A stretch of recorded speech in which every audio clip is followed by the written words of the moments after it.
This video is every step I took as a total beginner woodworker to build this solid walnut desktop. And it's not your average woodworking video because, first of all, it's 6 hours long. And second of all, I don't really have expert advice to share because this is like the third thing I've built. The other two were shelves for my shed and a plywood rack for my scanners. So this is by far the most complicated thing I've ever attempted. And maybe I'd accomplish it. You can be the judge of that, but I love it. If you want, there are chapter markers. So you can skip this intro and jump to any step of the process. And also, if you are here because you know me from animation, or the films I've directed, this is a departure for me in this channel, where here I'm going to focus more on hobbies. And if you want animation or filmmaking, I still have the animation podcast and a new one called Now Go Make a Movie. So those links are in the description below. In the end, if anyone watches this whole video, I will be amazed because I really made it for me to record the steps I took and the things I learned. But I do promise there are moments of true failure, joy, and I get this close to crying at one point. So there's that. But if you are a beginner like me, this might be a good video because I'd really try to go through every step of the way, every mistake I make, every correction I make. So you might learn as I learned. For you experienced woodworkers, I have a serious request. If I have questions or if I'm doing something that you're like, oh, this is the easier way, I would actually love to hear that. This is one video where I'm like, bring on the criticism. So yeah, it would really help to know what I'm doing wrong, what I could do right. And also, on the other hand, if you like the finished product, I'd love to get that. So leave a comment and let me know what you think. Just for fun, I'm throwing 4 counters up on the screen. I'm new at this and I'm not ashamed of making mistakes because that's how you learn. So there's the mistake counter. You might want to think of it as the lessons learned counter. So they may be bigger little things, but they're just things that's like, I don't want to do again. This is my dog, Chewy. She's a pain in the ass when she doesn't get to sit on my lap or be right by my side. And so throughout the video, you will hear her bark. So there is the dog bark counter for every time Chewy pipes up. For the third counter, there were so many things that I did building this desk that I did for the first time. So there's just the first time counter, sort of for me, just to realize that like even a simple project or seemingly simple project like this, it requires you to learn new processes, learn new tools. And so I think it's pretty cool. And lastly, I started this project a few months after my dad died. And he left me all his tools. And I want to acknowledge every time I use one of his tools to help me build this desktop. So the last counter is the dad tool counter. Speaking of tools, I put links in the description to many of the tools I used on this project. Some may be affiliate links, some may not. And the only way that I could have built this table is by watching a ton of great woodworkers on YouTube. So I linked a bunch of them in the description below. So thank you guys, you really got me through this. And finally, it's a little embarrassing, but I mentioned before that I make films for a living. It took so much mental brain power and strain and focus just to make this tabletop that I didn't even have time sometimes to think about hitting record. So this is not a cinematic masterpiece. Hopefully, as I get better at these things, I will get better at filming them and everything will get better. With all that said, let's jump into the process. So today I'm going to make 2 desks. One goes right here. It's for my wife. It's a 5-foot up and down sit stand desk, and that is from Uplift. And the other one is going in that corner. It's an L-shaped desk, and it's going to be from Desky. As you may notice, my desktop is a stack of wood and Monica's comes in a box pre-made. It's a really nice desktop from Uplift. It's about 2 inches thick. It did cost, I think, $1,000 for the solid walnut desktop, but as you can see, it's really nice. It took probably less than an hour to put the whole thing together. And there you go, pretty substantial. Really nice finish. Between the 2 companies, Desky and Uplift, it's surprising how similar the products are. If Uplift is a 9 out of 10, Desky gets a 10 out of 10 just for including this little hex wrench. And the reason we chose 2 different brands was the Uplift desk was all Monica needed. She needed a 5-foot desk. She liked the look of it, but I needed a specific dimension. And Desky was the only company I could find that fit my specifications of what I needed for that corner. Unfortunately, they don't do custom desktops, so I couldn't get a desktop to fit my space, and that's why I decided to build my own. So the next step was to mock up my desktop, and I used cardboard that actually was protecting Monica's desktop. And here you see me trying different radius for the internal corner that I'm gonna sit at. And then I decided to try different depths for the return. So you see me here pulling back the cardboard. I think I added 2 inches. So then I marked up right on the template just to make things easier.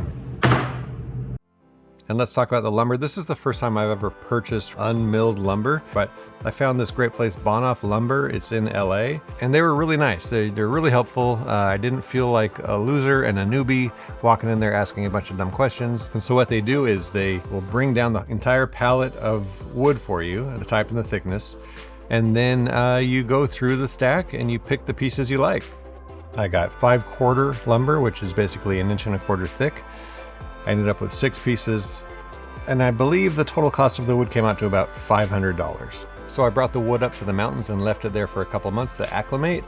With some of the wood being over 100 inches long, there was no way I could carry it through the house, so I had to clear the snow to carry it to the garage.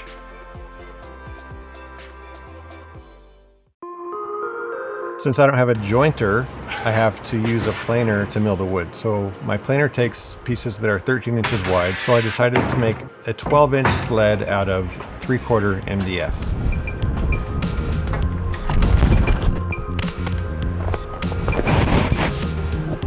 So, since I don't have a sawhorse, I'm making do with my table saw to support this for the cut. So I gotta basically line up the straight edge so I don't chop through my table saw.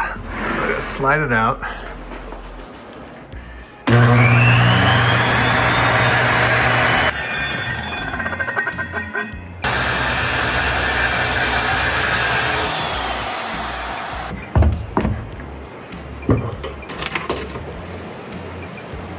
Well, 12 inches or thereabout. So I marked F. This is the factory edge, and it's more straight than I'm gonna ever cut. And I know it is because this is my edge with my little saw burn in it. I'm gonna attach this piece of wood on the end. If I sink this screw, it's gonna be too long and just kind of poke through the bottom. So I'm gonna put them in at an angle. So even if they countersink, they're not gonna go through the entire thing. A countersink bit, it's really not important. I just don't want to split this piece of wood when I sink the screw.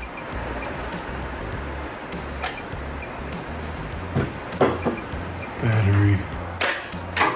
Whenever I can make my life easier, I do it.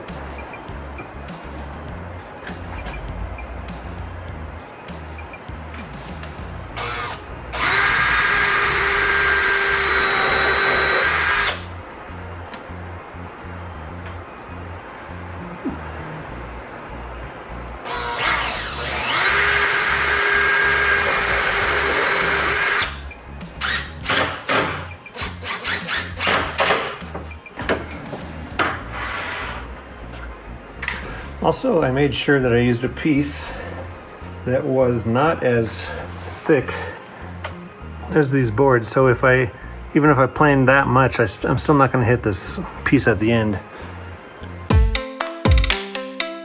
Got my jig for my planer. Got my wood. And I've got a bad boy here that's never been used.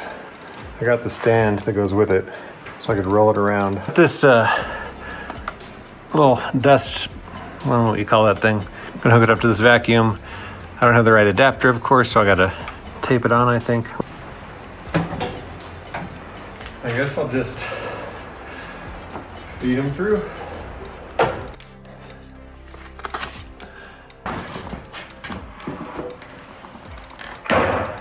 So the idea of the planer sled is to provide as flat a surface as possible for the board to ride through the planer, because the blades will cut relative to the bottom surface of your board. So if you provide a flat surface, hopefully the top will come out flat. Then you just flip the board over and you can do the other side. So I'm shimming the board to the sled so there's no wobble or gaps. So when the blades press down, it's not flexing the board, it's just cutting the top surface.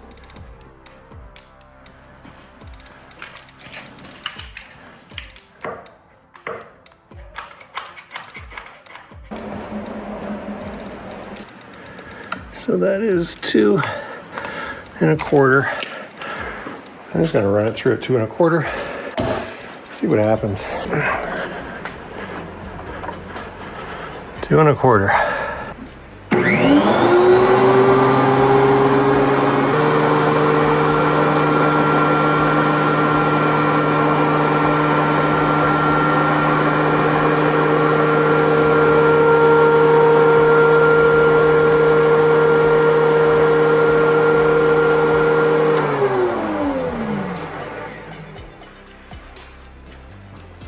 All right, that was exciting, but wasn't low enough. Didn't touch anything. It's close, so I guess I'll take off.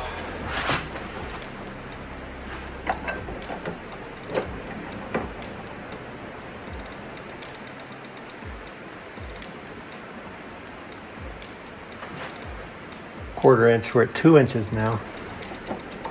Got that off. Pull it off.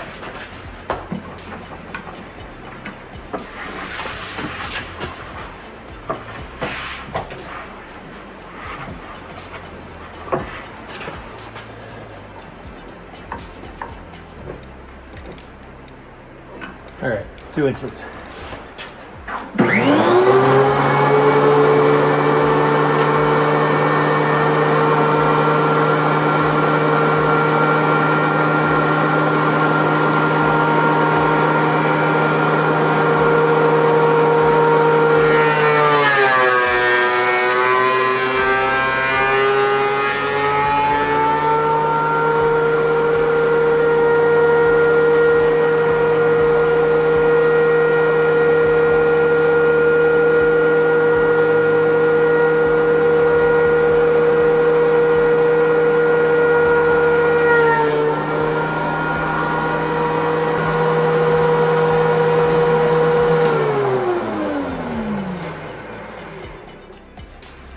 All right, so let's see what we got.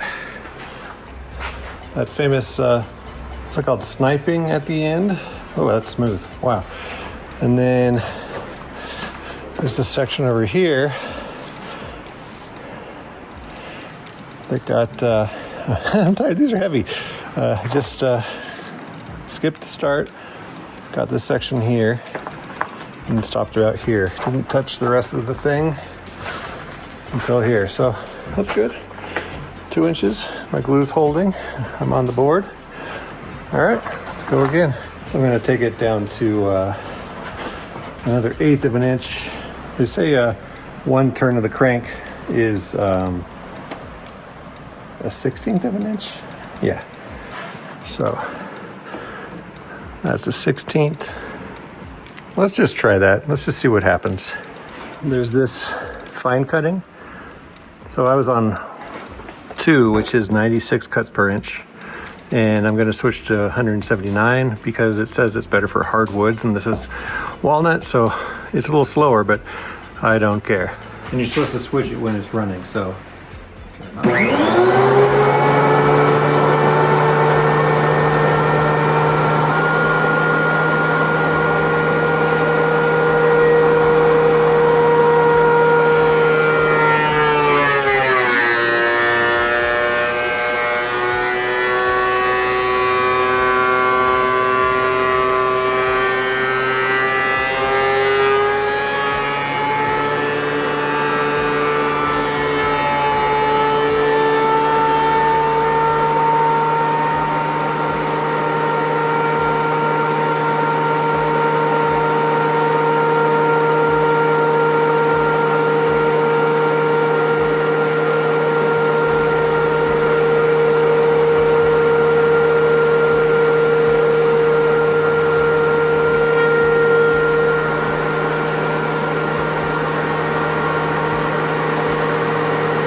So it didn't get any on the second half. A little bit more here, a little bit more here, a little bit more this way at the beginning. And it looks like my dust collection's working. Hopefully it's not clogged.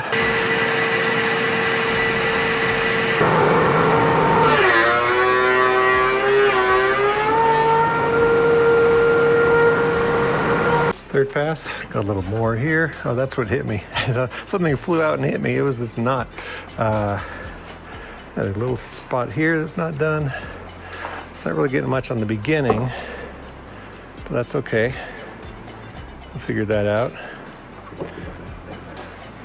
What I do, it may be too soon, but I just want to measure, make sure what it's taking off here on this part is thicker than what's being taken off on this part. Because I did shim over there, but I'm a little concerned that maybe the floor was uneven where I shimmed it. So let me check a measurement here. 1 1/8. And here, where it's not touching, yeah, it's 1 1/4. So it's possible.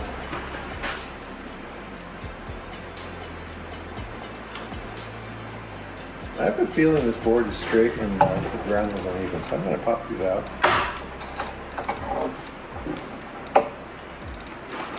I'm afraid I'm making an uneven board. And if I can end up with 1 inch, that'd be amazing, but I have a feeling it's going to be a little bit less. So I'm going to do it one more crank down, 1/16 of an inch.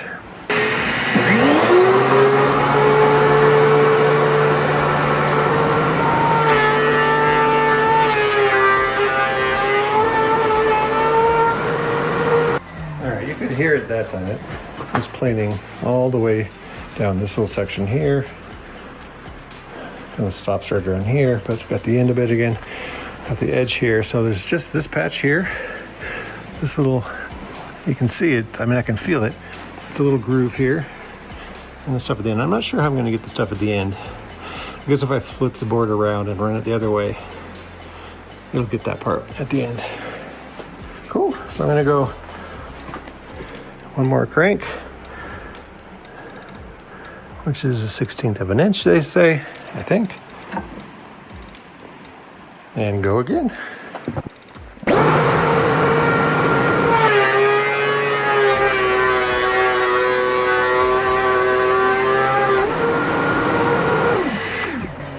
And look at that. So I got to the end.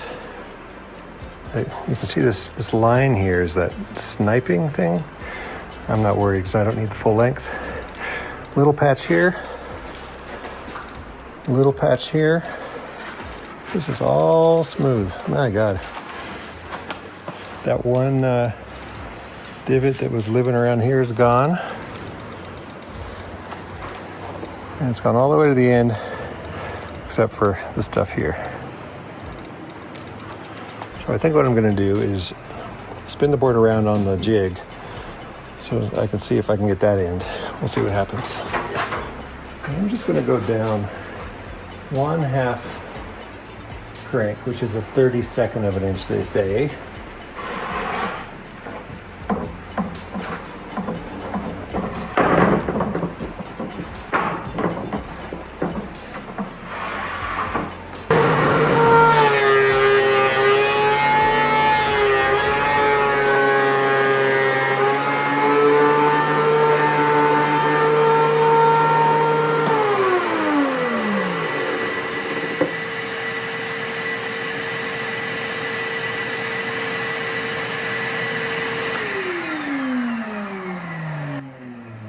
Okay, something happened where it stopped feeding, so I stopped it.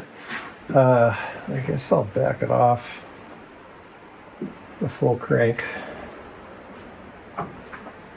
Actually, another crank. Should back it off.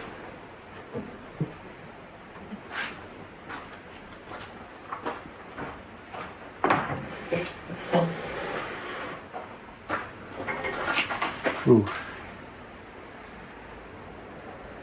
I don't like that. I don't know what happened there. I have a feeling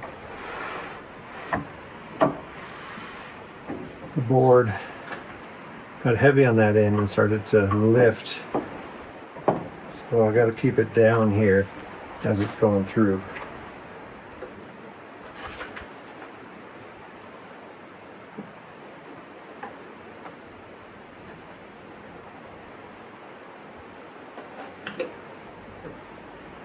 I'm just going to run it through this level, see what happens. I think this is not a bad idea.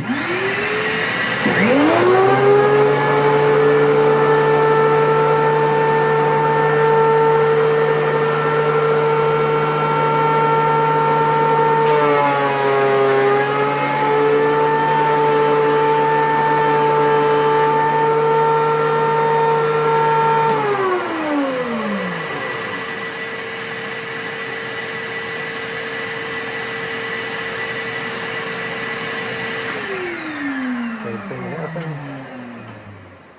Back off.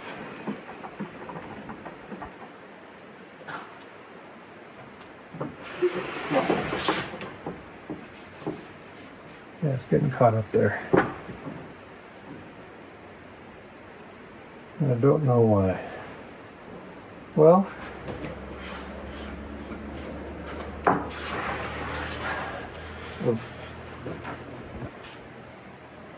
that's not pretty. 1, 2, 3 of those. What I'm going to do is I'm going to turn it around and run it through this end first, but I'm going to leave it on this jig so it's not free hanging. See what happens.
At least I ran the whole piece through and sniping there. So there's this little groove here still from where it got caught up last time. So I'm going to lower it 1/2 turn,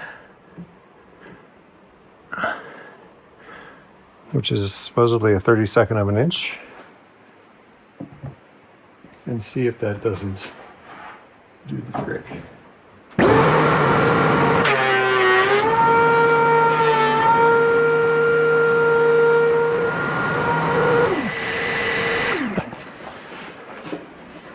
So you heard it that time. I got all the stuff at the end. There's a little line there, but that stuff, that problem I had was right around here, and it's totally gone. And wow, so smooth. I can just rub my hand on it. There's a little hole here that I just never got to. I don't want to take off more yet. I'd rather end up with a good thickness, so we'll see what happens here. I might just sand that off later. So apparently, now that this is, at least it seems flat, I can lose the jig, flip over the board, plane the other side, and I'll have 2 parallel sides. Pretty amazing.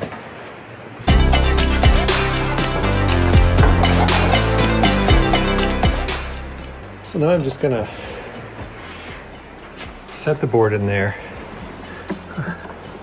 And I can lower this.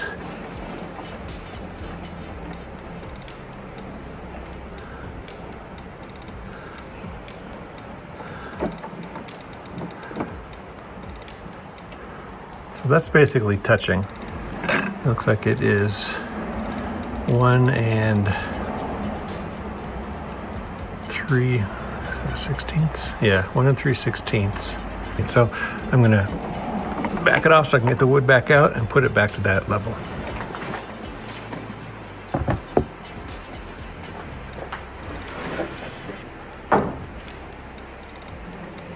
We'll see what happens.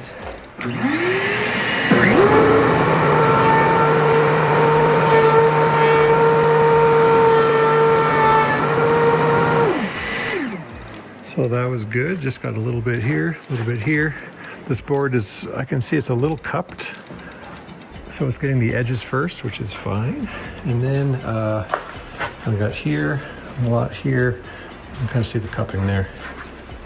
But according to this gauge, something 13 inches wide, this is about 11 or 12. You should only take off 1/32 every pass. So I was doing a little bit too much last time. So half a crank every pass, and we'll get down to all smooth.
This is my first planed board. This is about 100 inches.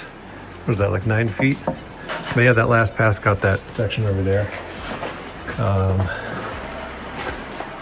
And it's all flat, it's all planed. That was this dip right here, very nice and smooth.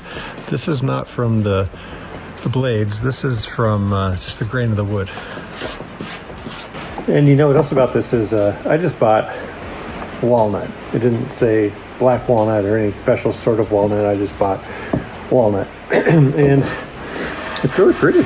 I'm really excited. I think it's going to look good. Yeah, so one down. 1, 2, 3, 4, 5. 5 to go. It's fun though, it's really fun. And the thickness I ended up with, it's just under 1 inch, just under. Well, that's about an inch, let's say an inch. So man, if I could get all of them to be an inch, I'll be very happy. So let's check out the dust removal system. See, a little bit comes off here, a little dust down here. This is just chips that don't make it. And then I noticed that this was just shooting out the side just a little bit in this little pile here. That's what you see here. And inside, let's see.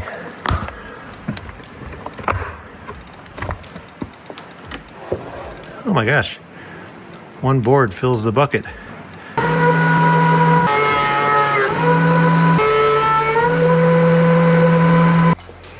So we're starting to get a lot of curled shavings coming out. I wonder if the vacuum is still working. So I think it's worth taking this off and taking a peek to make sure this isn't clogged. The second thing I realized is even though this floor is fairly flat, it's not totally flat. And so it doesn't make sense to shim a board onto this if this is not on a flat surface. So what I need to do is shim this before I shim that. So I'm not going for level, but this is a straight edge. And you can see I'm on solid ground here, but not on the end. So I'm just gonna shim up this.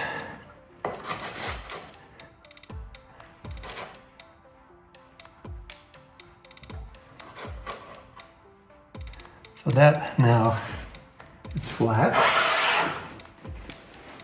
And over here I can see a gap. So I'm going to shim this. And shim this. And that way, if I push on it now, there shouldn't be flex.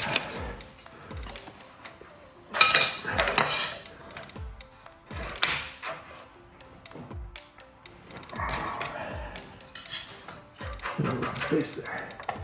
So now,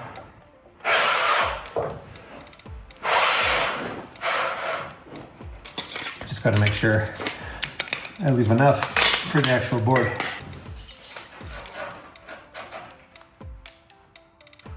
There. Now, the jig is flat, and I can put the board on it.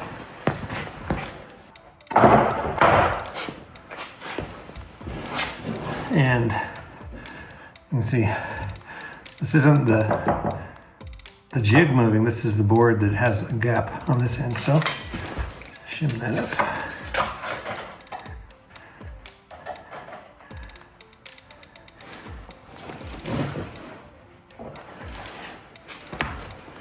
These boards are fairly flat, except on the end, which is sort of expected.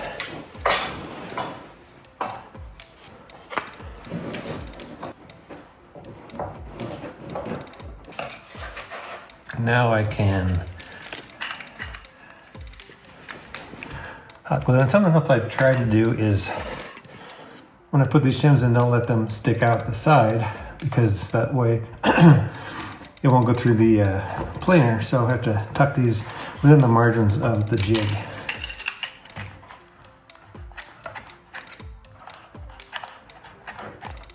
I used a lot because last time I didn't, and the first time I didn't, and it came undone pretty quickly.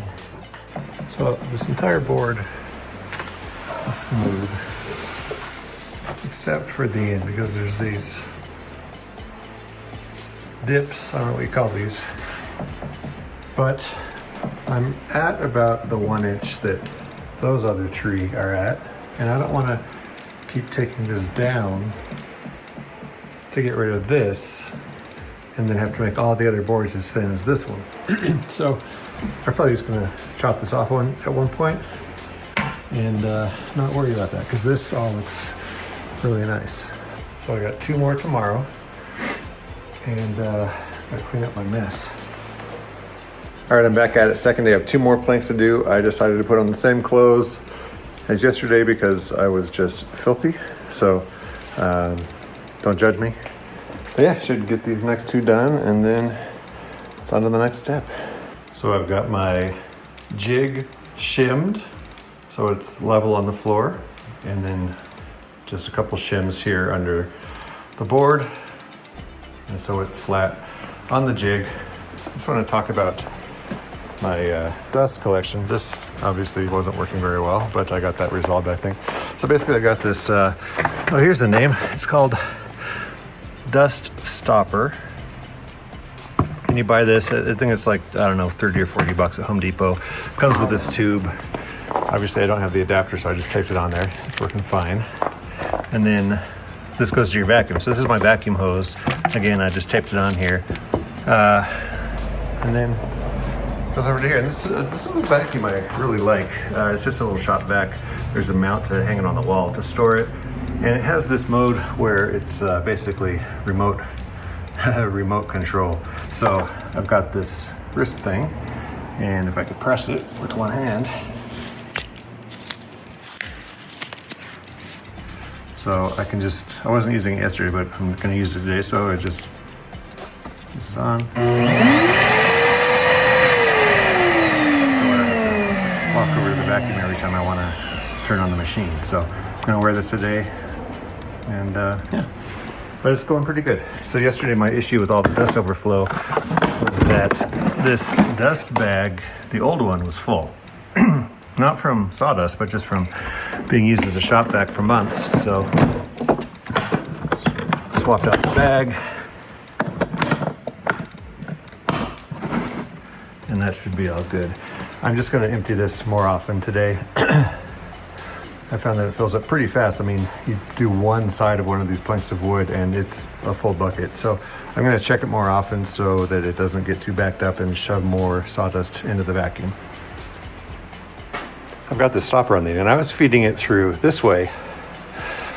Oh, out of breath. And we are at like 7,000 feet right now, so air's thin.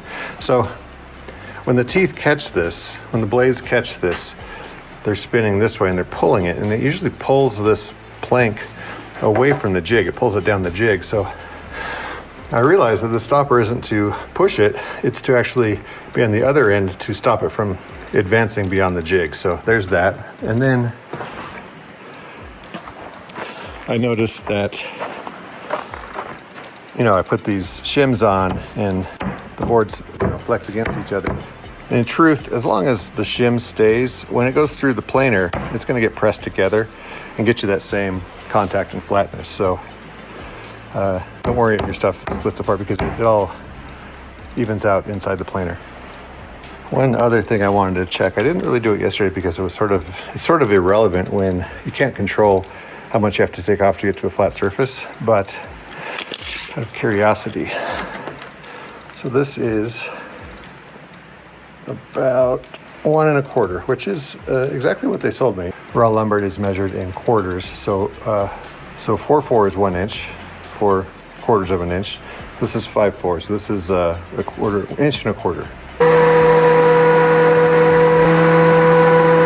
So not much contact at all. The only contact was this front corner right here. So I'm gonna go down half a crank, try to get to contact, and run it through again.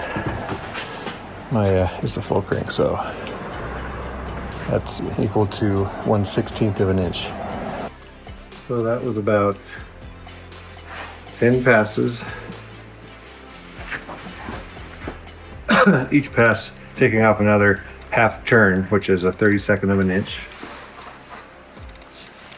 And it's all good. There's a little bit down here at the end again, but I'm not gonna worry, I'll just end up losing part of the board. In the end, I only need like 84 inches, and these are like 100 inches, so I'll have room on the ends to lose if I need to. So 5 out of 6 is done. Let's see how much it took. So I'm left with just about 1 inch. So if the board's fairly flat as these were, a 1 1/4 1/2 inch piece of raw lumber will get you about 1 inch.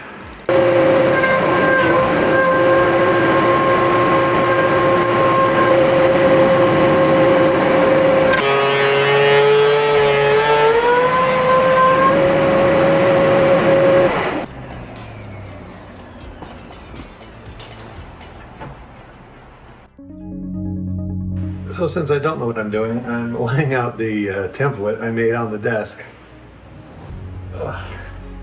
I'm gonna put the planks on there because like this last one, if I keep planing it until it's all planed on one end, it's gonna be 1/8 of an inch thinner than the rest of them. So I'm gonna see if I can use that as another section, maybe a short section. Seeing the desk laid out, it looks like I have plenty of wood.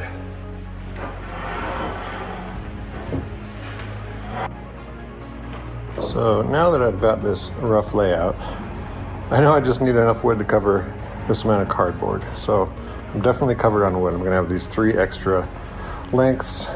This is gonna be tucked in. I just don't have room because there's the box here. So right now I'm just gonna look at kind of the working end of this desk where they're all gonna butt up and just make sure I can use all those. There's no cracks or really bad knots, or if the underside's too rough, whatever. So I have to determine where my starting point is on these long pieces. I have that much wiggle room on the end. And then I'm just gonna cut basically this board number 1, 2, 3, 4 kind of here. So I have wiggle room for this little section. And these, I guess I could cut them all the same length, really, so that the ends are hopefully the same as well. It doesn't really matter, but it might be easier to handle and work with if I cut them all off at the same. So I'm going to cut these 3 just so they're easier to handle. I can run them through the planer quicker. These long ones I have no choice, got to keep working with the long pieces, but at least these 3 I can kind of cut in half and make my life a little easier. So I'm gonna check the ends on both sides, make sure I can use that, and then I'm gonna chop these in half, and then I'm gonna make them all the same thickness. So I decided, looking at the back of these 2, I didn't really like kind of up to here on the back side. Same with this one, so I just slid them up. So that's basically my rough end. Those are all good on the underside and on this side. So those definitely cover what I need. So I'm just gonna chop these off and then lay this back down to see roughly where my safe zones are. I'm gonna put this knot.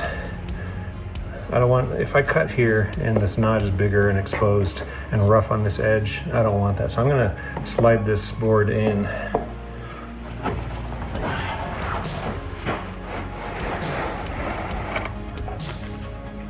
Tuck that knot well inside. So that's a good thing to figure out now. So yeah, I mean, I could cut kind of here all the way across. I could cut these ends off if I want. Here, here, here. And technically, I could cut these ends off, but you know what? I think because of the planing and the sniping that can happen on the ends, I'm gonna leave these ends long. And pull up. And pull up. And that's also a good reason to leave a good amount on these that I'm gonna plane, so that the sniping zone is just like 6 inches or so. So I'm gonna cut them off here just to be really safe.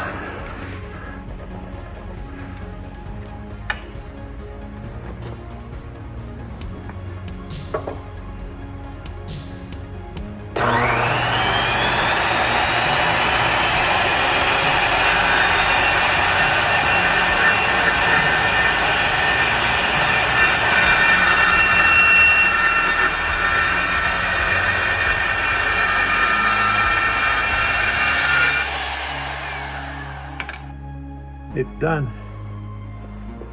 No going back.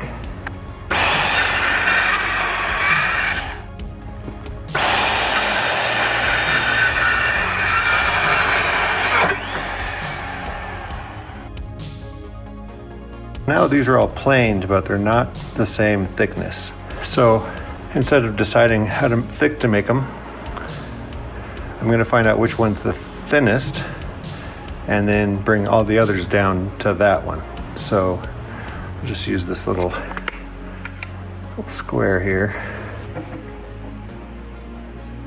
So it turns out this one is the thinnest. It's just, if this one's an inch exactly, this one is just under an inch. See how it sticks over the edge there? So this is the one I'm gonna run through one more time and remember what that setting is, and then run all the others to match this thickness. I'll just bring this down.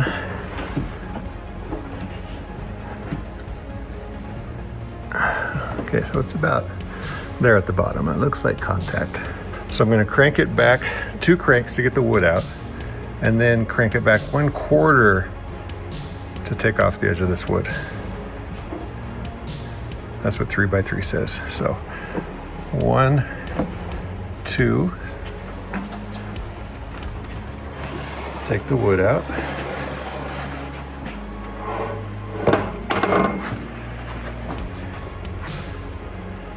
Crank it back, 1, 2, that should be contact, and then 1/4 turn, which is a 1/64 of an inch. And then, really important, I should look here. It looks like it's right at the inch, right lined up there. And that's my goal for all the other pieces. I'm also planing off the side. It's the worst. I'm looking in the off, I should take it off the bad side.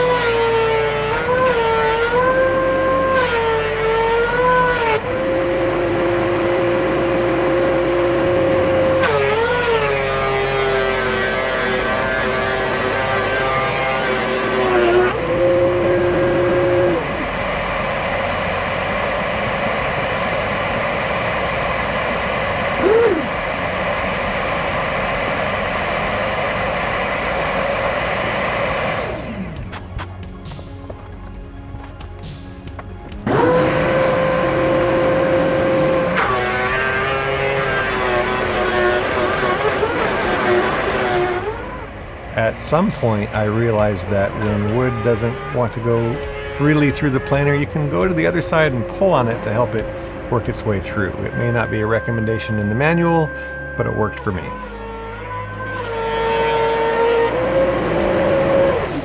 So this was our first. I can adjust this flush.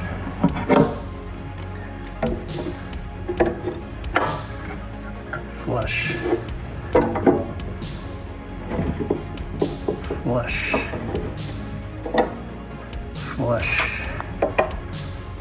Flush. Oh, man. Trust me, they're all flush.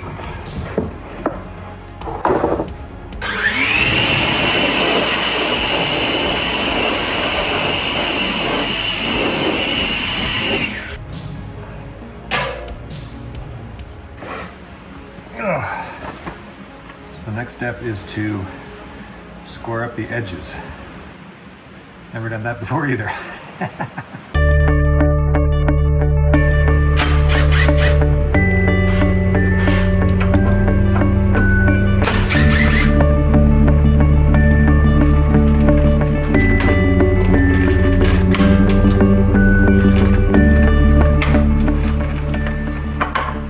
Always watch where the tools fall. I should probably look up a picture of this thing and know what the hell I'm doing. And the instructions. Yes, that goes there. That goes there. And this will bolt down and hold the wood in place. But because the wood is about an inch thick, these are adjustable, but I need to have an inch or so riser for these to run across. And I don't know if you remember, I wrote F here, the factory edge. So this is super straight. I put it on against the fence. And I guess I just need to put these far enough back, one, that they won't interfere with the fence, so they got to be around here. And just have to attach a piece to this to raise them about an inch so they can push down with pressure. Let's see what we got. So now that I've planed, I don't have to worry about any more planing or sniping. So now I feel safe to cut off this scrap end, and this piece will be my perfect piece to make holders, little blocks for those toggle clamps.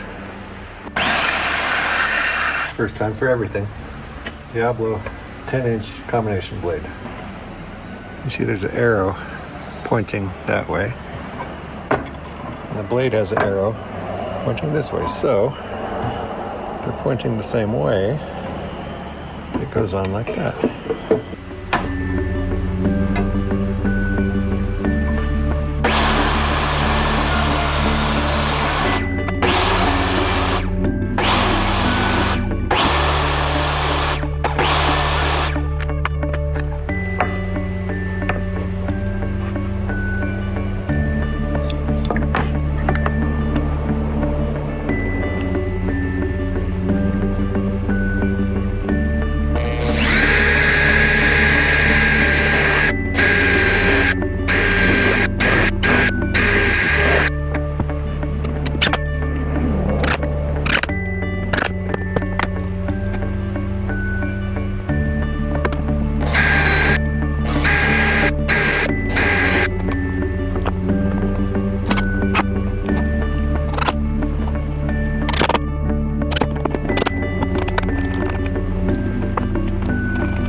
So this was the only mishap I had.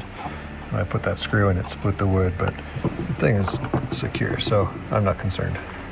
So my tapering jig is complete. I've got 4 stations. That should be enough. The boards are longer than this, but it should work. Let's start with the little guy.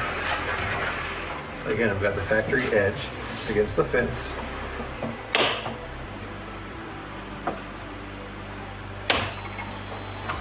That ain't going anywhere. Now, I don't want to cut off too much. So here I'm trying to align the board with the saw blade so that I can cut a straight edge all the way down the length of the board, but not take off too much wood. So it's a fiddly sort of way to eyeball clamping and unclamping until you get it lined up where you feel like you're going to get a nice straight cut.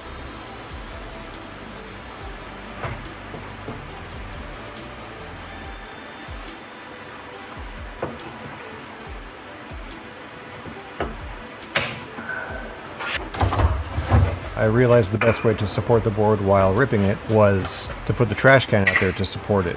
But the trash can was just a little taller than my table saw, so I had to raise the table saw with some blocks until everything was level.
gonna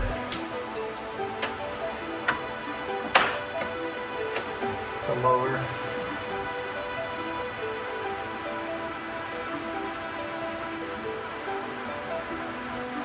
Try it again. There are a couple little bumps, so I want to see if I can do it all the way. Let's give a hand to my little assistant Trashy.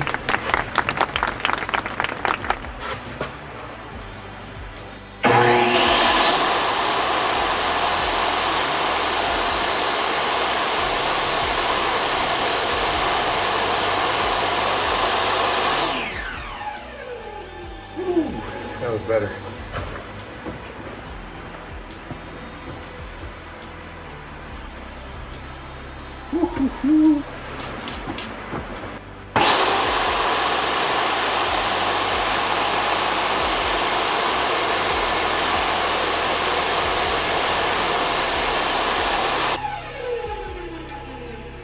Good.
I think it's too hard, it's too heavy.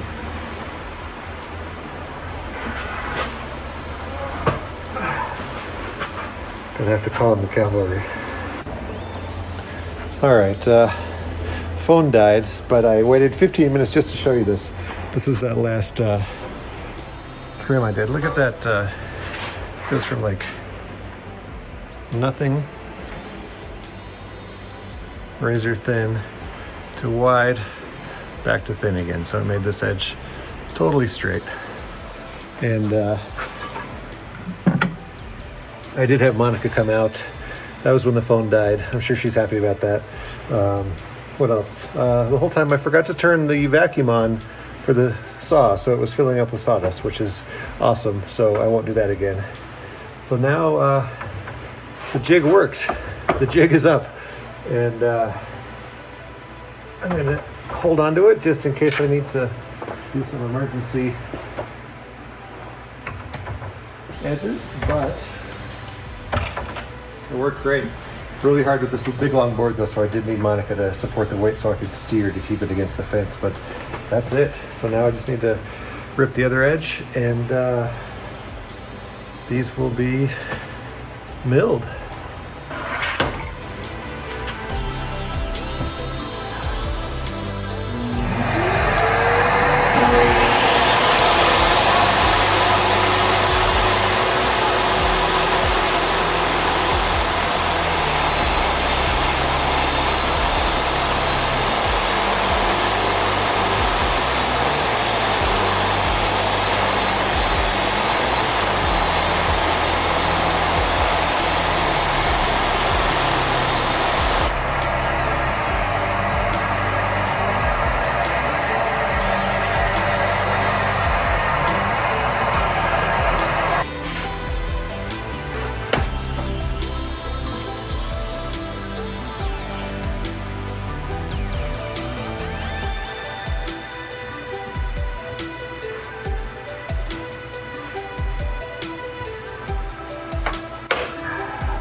forgot I have these. I realized at one point that instead of fiddling with the board to find the narrowest spot with the blade, I could just measure the width of the board, find the narrowest spot, set the fence to that, and cut away.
So I got all 6 boards milled. First time, I don't know how good it is, but it seemed to work. I think getting the seams on the boards is going to be difficult, but we'll see what happens. Sorry if I have snot in my mustache. It's cold out here. All right, I'm just going to call it a night. It's a night. So here are my 6 milled boards. Whew. That's just some darker grain that's still smooth. So end to end, they're all done. I'm gonna cut off that. I don't like that end. And now the test of how good my millwork was, right? Let's see what happens.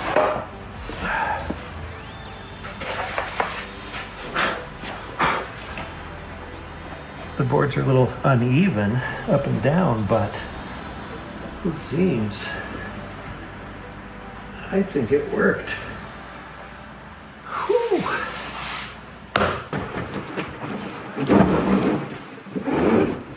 I don't have the biggest garage, and we still need to use it for things like our snowblower and other large things that we'll eventually get, maybe a canoe one day. And that means that I can't have a permanent workbench. So I looked at a lot of options online, and I settled on this Bora Centipede folding workbench.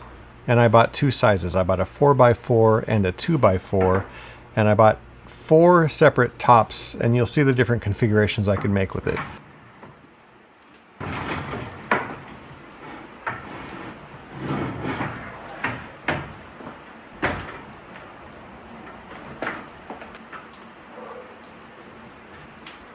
I decided to go with the taller, I think it's a 36-inch tall base, just because I'm 6 feet tall and I didn't want to be hunching over tables. I think I'm pretty happy with that decision. So there's a shorter version, but I got the taller one for me.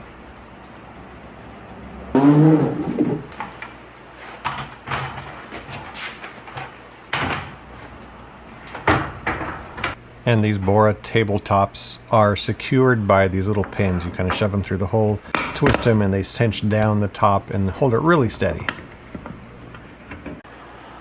So check this out.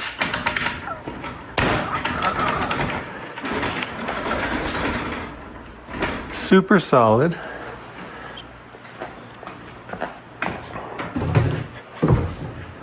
It's bigger than I thought it would be. So what I did was I bought the 4x4, and then I had a gap, and then I bought the 2x4.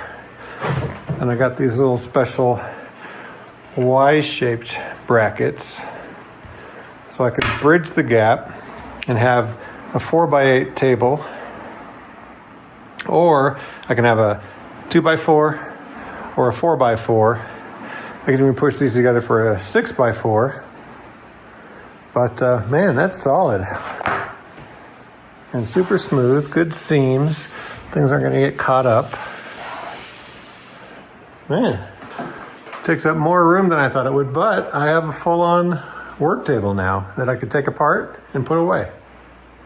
I like it.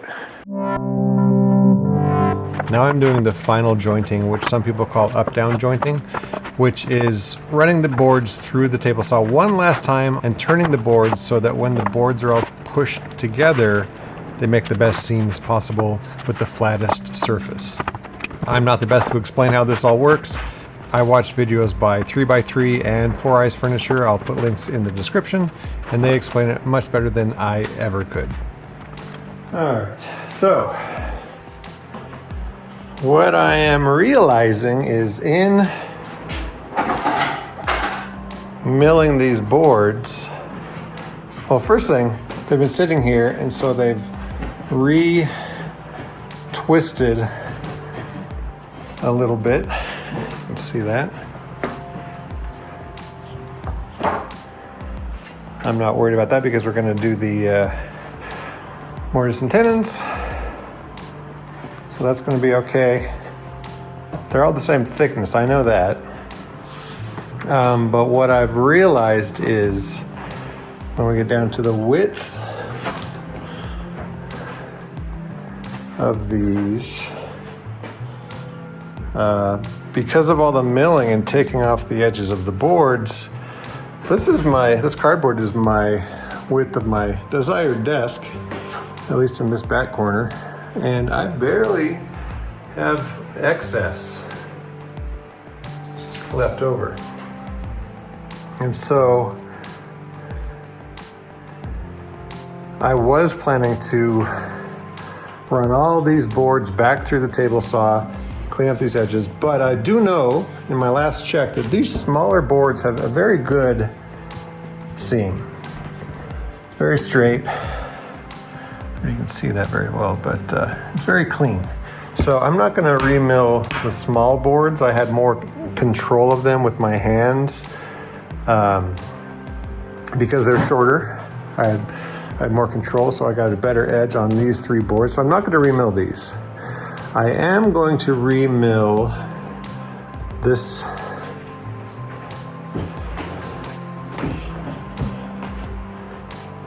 four edges, and that will be this edge, 5 edges. 1, 2, 3, 4, 5 edges. I don't need to mill this out here.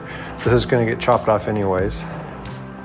I think that's what I'm going to do. You know, this was a pretty good edge. I might actually leave this. This is a long edge. I don't want to re-cut that edge, so I'm going to use it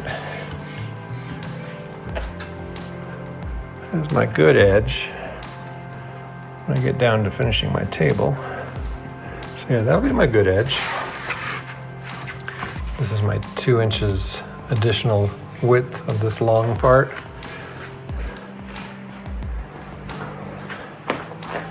So that'll come out to here. So this is all good here. So really I just need to mill 1, 2, 3, 4, 5 edges. And then the other thing I need to worry about, which I looked at before, was I want this split of these 2 boards on this turn to be in the middle around here. So I've got that sort of indicated here. And then I want that knot to be well inside this cut, because I don't know how big I don't think that's a big knot, but my cut's gonna be out here. So that's gonna be safe. I also noticed that there's this knot. I just didn't want it too close, so I sort of pushed it this way to get away from this cut here. I think that's plenty. I'm just being extra careful. I have more I could play with out here. You can feel the underside, it's kind of rough right around here. So, I mean, I could go there and then I would have a bigger scrap left over. So I think that's good. This will end up getting cut off. I actually need to taper this. The wall wasn't square, so I'm gonna take a 1/2 inch when I'm done from this point to this corner. So this is not gonna be a square edge. It's actually gonna taper in a little bit. 1/2 inch. Whew, I think that's it. I think it's pretty safe. Like I said, these are all, they are level. They just have a little bit of, it's been 3 or 4 weeks since I've been here. So yeah, I think what I'm gonna do is sort of mark where everything goes, just so I don't have to keep doing it. I don't think I'm gonna use tape. I think I'll just use a pencil, but yeah.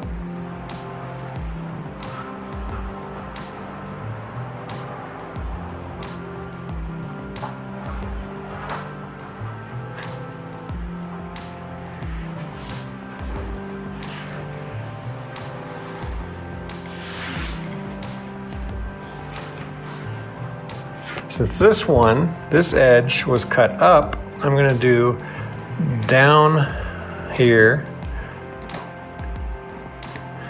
up here, down, up, down. Don't need to cut this edge. Okay, so I need 1, 2, 3, 4, 5 cuts on the old table saw. So I've been using this old Diablo combination blade, and it's been doing pretty good, but since I am ripping those edges, I'm gonna switch to the ripping blade.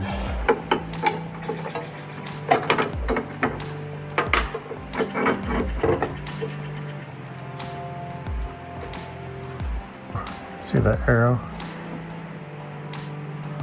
This one goes this way.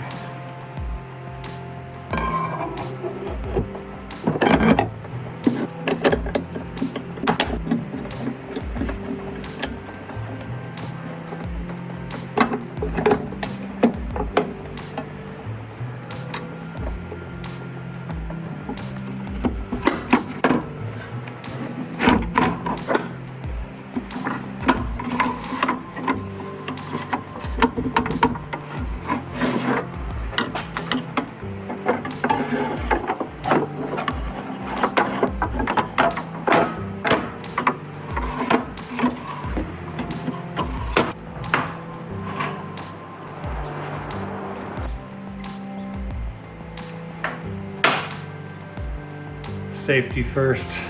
So I got some ear protection, which I definitely need, and a filtration mask. So we'll see how these go.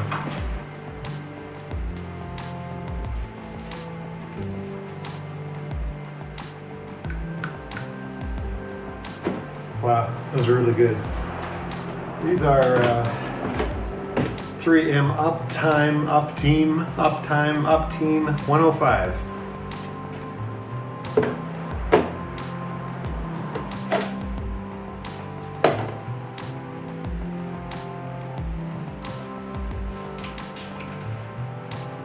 No, I am your father. Nice thing about this mask is these glasses don't fog up.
look at some of these seams. Is that what they're called? Seams? What are they called? So, some of that's looking pretty good. There's a little bit there, a little bit where I wobbled the board with the blade, but overall, I think it's pretty good. You see? And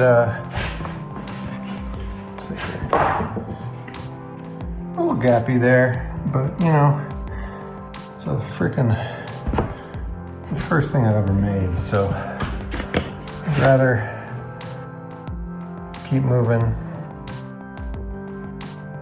get some practice, you know. Yeah, that's not the best, but the other thing I was concerned about was losing too much width because I was getting so close with the boards, but I'm right here on the edge. Oh, hi, Chewy. So I'm right here on the edge with my width, and I have, well, I wouldn't say plenty to spare, but I have spare over on the other end. So I'm happy about that. I'm gonna move on to the next step, and that is doing the mortises. Should we leave the sawdust? Ugh. Doing the mortises and the tenons, and I don't have any purchased. Is that the tenon? Is that part? Yeah, the mortise is the hole, the tenon is the wood. So I don't have any tenons, but I'm gonna make some out of my scrap walnut, because why would I use cheap wood when I have walnut lying around? So yeah, so that's the next step. So I'm gonna line these up and I guess do what you do. We'll see. Well, here's the end of my desk. I'm not sure how far from the end I should make the mortise, but I'm gonna guess here. So let's just draw a line. You see that? And I guess I'll go every, I don't know,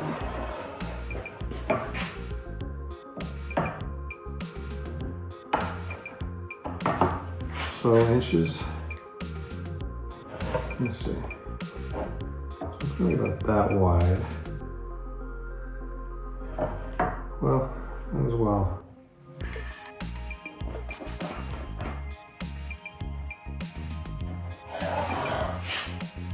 So it's about a hand's width. I guess this is something I didn't understand is it doesn't really matter the spacing. As long as you have this line to make your hole on both pieces, that's all you need to know.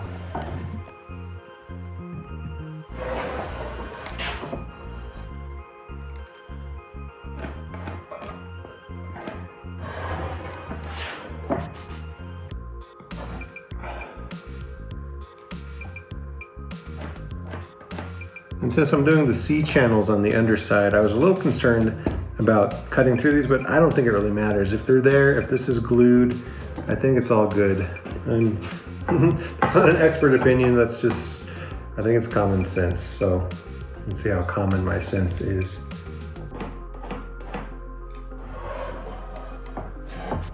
How you doing, Chewy?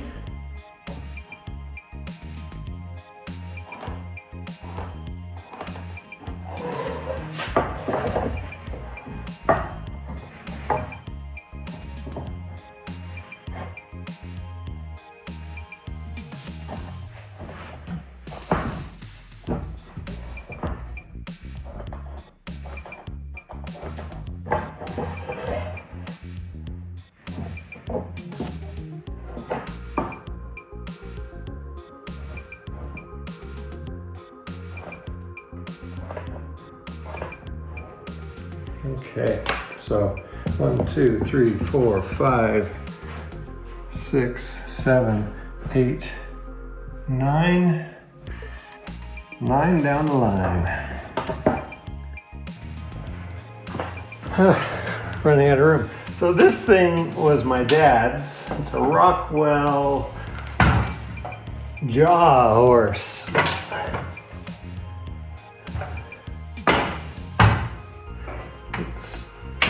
Let's see what it does. Apparently, it's supposed to hold stuff for you when you only have one set of hands. Let's see.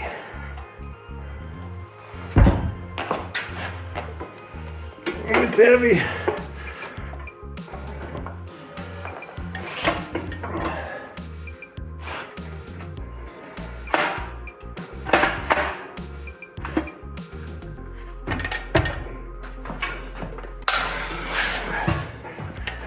It's a, can you see that? It's a 1 foot clamp. It's just sort of just what I need. So I'm going to use this to practice my mortises. So here's a good example.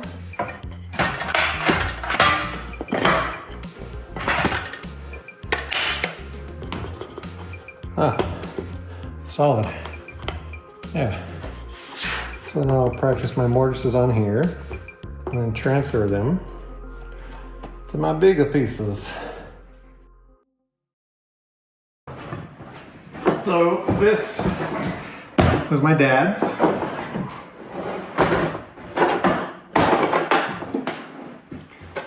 It is a Bosch plunge router, and then I bought this.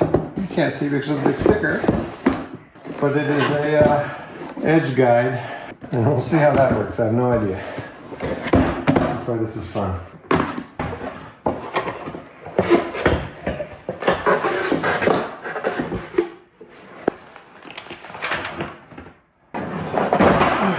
I've used this just one time, so I'm not very familiar with how a router is really supposed to work. And then I'll definitely be using the plunge. That's part of the whole point of doing this. I don't even know how it works. Plunge, plunge. Is this locked? Is this open? Oh, look at that. Okay, so there's a little lever here. I guess when you're working it, you can release. Okay, looks like it's never been used. And then this is like a stopper so that you can lock this down, and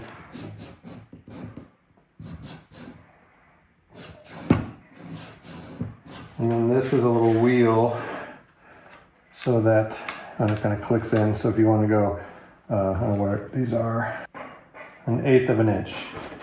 So each stop is 1/8 of an inch. So if you want to go deeper, you just turn the wheel one more, and your plunge will go, and the stopper will hit that plate. So you've gone 1/8 of an inch deeper, and we'll go 1/8 deeper. You do your thing, down, and you're there. Okay. That makes sense. Apparently, this goes into this somehow. Let's see. Okay, it's got a little clamperoonie. And another one over here, I think. Oh. That's it. Oh.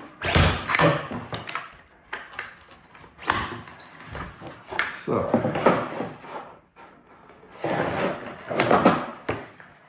I have to. So this appears to be attached to this. You know, I could read the instructions, but this is far more educational, for me at least. Okay, so that is attached to the body, apparently. Yep, and if I do that, it's not attached. Oh, looks like it turns. There's a little sort of lock here, a key. So it looks like if you turn it, Yeah, look, right there. It's got a little channel. It's got a little key right here that goes in that channel. So you want to put it back in, you just slide it, rotate it, lock it in. So this can go away for now because we're now going plunge route. Get it, the plunge route. Okay. So I'm assuming this has the same, no, it does not. Same sort of mechanism, but it does have a little peg here. It's the only thing I can see. And I'm assuming that's going to want to go on one side of this thing.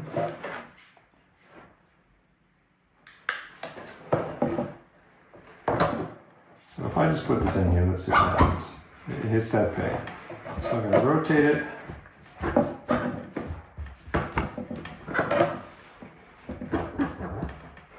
Is that right? Yeah, the peg's over there. So if I come down to it. Ooh, that's a machine fit. Those Germans.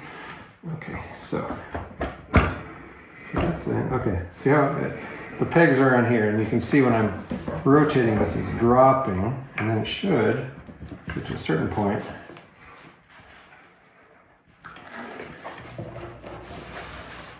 I think I need to release this. Loosen everything up. There we go. There we go. Okay, so that's in.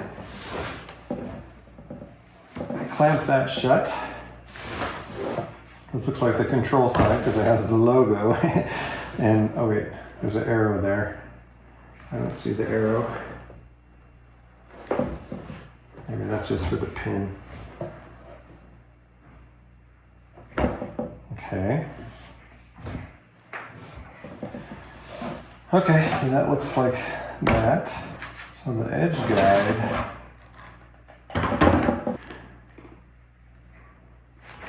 So, if it were this, they go in this way, per the picture.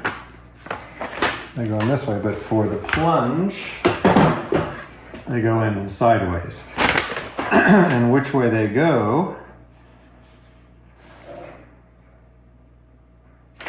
it looks like this way. So if this goes here, oh yeah, look, there's obviously a hole here, and there's a hole here, and they seem to want to line up. So once that's in there, oh look, there's like fine tuning. You can kind of push this a little bit. How do I lock this down now? I gotta watch a video. All right, I've learned a few things. Let's see. This goes in this direction. I'm starting to understand how this all works. This ruler, mark the outside.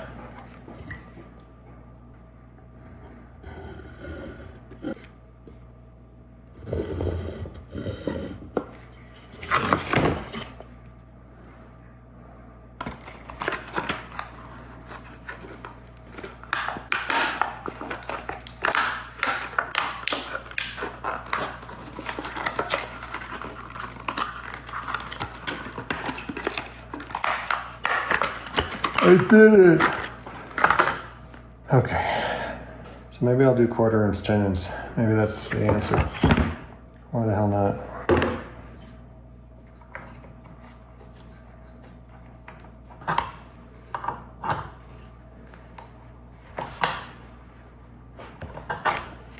Okay, so that's not poking through, so that's good, I think.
think I'll be good with that. That's a 2-inch mortise, is that what that is? 2-inch mortise, and then it is about 1 inch deep. So I'm looking at some 2x2 tenons. I think that'll be good. And I freehanded it, and a little wobble, you can see a little groove there, but it shouldn't affect functionality. Wow. So if I leave my guide and everything at the same setting, that's all I need. Now you can see me marking up with the square across each joint where the mortises will be aligned on each edge. Then I needed a way to keep the boards on edge, so I'm using blocks and clamps and just holding them in place on the workbench. And I'm trying out these new Bessie clamps. I figured I needed more, so I'm trying some other options.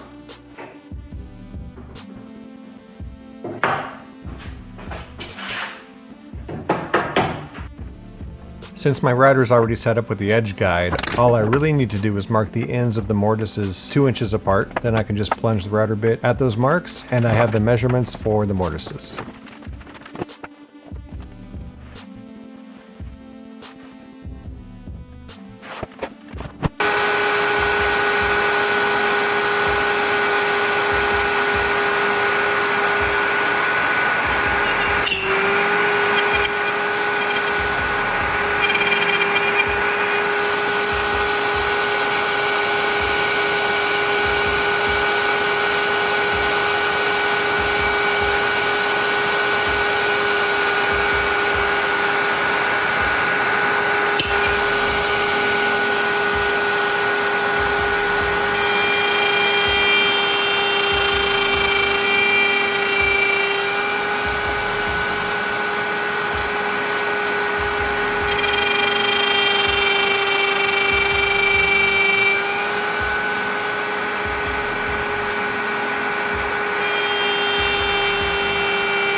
So freehand the first two, not too bad. The second one, a little more wobbly. There's a little thing in there I gotta clean out. So I added this on just for support. So I have a bigger surface to work for, and I'll just shift it down when I need to.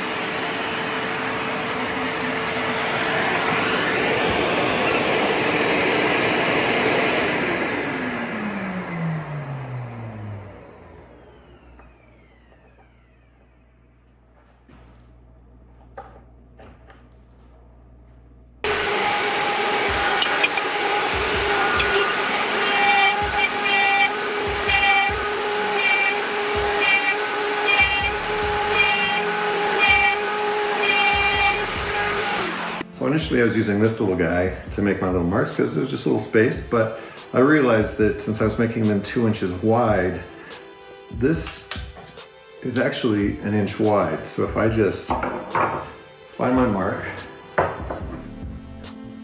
line up on it, and make an outside mark,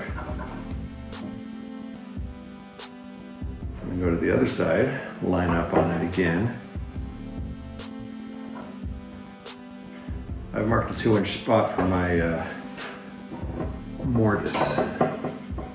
And you'll also notice that I rotated the board end to end so that I keep this top face facing me so that when I'm cutting all the mortises, they're all relative to the top surface, not the bottom, otherwise the boards would be uneven. So Hopefully that'll add up to a fairly flat surface once I've done all the glue ups. We will see.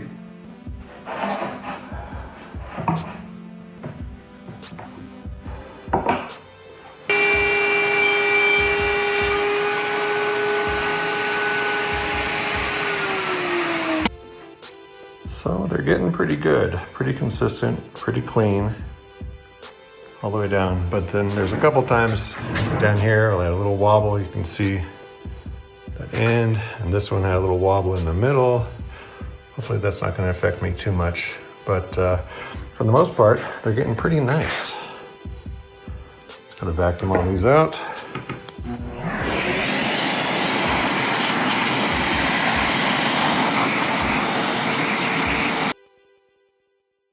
I thought I'd sort of recap for myself what I've been learning while using this router. One thing, it's really easy to rock and wobble even when you add this other extra piece as a guide. But I've just found, like a table saw, these are your friend. So I'm always making sure those are in contact. If I'm pressing with this hand against that fence, making sure it's always touching that in conjunction with this plate, this bottom plate, touching the wood. Just focus on those two things always touching. That really helps avoid the wobblies. What else? This is very hard wood. You probably saw where I lost my bit because it just got stuck in the wood because I was going too deep. So I've been taking little passes, maybe 1/8 of an inch, do a pass, back up, lower it, do another pass. So I'm doing like 6 to 8 passes per mortise.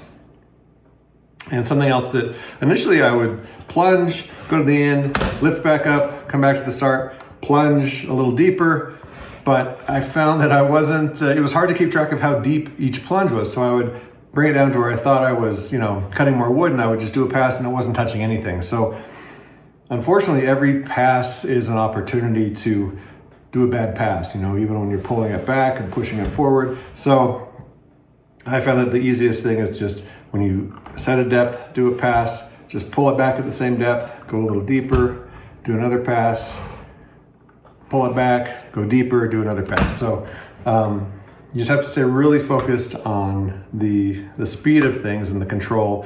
And that's just sort of part of the fun of this, and the maybe you would call it the meditative state of this woodworking stuff, where it's like, it's not about the speed and how fast you get done, it's about making it by hand. And I could have paid someone to do this, or I could have bought a desk maybe that would fit this space, but the fact that I'm doing it, it's like I'm taking my time. If each mortise takes me 5 minutes, that's fine. I'm not worried about that. Anything else here? Oh, did I say breathing? I'm at 7,000 feet right now, and it's really easy to get out of breath, and it's really easy to hold your breath when you're focused on something, trying to have control, to tighten up. But I found that by the time I get to the end of a pass, I'm gasping for breath. So I learned pretty early on that, just breathe. This mask is incredible. Where's this thing? This is great. I can open my mouth nice and wide, breathe freely. I'm not at a loss for air as long as I'm breathing. So super important. Just it allows you to sort of focus. Your muscles are getting oxygen that they need, because if you don't breathe, you're going to get more tired. Your arms are going to get more tired. You're going to have less control. So it's a weird thing, but the instinct is to hold your breath, but breathing is very important. Anything else I can think of here? One other thing about when you plunge and do a pass and pull back at the same depth, the bit sort of throws out all the excess sawdust that's in the hole, and it just helps sort of clear it out every pass. So there's sawdust everywhere. This I don't know how well this vacuum's working. It must be doing something, but I'm trying to think of anything else.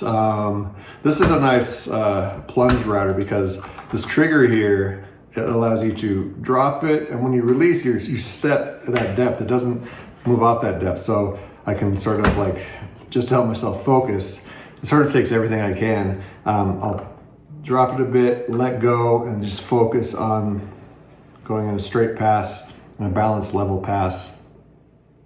Back it up, do the trigger again, plunge a little deeper, do another pass. So it's just really easy to, there's a lot to think about. And it's just really easy to have little distractions. So even kind of like taking your thumb off this trigger, not thinking about it, sort of helps that. One other thing that I realized, which is super critical for this sort of making the mortise and tenon to join these pieces of wood, is this setting is critical, because if this ever loosens or comes undone, getting it to match up again across all 6 of these boards is going to be a nightmare. So this is almost like my most important assignment, is to not let this guide shift from its initial position. If I do, I am totally screwed. I'm sure there's ways people know how to get it back, but I guess you could put it into the existing mortise and line it up, but I'm afraid it won't be the same. So I'm really careful about that. Anything else? I don't know. It's fun. It's really cool. I'm really enjoying this. Yeah.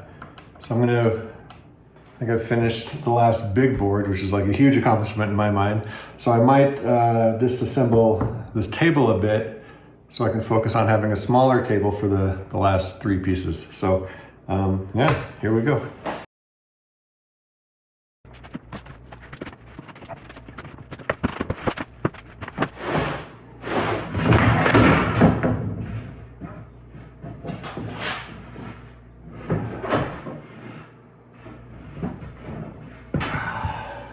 Ooh, that was a pinch.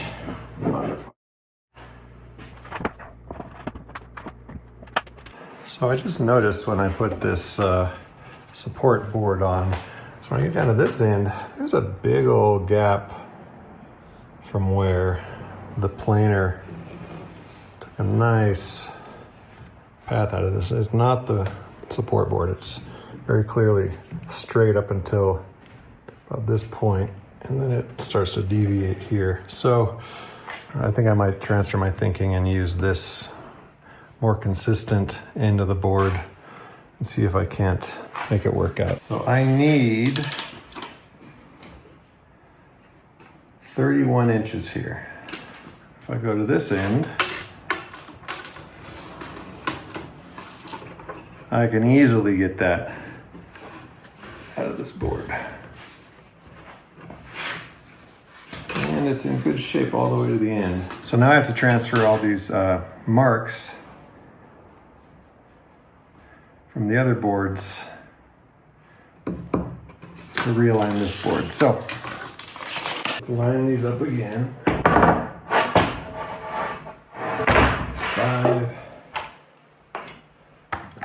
That's 4. Yeah, this end is all fine. There's a knot there that I was going to cut off, but it'll just be part of the desk now. So it was here to here. I'm just going to transfer it down this way. It'll still match up really good. The cut will be here.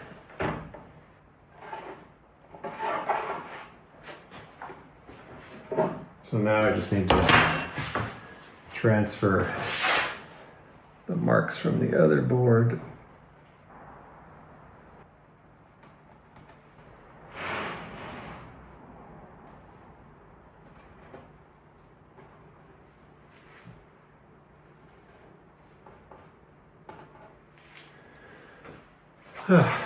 That should do it. Damn, that was scary.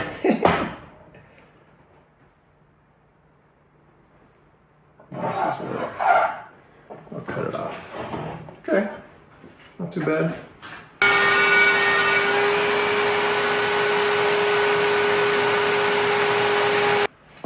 I almost had a heart attack. So I'm trying to line these up, and it's like this one here, but then these are off, these are off, these are off. This board is backwards. Oh, I almost died. I almost died. Oh, there we go. That's the way it's supposed to be. Oh man, that was scary.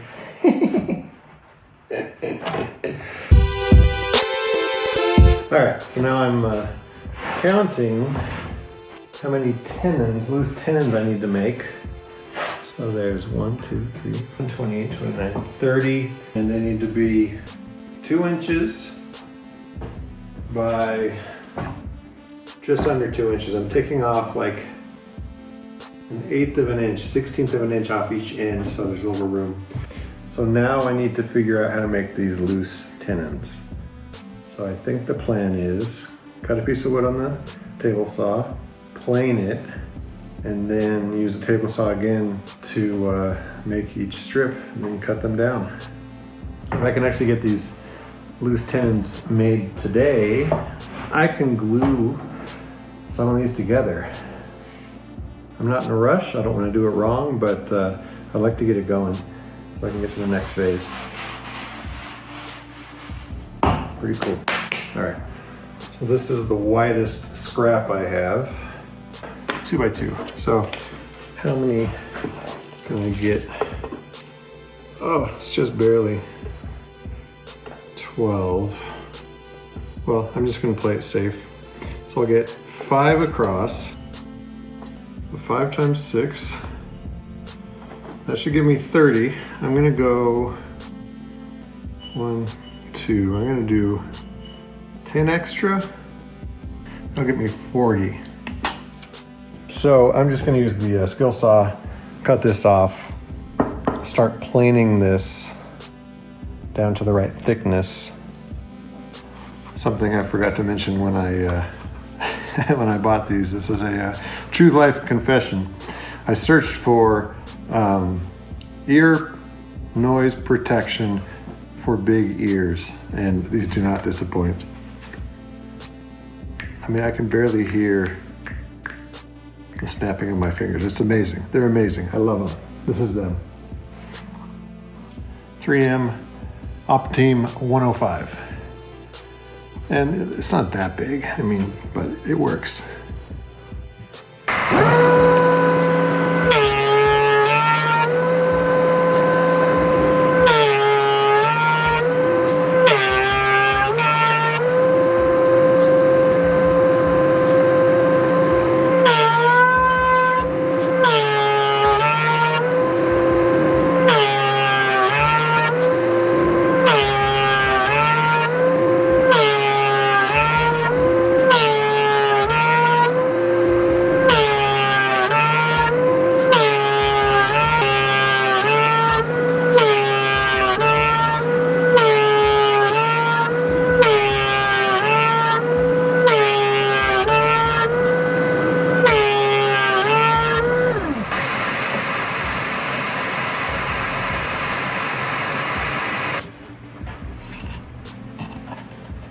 Just almost. Oh.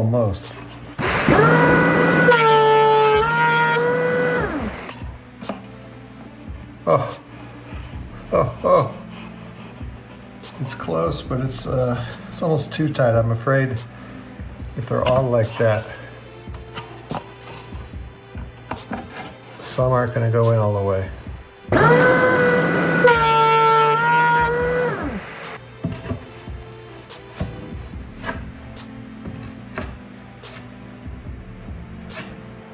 I think that's it. Man, I love that. So thin, so strong. It's beautiful.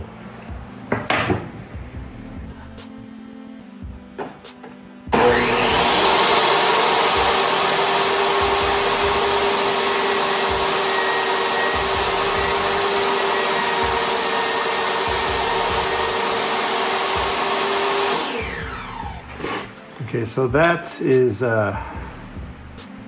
1 7/8.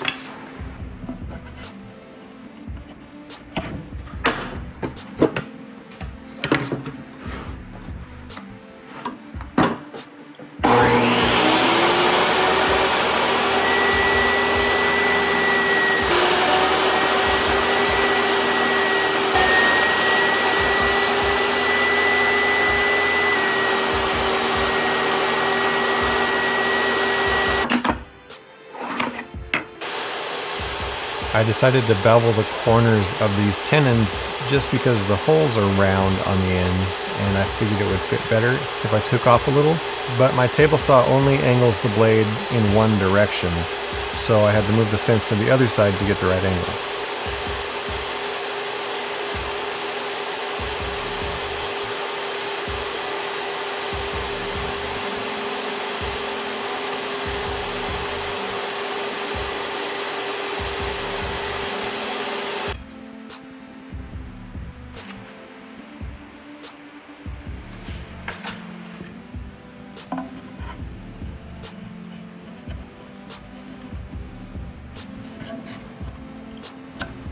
I was trying to be really cautious and not make these tenons too thin so that the fit wouldn't be good. So I slowly was inching toward the right fit, and I realized I should just plane them one more time to try to get them to that perfect thickness.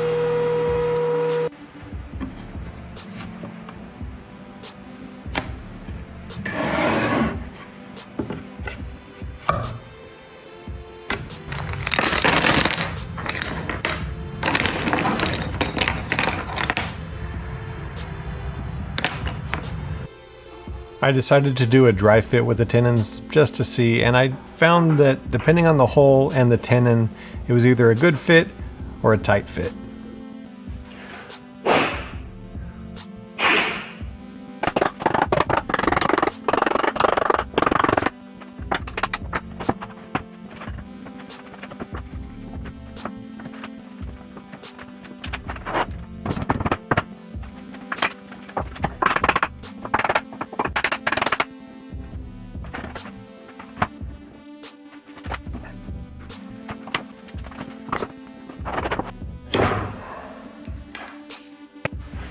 So I guess it's standard practice, but I'm glad I did the dry fit because I realized that these are just too perfect. They will fit in if I sort of hammered them in, but I think to glue up these longer boards, for me, this is my first time and it's way too tight. Perfect, way too perfect. So I decided my fix is I'm just gonna take each of them down just a little bit. Hopefully that'll be enough for them to slide easily. There's only 40 of them. I wish I did one more pass on the planer, but I wasn't sure. I didn't want them to be too loose. Not that kind of too loose.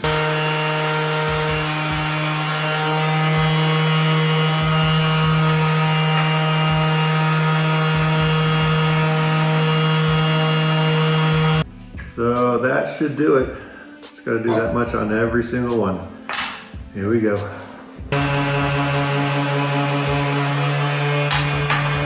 And something else I realized that I just lucked out because these are 2 inches this way and 1 inch and 7/8 this way, is I just happened to do my first cut 1 inch and 7/8 along this line, and so it was with the grain, which is perfect because I think with the grain in, they will be stronger this way. I think if they were built sideways, the tendency of these to actually snap along the grain would be much greater. So I was really happy about that. I was lying in bed thinking, oh, I did something right by accident.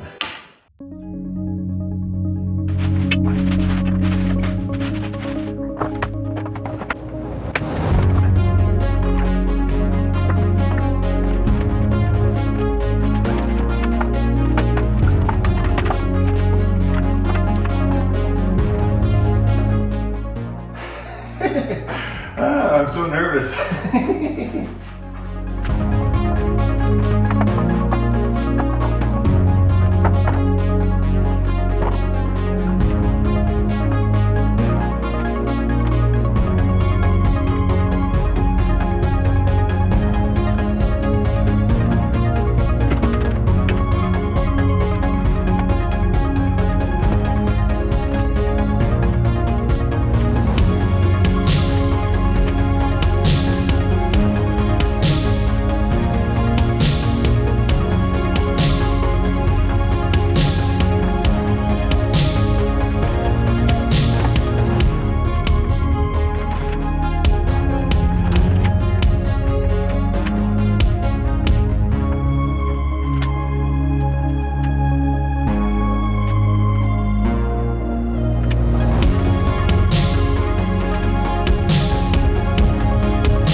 my first glue up.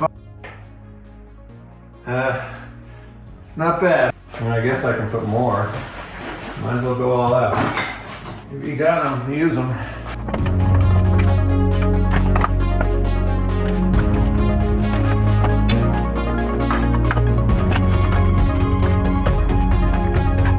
My table ends here. Where's my line? It's here, so hopefully I got enough here on the ends. I see glue in there, so it should be okay. A little bit of squeeze out. And yeah, not a ton, which I think is a good thing.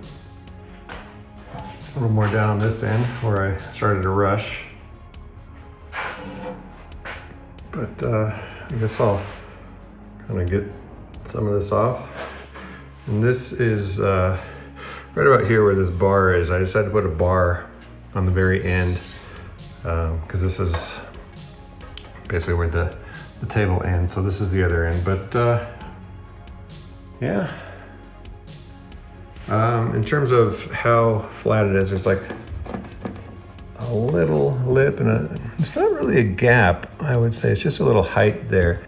This was from just me trying to cut a straight line on the table saw, but for the most part, it's pretty tight. There's a little tiny lip that I think I'll just end up sanding off, but the faces for the most part are really close together. My little mortise and tenons seemed to all click in once I started tightening down. I guess I'll scrape some of this off. I can't believe I didn't get any glue on me this whole time.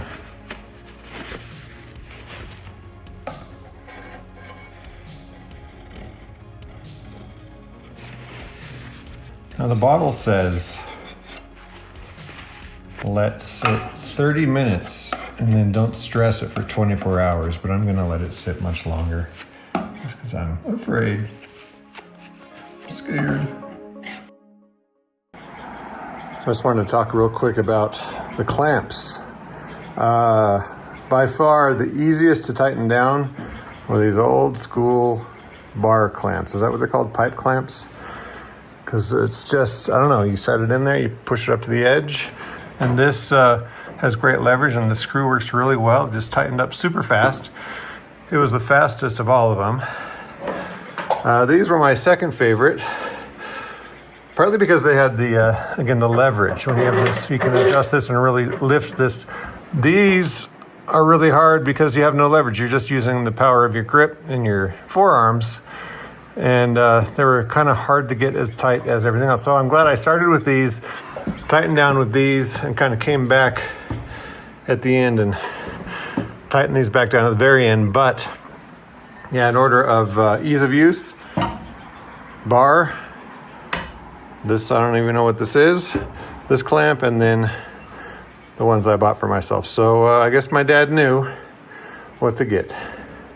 These are just Pittsburgh. I think that's sort of like the Harbor Freight brand. The other problem with these is, you can see even here, it's sort of twisted as you're tightening. This bar wants to twist. It's not a big deal because it's really about the pinch. It's not about this, but these I think are the gold standard. And apparently you can pull these caps off and couple another bar. You can make a bar, you know, as many bars as you have, you can make something that wide. So these are kind of incredible, versatile. I'm going to switch over when I do the whole table to these these long versions of it. They should be wide enough for the entire table.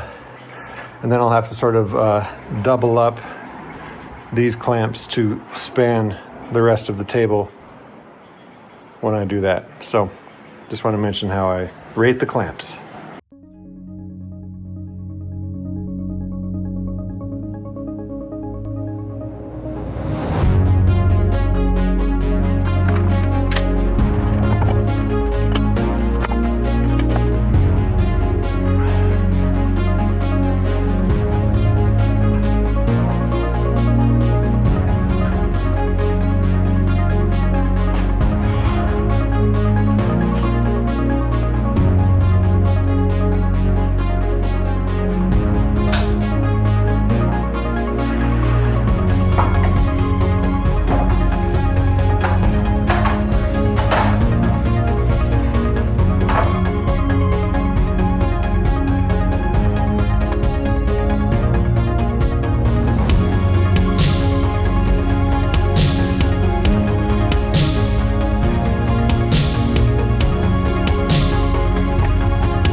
but it's done.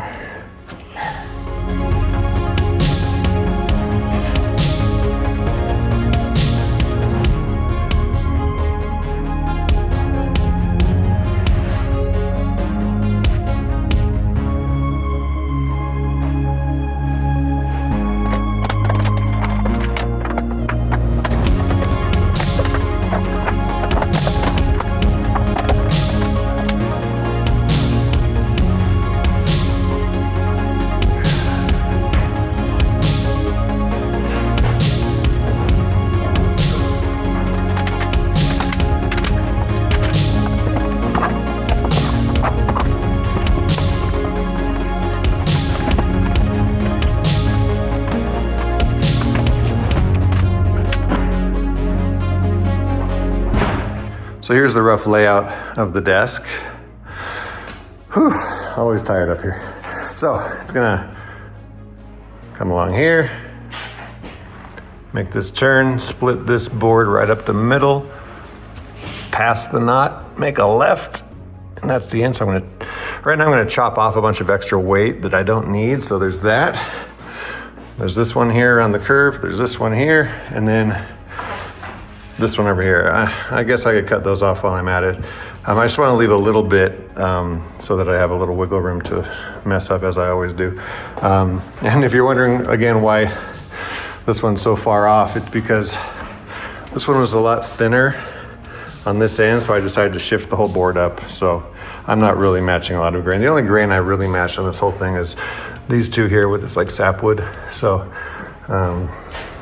but yeah, look at the where I'm actually gonna end the thing. That it lines up really well on all ends. I'm gonna fill these little things eventually.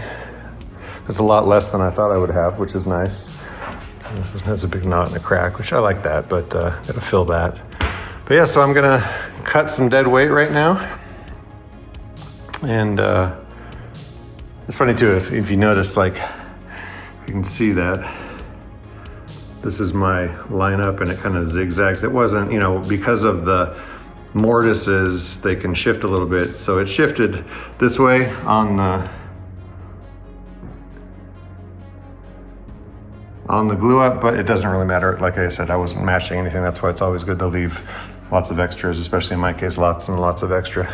But yeah. And then this, I noticed like this thing does not match up with this thing. But it will once the glue up happens after I trim this all down. So that's what I'm doing today. Cutting excess weight, doing the last glue up in the middle. And then I think after that I'm gonna cut my final shape. I'm debating whether I should do the epoxy. My thinking is if I do the epoxy first, and then cut my final shape, I might reveal, I don't know, a crack or a knot or something on the edge of the table that I'm gonna want to epoxy anyways. So I was thinking I might as well cut everything, see if there's any edge work I need to epoxy, which I hope I don't, but we'll see. And then epoxy, then sand the whole thing down to the final beautiful finish.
So yeah, in doing that, I feel like I just took off, this is like what, 15 pounds, 10 pounds? Whenever I do this, I'm thinking, eat it, eat it.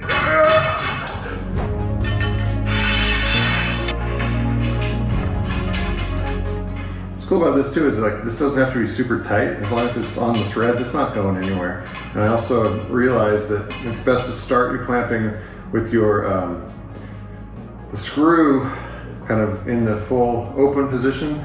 So you have all the leverage you need to tighten it down once you get the glue up. Because if it's already cranked down, you get to the glue up, you need more tension, you're gonna run out. So you gotta back it off, and that'll get you the best spot.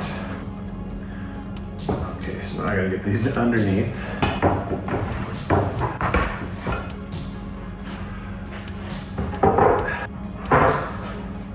When I'm lying in bed at night, I'm thinking, how am I gonna carry this whole thing halfway across the house?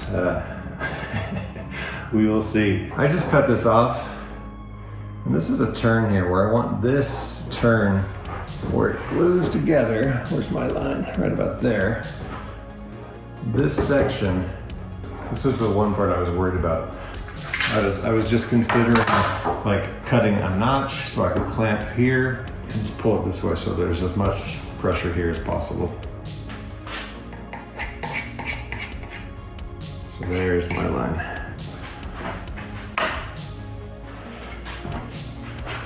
So I just need a little step where the clamp can fit right here.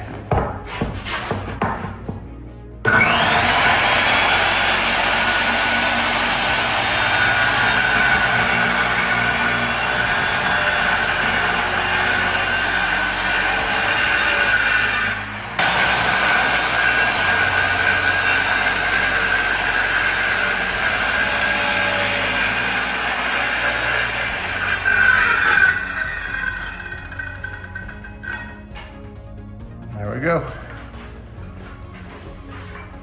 Down and doity. All right. I found if I do a bead and go right over the hole, that's sort of enough for the hole.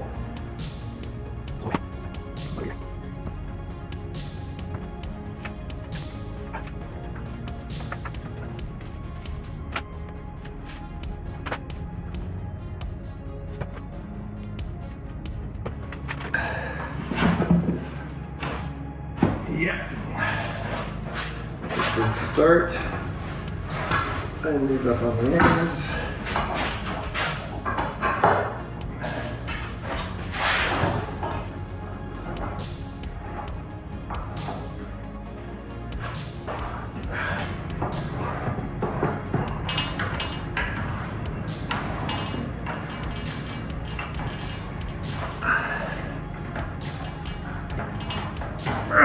God, I love these bar clamps. This guy.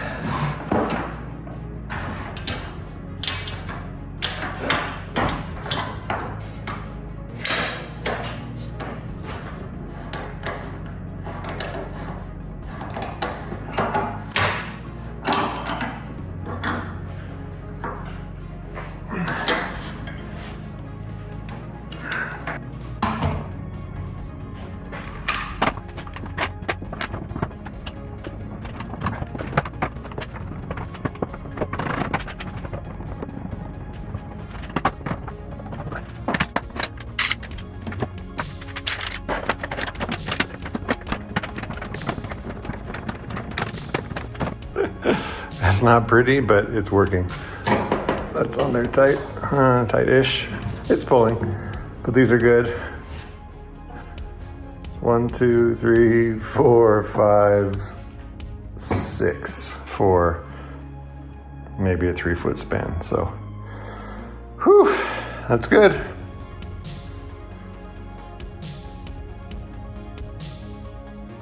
And just so you know, I'm using this Titebond 3 Ultimate Wood Glue. Waterproof, exterior and interior, super strength, longer assembly time. Well, that's good for me. And so far, I don't know if you can see it, but it's about right here. So I've used just over half the bottle to glue up all this. So it goes pretty fast. It's thick, you know, but it's yeah, it's about halfway full. So this says clamp for at a minimum of 30 minutes, which seems kind of short. All the advice is like 24 hours. And then do not stress joint for 24 hours. So I think I'll be pretty safe if I give this a little bit of time, and because I really want to figure out the shape of this thing and cut it all down. It'd be nice if I could do that today. So I don't think I'm gonna wait 24 hours, but I'll give it a couple hours. I have some stuff to do. Release the Kraken!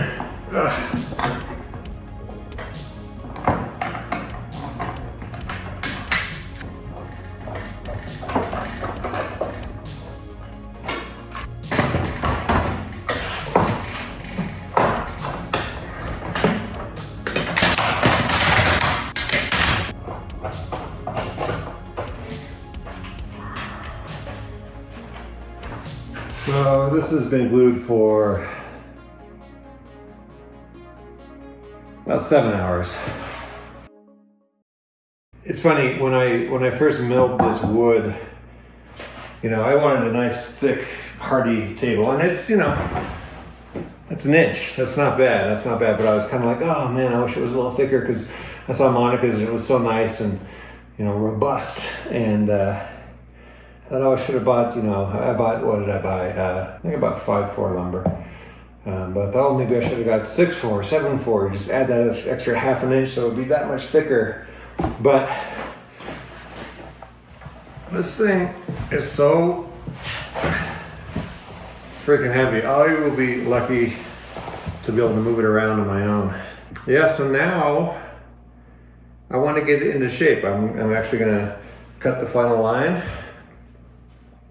Hopefully, actually that's why I have this level out right now. Hopefully this edge is good to go. This is one that I milled. It should be straight. Let us see. That is very straight. No gaps. So that is wonderful. So I get to preserve one real edge, which I'm really happy about. Okay, so this is basically my master edge. And this is just me. I'm not teaching anyone anything here. I'm just talking out loud, because if I don't, I'm gonna mess up big time, and I made it this far and I don't wanna screw up. So this is not a course. I'm not teaching. This is me just figuring this out. So this is my master edge. So if I want the table to be square, it should be square off of this edge. Correct? Correct. So the biggest square I have is this one, but that should be enough. It should be enough. This has my confidence.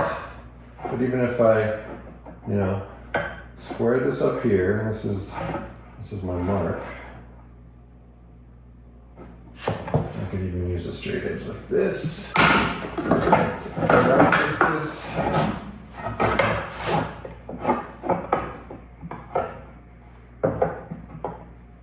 Like so. I have the longer straight edge over there.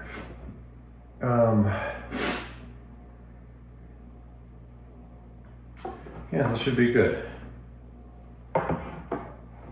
Trying to figure out, is there any other math? Someone out there screaming at their monitor about some way that I can make a nice square line right here. Let me think. And the only thing I can think of is if I make a box here and the diagonals are equal, then the box is square. Which is kind of like my math mind. That's my only option in my head. So before I do that though, I'm going to lay out my template one last time. Get some final measurements based on my template. Yep, this is the way it goes. So this is my edge, I know that much. That's kind of where my rough line was. And I mean, I could kind of assume this cardboard is straight, but I'm not going to. I'd rather do the math and prove it. So there's that.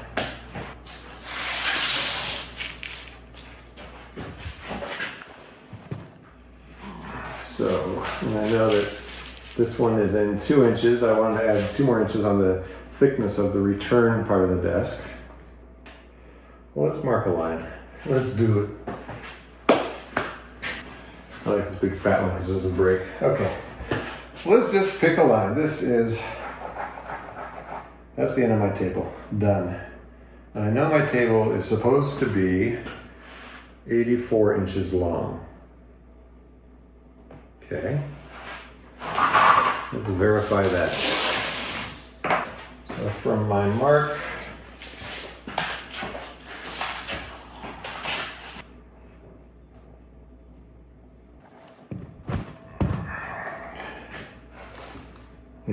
and it's funny, there's a line here and it's pretty much right at the mark. This will be a process of elimination, so I know that this edge is square, or straight at least. So I put the square up here at my 84-inch line.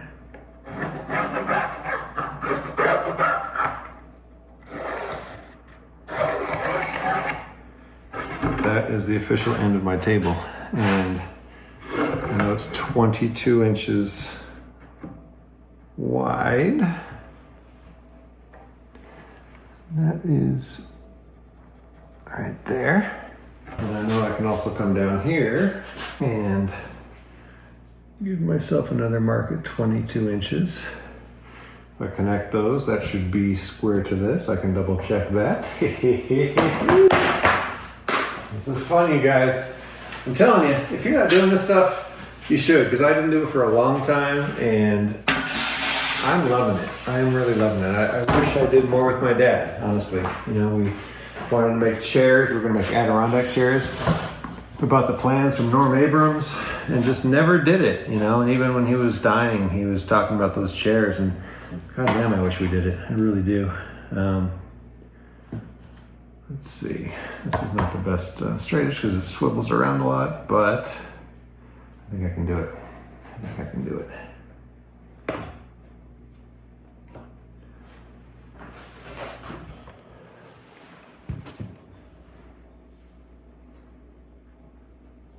Okay, hold that down.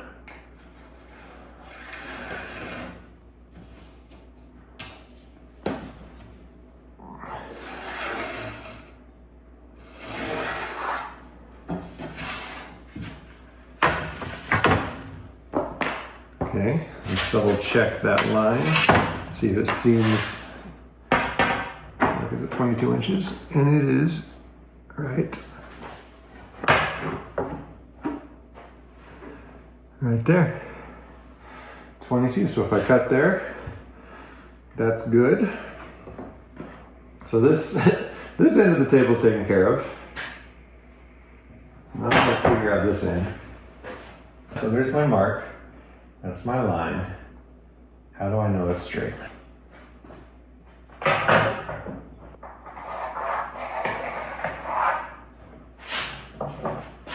That's a start. This is 31. I think that's what I was hoping for. And that is 31. So this end is 31 inches deep. Okay. So to find my corner, I'm going to measure a box to make sure it's square.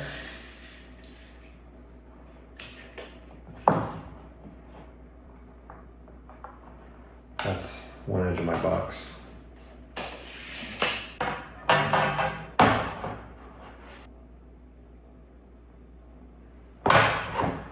Okay.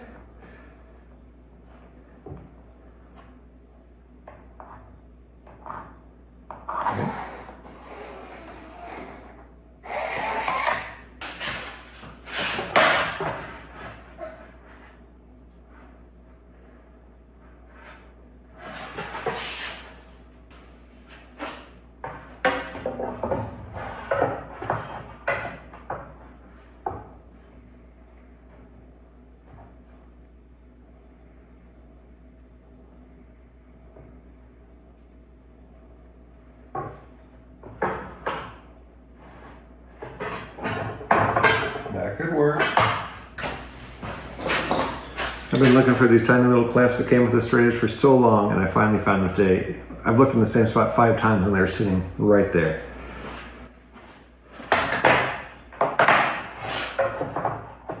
I should make t-shirts for garage gremlins.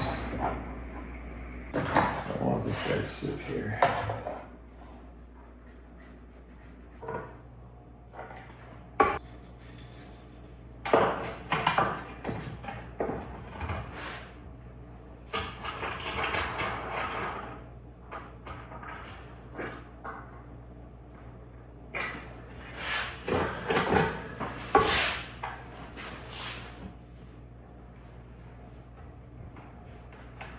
Okay, so this, I'm confident, is square. This is touching this the whole way, and it goes all the way to there. So, let's see what happens.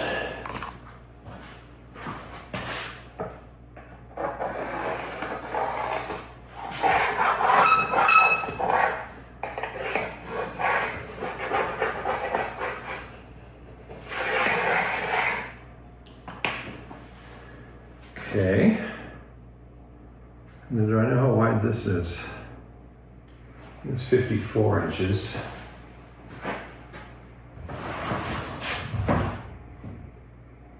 Yeah, this should be 54.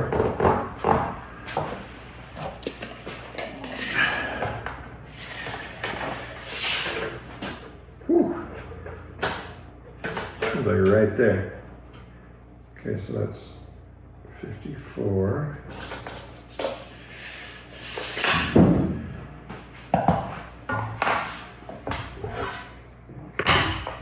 And math tells me that if that is square and that is square, then this is square.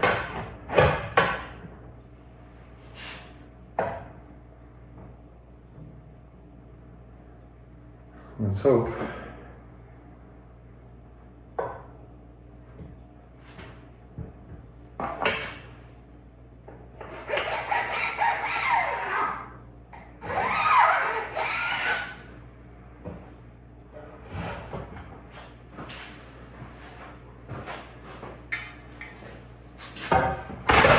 I'm just going to eyeball this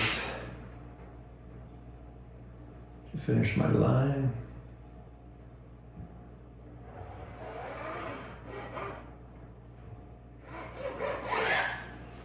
Okay. Now, there's got to be an easier way, but this is all I know. Because I don't know. And I know a little geometry, so I can make that happen. So, I have one diagonal measurement, and that is from this corner to this corner. And if I know what that distance is, and I can make this one the same, that's square. It's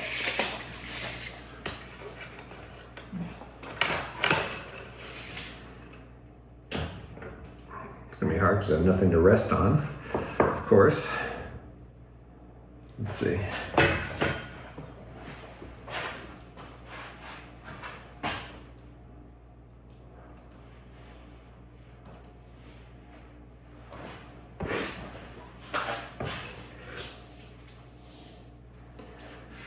Might be easier this way, I don't know. Let's see one thing real fast. That is not reach. Doesn't mean I can't use it. Okay, let's try this. I have nothing to. Boy, I wish people could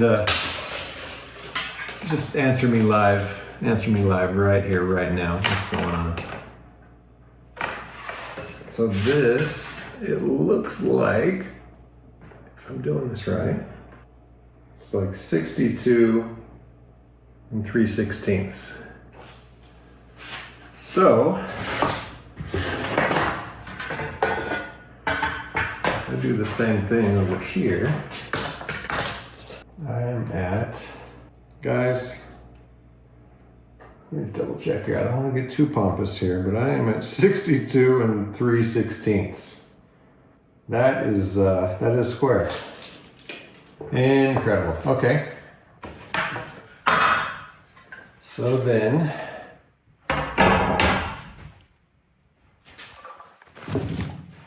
I'm just gonna, there's my corner. That's my 62 and 3/16 diagonal.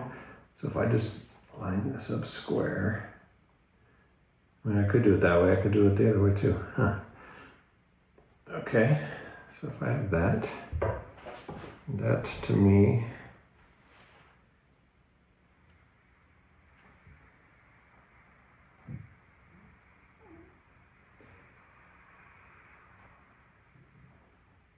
square.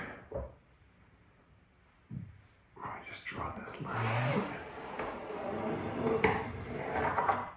without moving my square. Okay.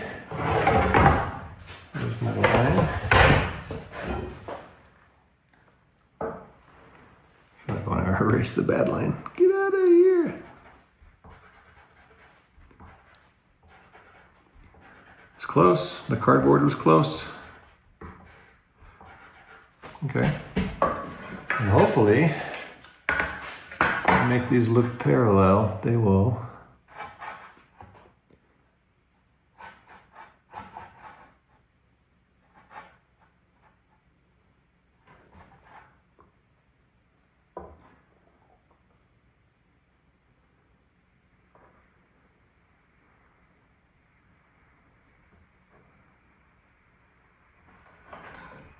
Well, you know what?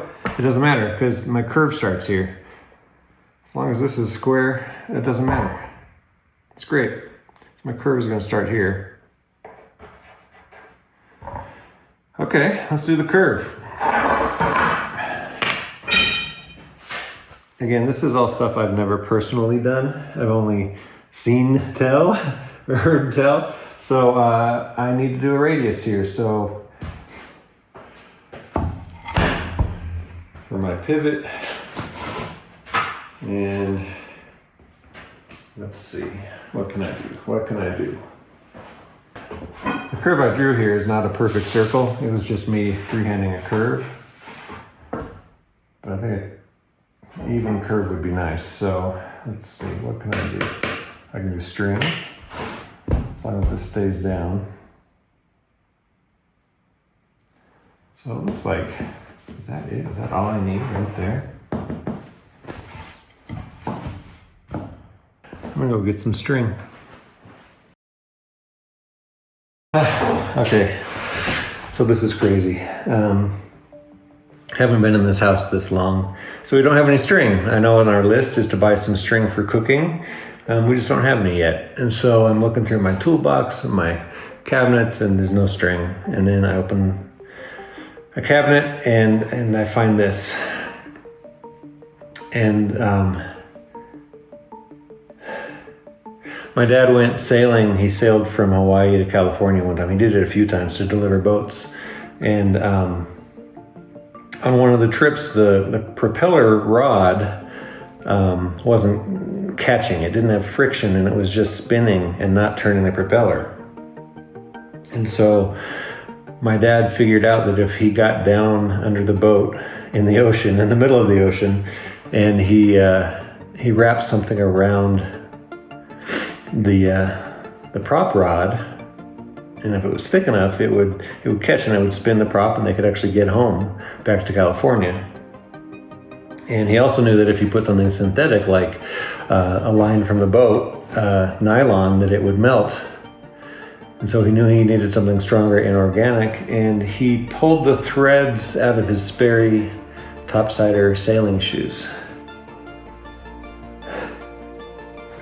And this is the lace from the other shoe that he didn't use. The shoe that he used is probably in the middle of the Pacific or something, but I found this in his tool shed and I knew exactly what it was when I saw it. This is the Sperry leather shoelace. So that's what I'm going to use to make this radius. Long story short, but it's a pretty good story. So pretty special. I mean, I'm using all his tools anyways, and he still got one more for me, so it's pretty cool. And of course, I'm gonna tie the sailor's knot, the bowline. So the first knot I learned, and it got me out of a lot of trouble in the ocean. It's kind of hard with the shoelace, but here we go. Oh, almost. Let's try it one more time. A little longer. Oh, hopefully I don't break it. There we go. Just need a loop. So this will be my pencil end. Yeah, and I don't think I really need math for this. I just need to know where I'm meeting up. I'm just double checking to make sure that I'm right about my 22.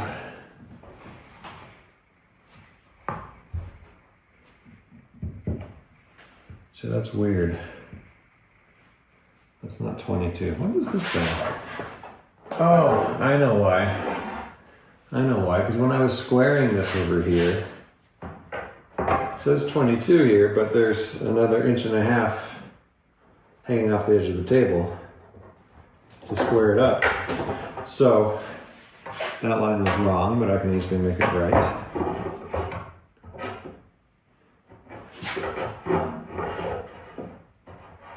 So square it up again.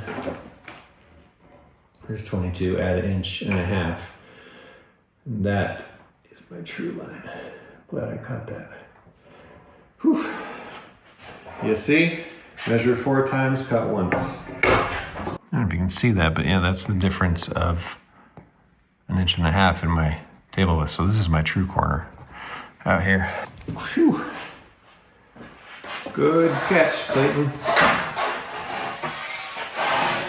Maybe your dad's looking out for you. Okay. So there's one mark. There's the other mark.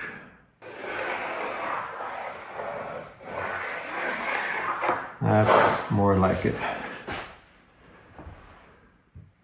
Let's just start the meetup point somewhere around here. I'll figure that out. I gotta get so emotional building a table. Okay, so if I pin this down here, let's just say, nope. So bring it in. Bring it in. Okay, so if I try that,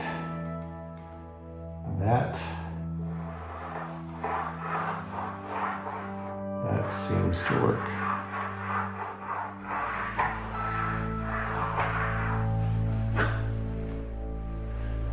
Huh. It was that easy, huh? I'm gonna erase this old sketchy stuff just so I don't get confused when I'm cutting this thing. Oh, man. I like that story.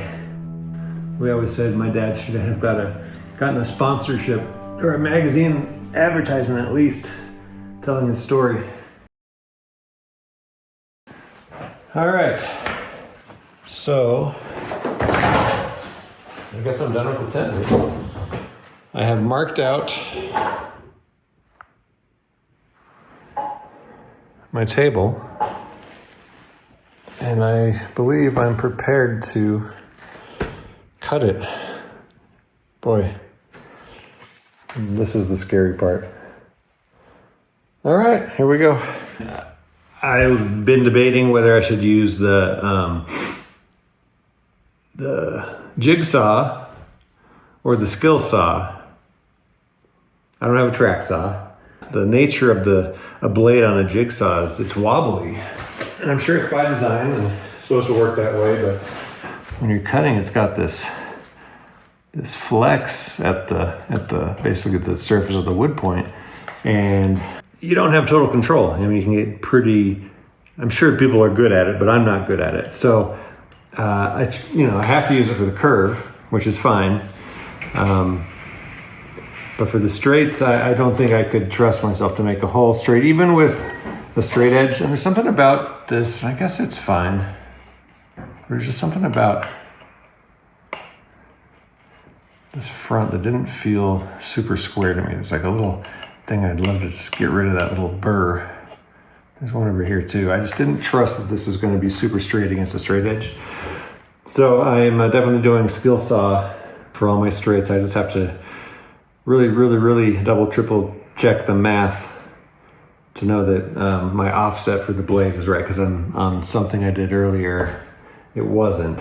You know, in the end, it's just a table. It's going to sit on a frame. The dimensions don't have to be perfect. I'd like it to be square, and I'd like the edges to be straight. But other than that, it's just a table. So here we go. Start with this end. Partly because it'd be nice to have two complete edges that are actually touching. So that's it. I'll probably do this, maybe the outside. It's a little thin, it's a little scary, but I can do it.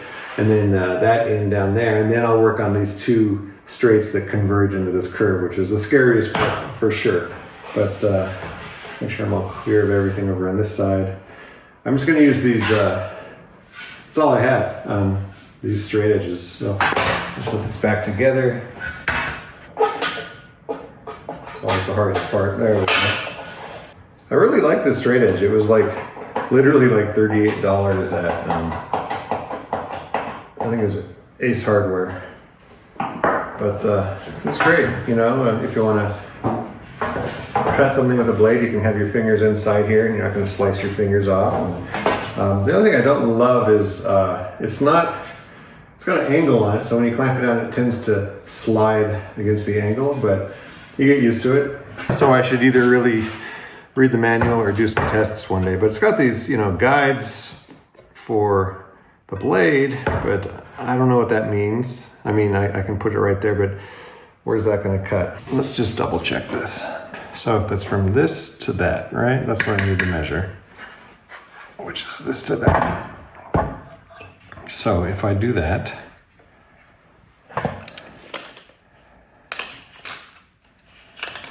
this is a perfect video for comments because that's all this video needs. So that is actually, I see it as 3 5/8. I mean, I could argue that it's actually 3 11/16. 3 11/16.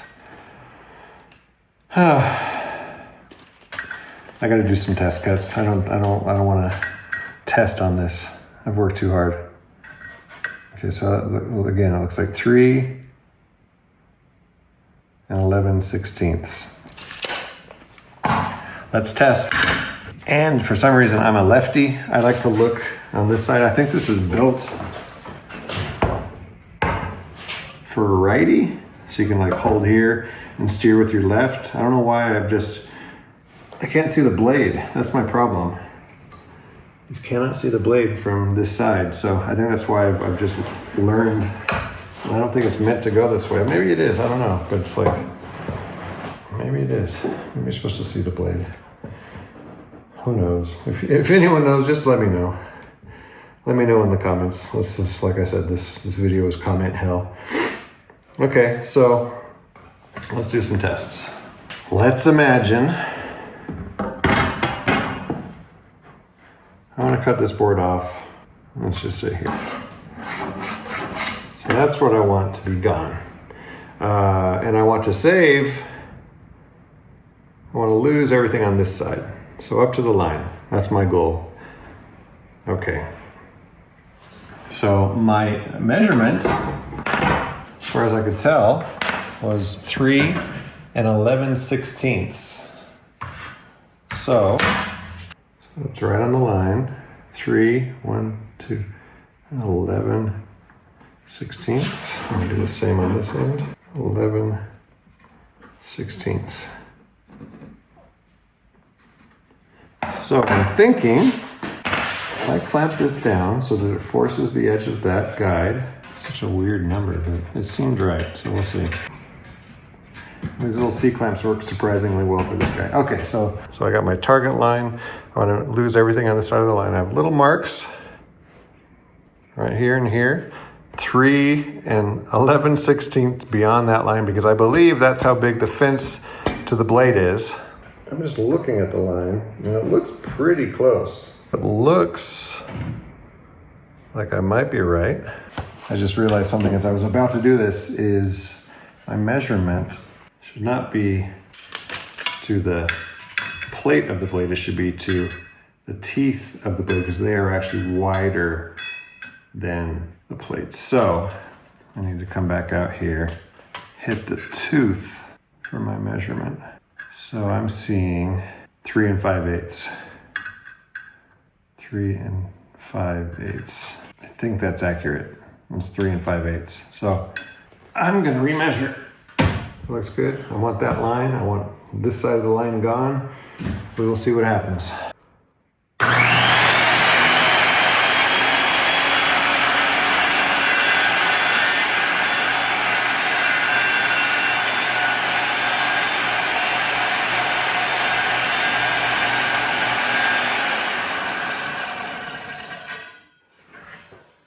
So I decided to stop short just to see in progress. There's my line. So it's like, that's like a 64th of an inch. So I think that's pretty accurate. I mean, it could also be the difference of, you know, that my pencil mark is still showing. So 3 5/8 is my number. I should freaking write it on here with a Sharpie. It's right on the side, 3 5/8. Okay, so I feel confident. So whatever my edge is supposed to be, I need to offset by 3 5/8. So here's my line, 3 5/8. I've measured, marked it.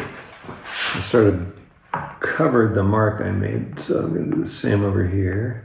And I made a mark here in the middle, and it is, if I press down, it is covering that too. So this doesn't have any flex. I think it's gonna be good. I'll pull this away from the edge of the work table. It's all free. We're gonna cut this table. You got this.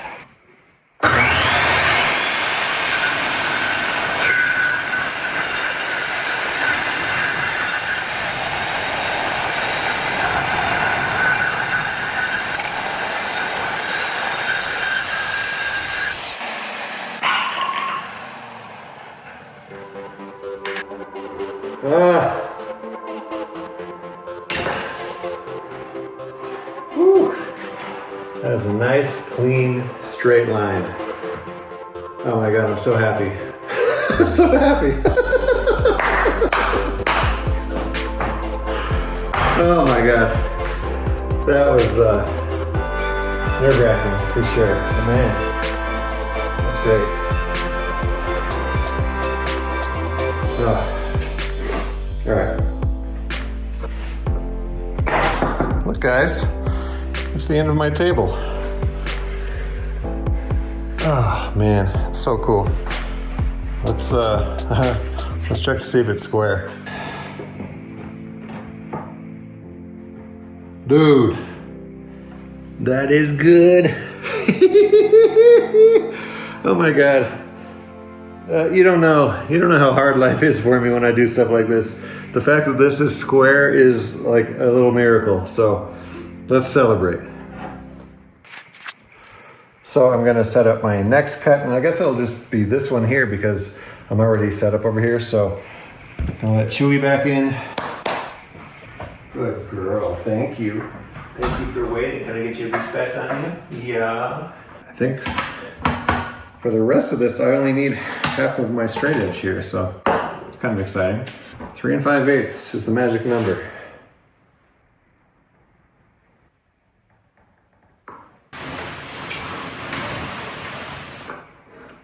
The marks I'm putting down, I'm basically just splitting them with the edge of this straight edge, so I can see half of the line sticking out underneath the edge. And that's it. And the reason it's a little harder to clamp these from the bottom of it, I just don't like a lot of stuff sticking up here, so I usually clamp stuff with the handles going down. All right, here's another edge. So sorry, Chewy, you gotta go outside. Say bye, Chewy.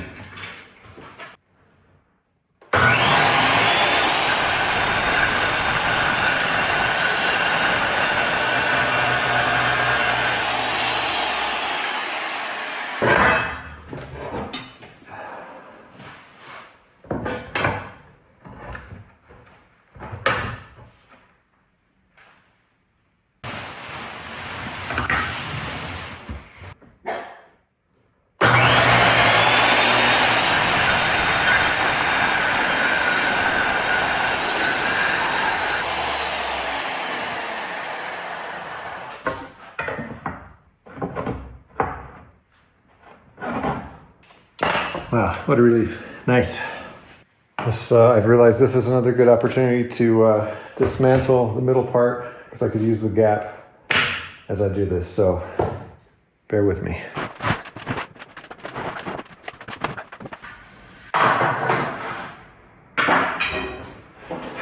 Can you see I have this smile on my face? This is amazing. All right.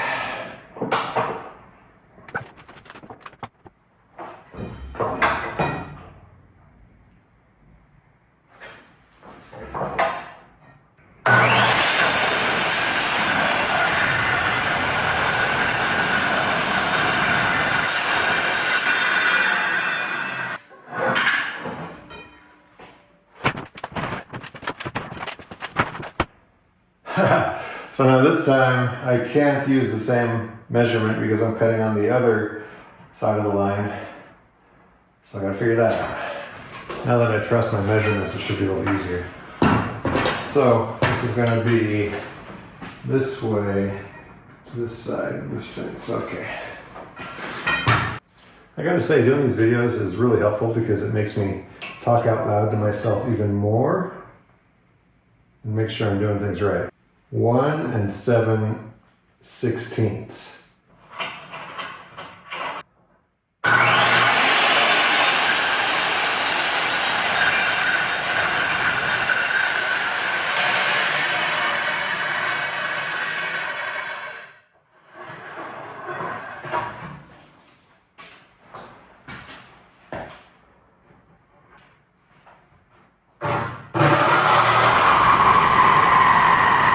So this is the shape of my table.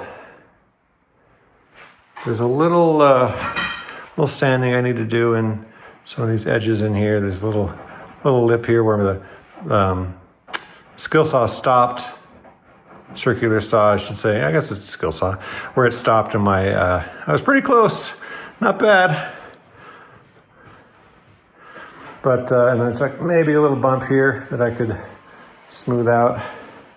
But yeah, that's the table. So I sort of lied. There's one more little cut I need to do here because the walls where this is sitting in are not square. This won't fit the same, or it won't look right. So I need to actually taper off, I think 1/2 inch here down to that corner. So that should be interesting. So we'll see how to do that. And that'll be the last thing.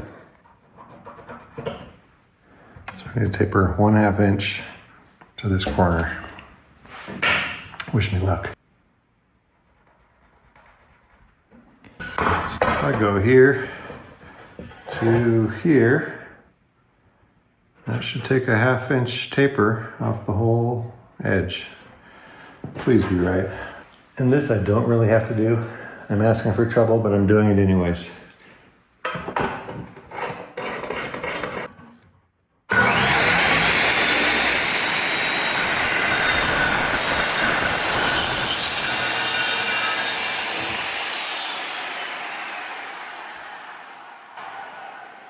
It wasn't deep enough.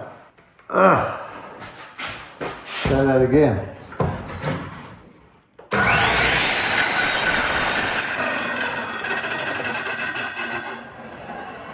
Still not deep enough. Well, let's just go for it.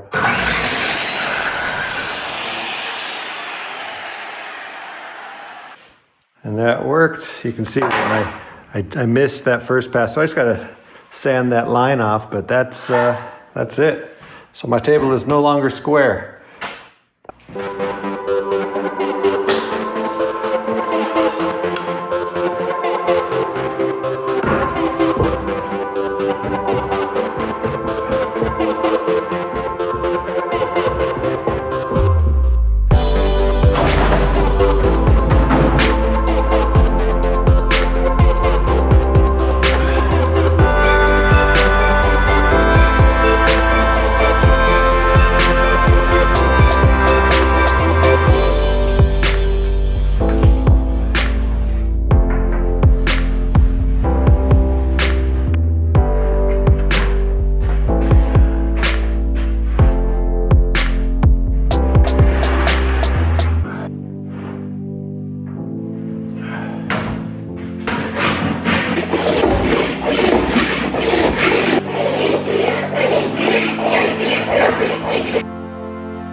using the backside to practice and figure out what I'm doing, but really I'm seeing how much glue I can take out. You can see it's still kind of where it's uneven. There's a little bit left there. I'm not going to worry about that. This is the bottom side.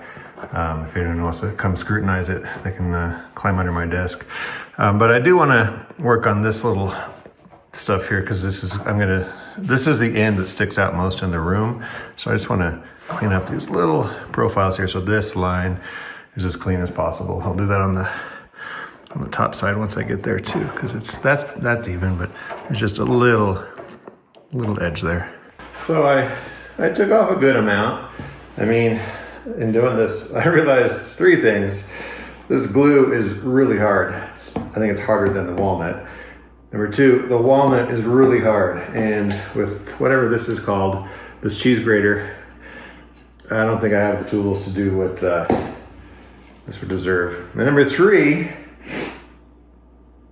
I realized that no one's gonna ever look under my table, so it's good enough. I don't have all week to work on this, so I'm gonna jump ahead, and I decided, well, a couple things. I really, I like my plan of always going for testing out on parts that don't really matter. Like this is the underside, so I've tested this against the glue and the little ridges, so I know what I'm in for when I get to the top side. But, so I think that's a really good tip. I don't know if that's a common one, but that's where I go. This is like the back edge of the table. I'm gonna route that first. I think the next step would normally be to epoxy all the knot holes, but I think I want to get the table as flat as I can. You notice when I put the level on, when it was on the other side, that it was kind of rocking. It might have been because of these, where was it? It was over here between these two, and this is very, very flat it seems. I wonder, a little gap here. Bigger gap here, so it's that same sort of turn on this section, which is fine, but I decided that instead of trying to, sand and level the whole top surface of the table to get it as level as I can, I have these C-channels, and many people may say it's overkill, but I wanted to do it just to try it. This whole table is about experimenting and learning new things. I've done about 20 new things that I've never done before, so might as well keep going. So I'm gonna put the C-channels in, and hopefully that will help flatten the table if there's any flattening to be done. And luckily, this is the underside, but it's cupped this way so that when I do hopefully flatten it, it's not going to split any seams, but any seams that will split will be on the underside. I don't think they'll split at all. I think the wood will give a little bit. But yeah, I'm going to figure out how to do these C-channels. So I got to dig those up.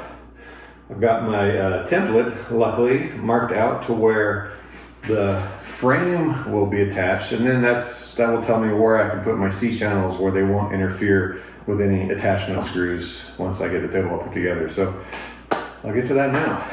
All right, so this is roughly where the frame will attach underneath the table.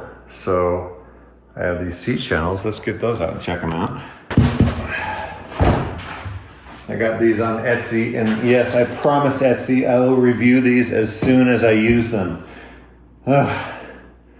Really? You can't turn off a review request? It's crazy. It's crazy. So let's see here.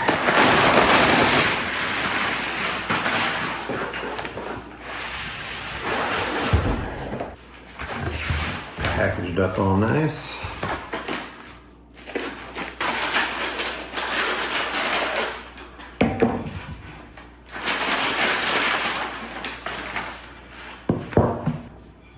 Those are super nice. Super nice. I mean, I've seen images of some online that are all rusty. These are powder coated. They look beautiful. Really beautiful. Okay. I'll put a link in the description to where I got these.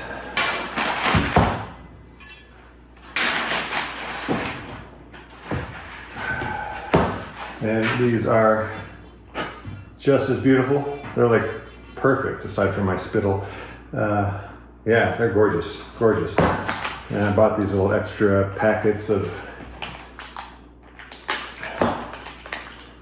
threaded pole things, and these will fit right in there and hold it steady. All right, now I know where my safe-ish zones are. Screws go here, screws go here, there and there. So now I can lay out my C-channels.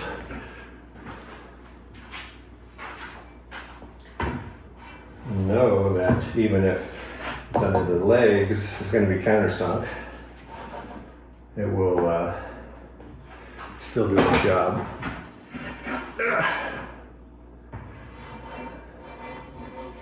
I'm not sure where the best, if you want to be closer to the edge, I'm going to put it here and here.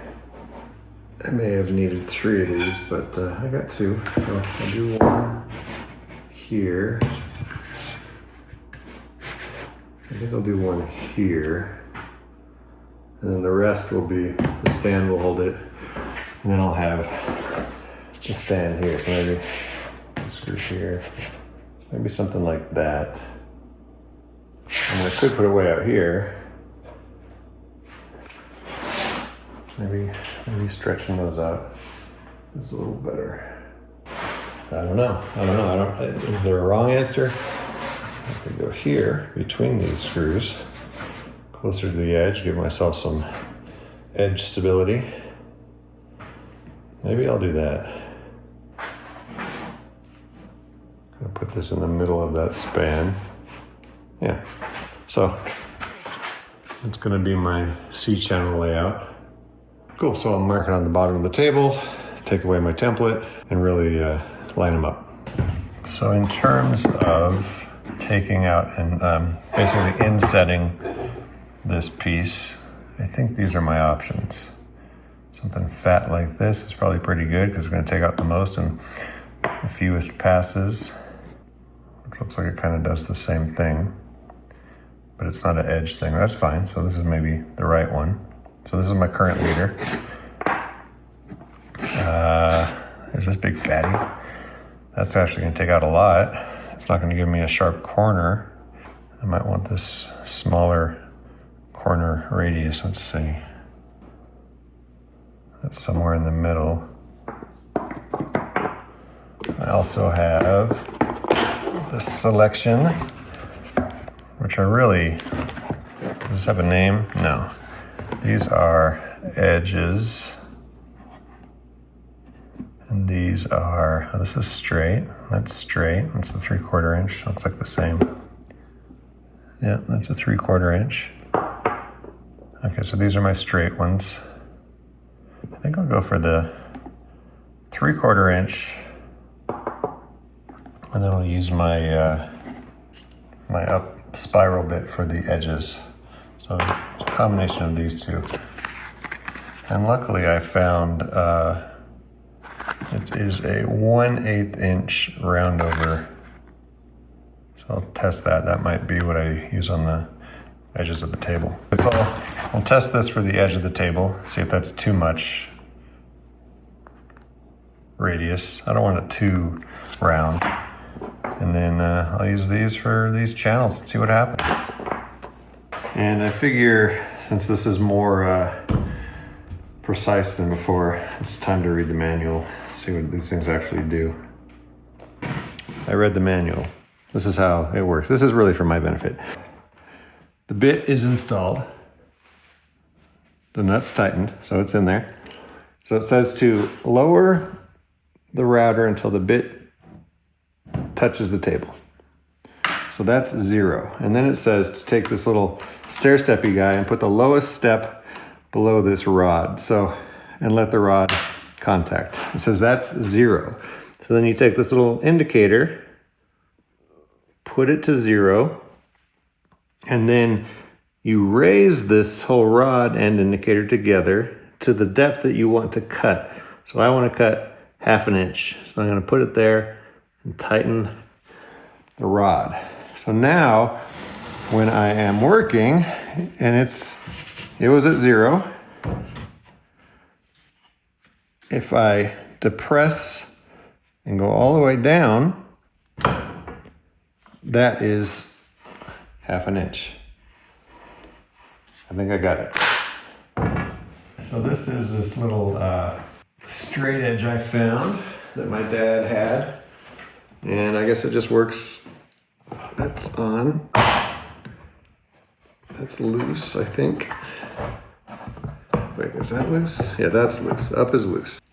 This is backwards for me, but I'll come around to the other side. So yeah, so basically my 1/2 inch channel is going to go somewhere around there. So I just need to bring this up. I don't know how you make this square. Maybe it just squares itself. We'll see. Okay. That's pretty much where I want to be. Use my square. Maybe. Tighten that guy down. That's not going anywhere. Is it still square?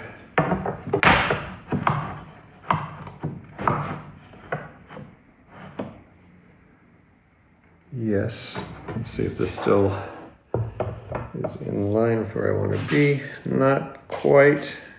It's just off by a tiny bit. I'll try that again.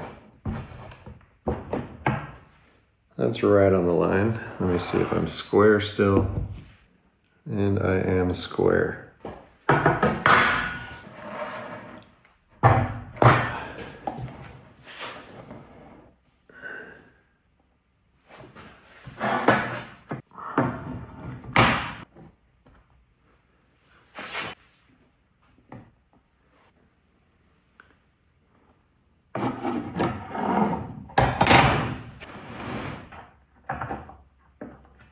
What I've learned with these is don't bother lining this up until you get these on, because every time these move the bar around. So, okay, so that's still good.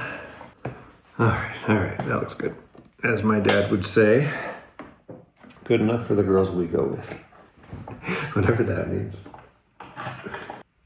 Okay, so it appears I've got this set up to do both channels.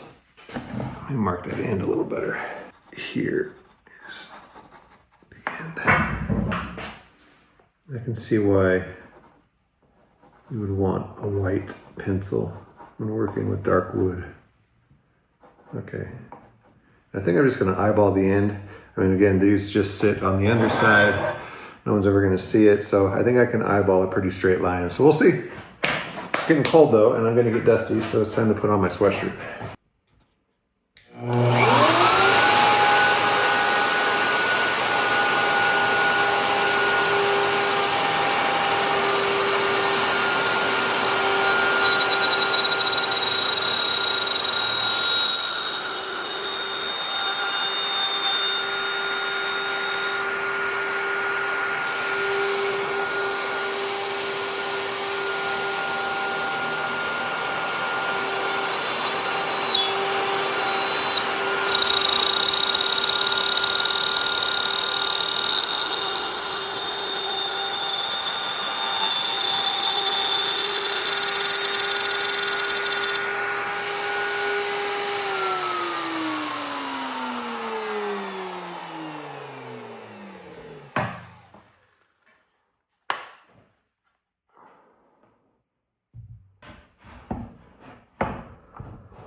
that appears to be a good fit.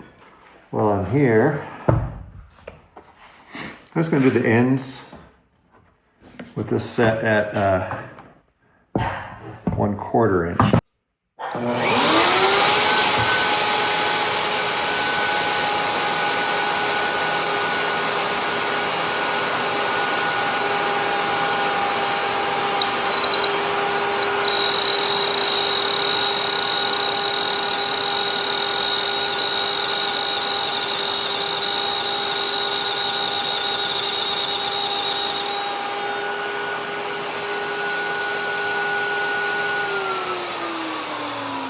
I think I did that wrong. I didn't want 1/4 inch. That's okay. I wanted 1/8. Let's try that again.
Here we go.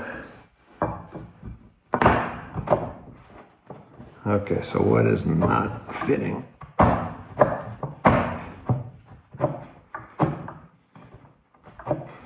We're close.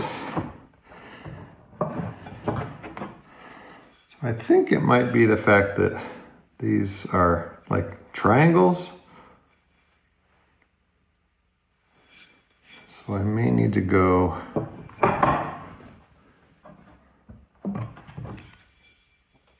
a little wider. So that, I mean, it's 1/4 inch, but it's like, it's got a little extra here.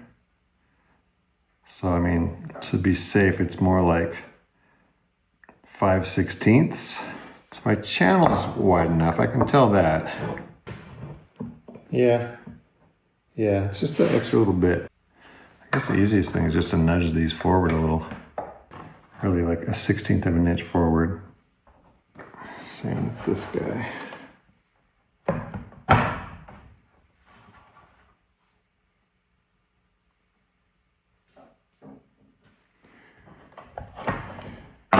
You know, sucks, but oh well. That's life.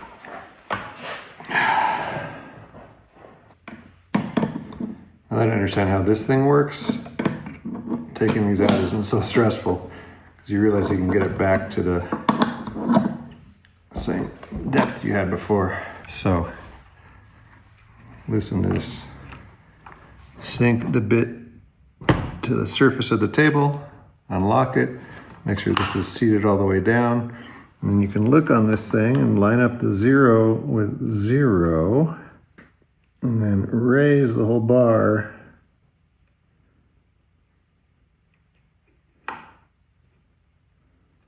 Let's just do 1/4 inch. Tighten the bar, and that's your setting.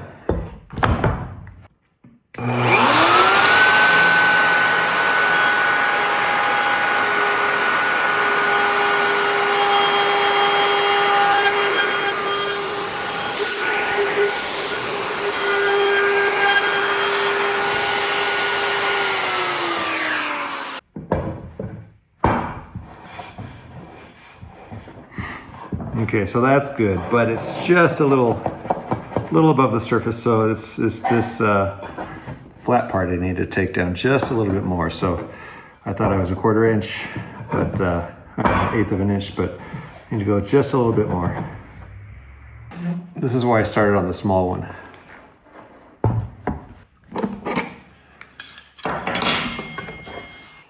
Poor dog. Every time I do this work for the noise, I take her out of the garage, so it's like in, out, in, out. She's being good.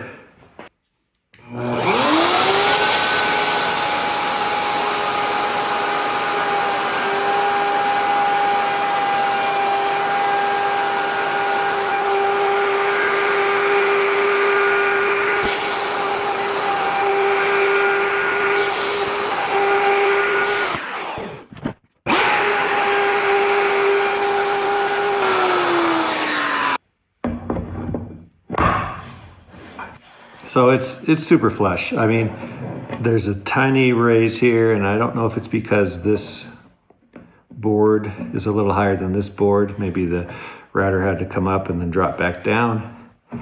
But for me, good enough.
So I realized I had my thumb on the trigger here, on the plunger trigger, and probably as I was coming this way, I was slowly easing up. So it's best to sink it, release the trigger, just let it lock in and stay where it's at.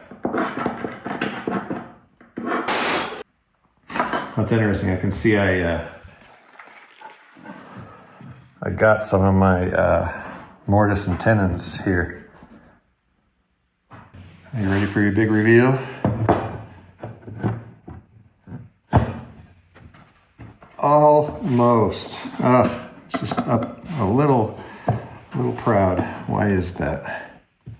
So I've realized on this one, I needed that little extra corner taken off so that this the V,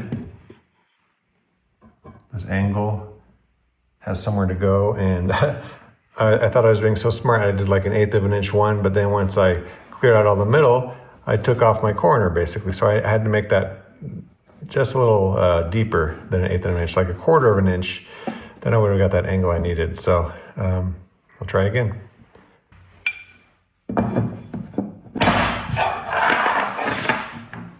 Like a glove.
So it's not perfect. Actually, I should have gone further. Oh no. I'm gonna freehand this like a boss.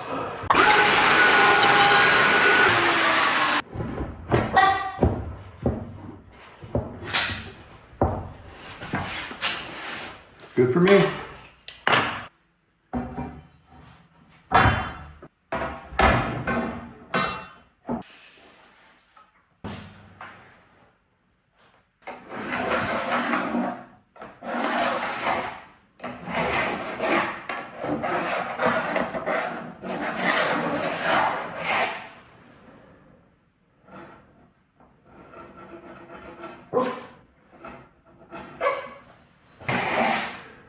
All right, let's go walk. All right, so I got these now. What are these called? What are these called? Threaded screw receivers. There's got to be a name. I know, because I bought some. Okay, so I got to figure out how big of a hole to drill, and I'm assuming it's just enough for this to fit and the threads to grip. So let's look at that. You know, if you could just get your bits out, you'd be good. I have to cut my finger. They're sharp. There we go. Okay, 3/8. I'm guessing that it's too big. It's gonna be too big. No grip. All right, 5/16. Could it be?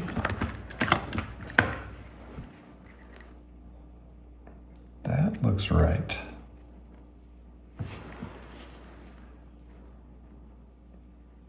I'm gonna do a little test. Got one of these. So, might as well learn how to use it on my test piece. This video has everything. Unboxing. Let's do something. A little handle. Bag of goodies.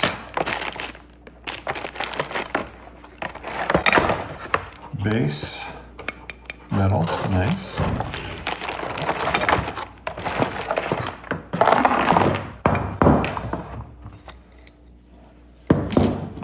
Plunger. Ooh. Of course, instructions. All right, let's see what we got here. So let's get this guy in here.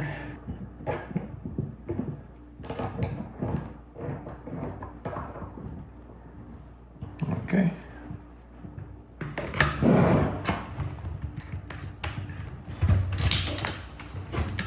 Okay, so. Okay, look at that. You can kind of move around. Got the handle here.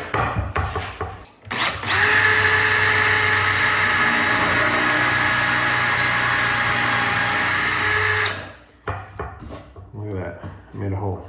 Now I need to get the depth for this. So. I mean, I could kind of let it ride this little elevator. And that's the depth.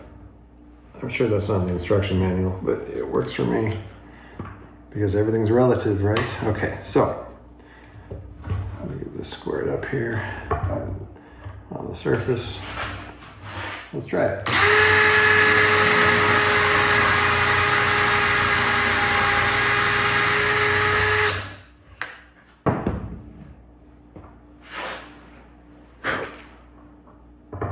Maybe. What are the odds I don't have a big enough screwdriver? That's the good odds. Oh yeah. You see, this is me figuring shit out. It takes forever. Especially when you've never done this.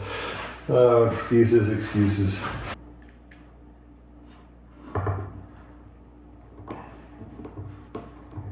Maybe that bigger hole's the right one. All right, let's try.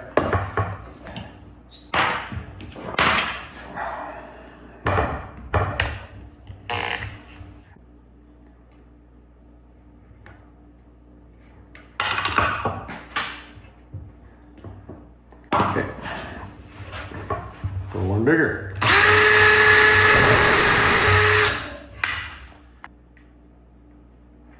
And this size makes sense because why would you make a 5/16 inch piece?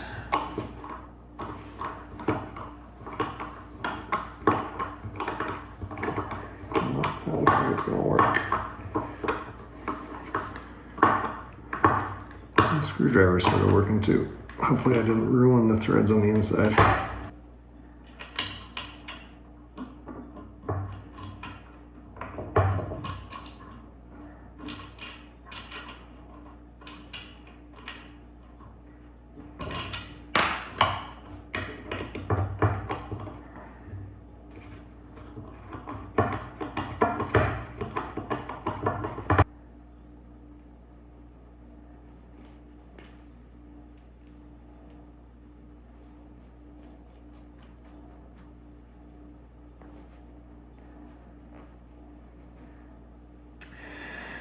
Yeah, I definitely bunged up the threads on the inside because my screwdriver is not big enough.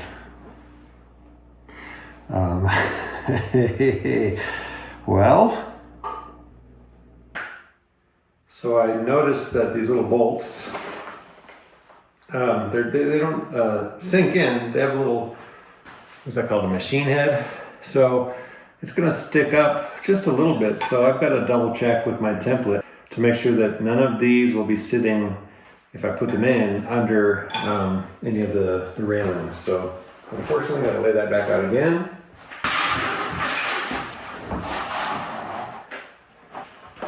Under here, none of these, it's all free and clear. This one might be a problem. There's a hole, there's a bolt right here. So that could be a problem, so I'll skip that one. This one should be okay, this one here on the end. It's right by the edge, but if I tuck it to the end of this, that should be okay. So skip, tuck, and there's one here, which will be right in the middle, which is safe. There's one out here, which is safe. So this whole rail is good. That's totally free and clear, because one will go here, one will go right in the middle, one will go out here if I want to. That's good. And then this one is way outside the rail, so that's good. So it's really that first one over there that has any issues. I didn't plan to make these such a big part of this project, but I'm so glad I started using cardboard for templates. This is one of my dad's tools. It's one of my favorites. You just basically set it, pull the spring up, and it makes a mark. I love it. It's so satisfying.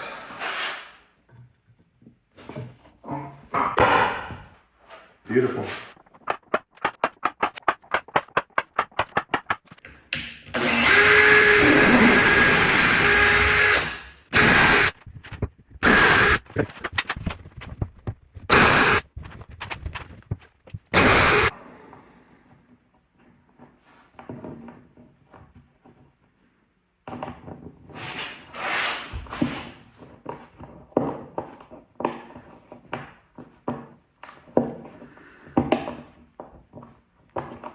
There's a term I learned in Italy, and it was in response to the first McDonald's in Rome. And it's what they call slow food. And it's celebrating kind of the making of food that isn't fast.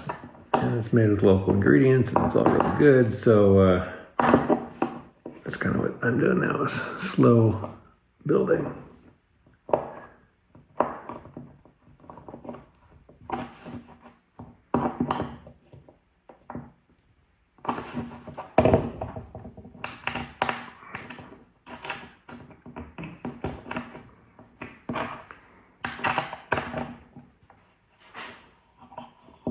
That should work. Imagine the things I could do if I had a big screwdriver.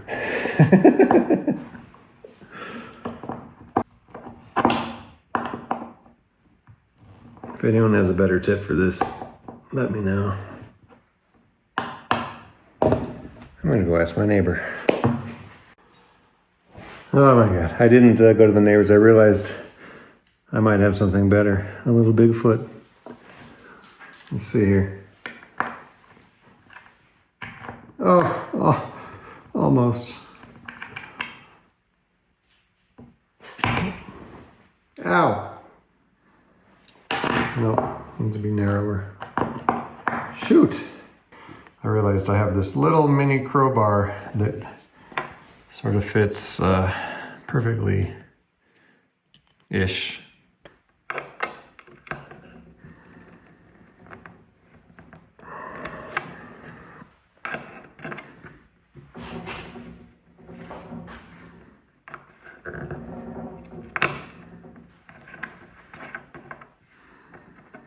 I don't know if it's because the wood is so hard, but this is just not easy.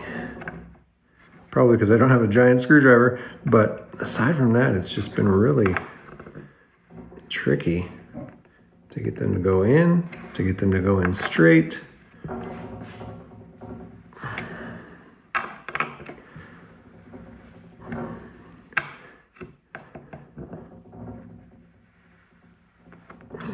That's better, maybe.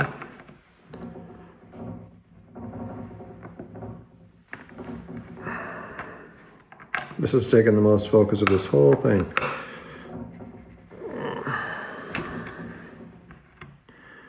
Trying not to misshape these things as I put them in.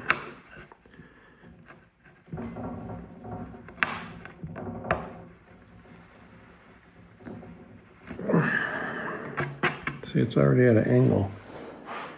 So what's the point of drilling a straight hole when these just won't turn? I mean, is the hole not big enough? It's got to be big enough. It's the biggest bit I had.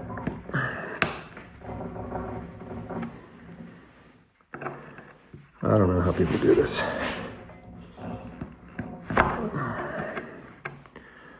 Almost there.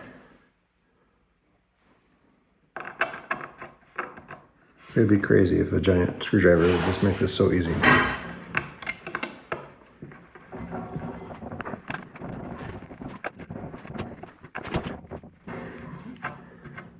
It's almost there.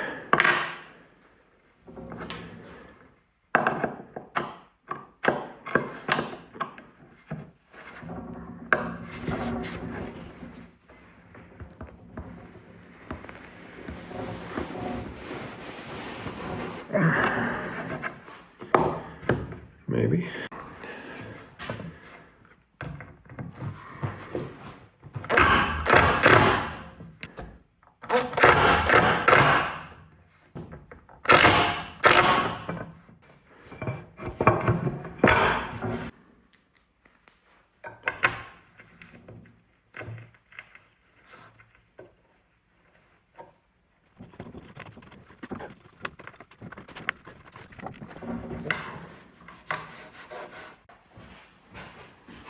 Well, I've had some trouble with this one. When I drilled this, it was a little weird and wobbly. I think the wood's just really hard right here. So it kind of messed up the threaded thing, but I got it worked out. Yeah, that's in there. Very solid. Now the rest of them.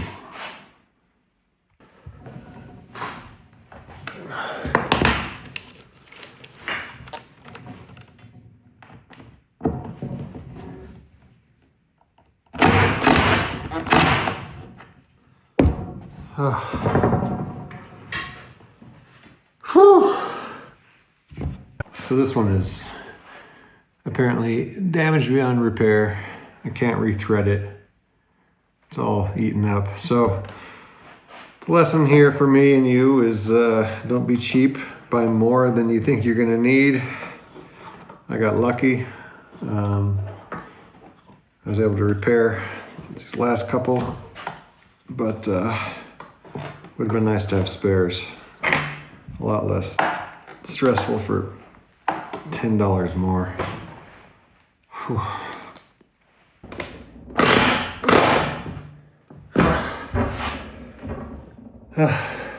I'm not joking. That was the most grueling part of this whole thing so far. Was getting those, I don't even know what they're called, getting those damn things in. Oh, the wood was so hard. I managed to borrow this from my neighbor. He had just a little wider bit, flathead, but man, what a beating. What a beating. All right, let's get this in here. Hopefully it'll straighten the table out a little bit. Oh, fuck.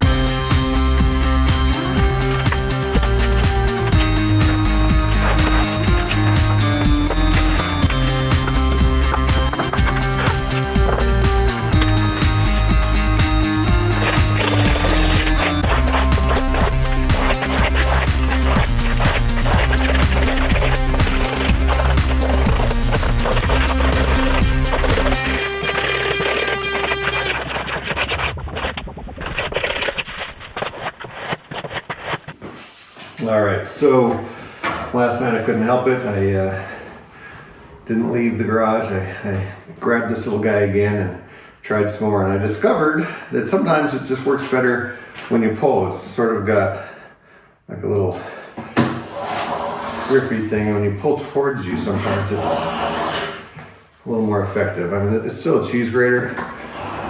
It's not doing a whole lot, but I did manage to kind of take all these edges almost down.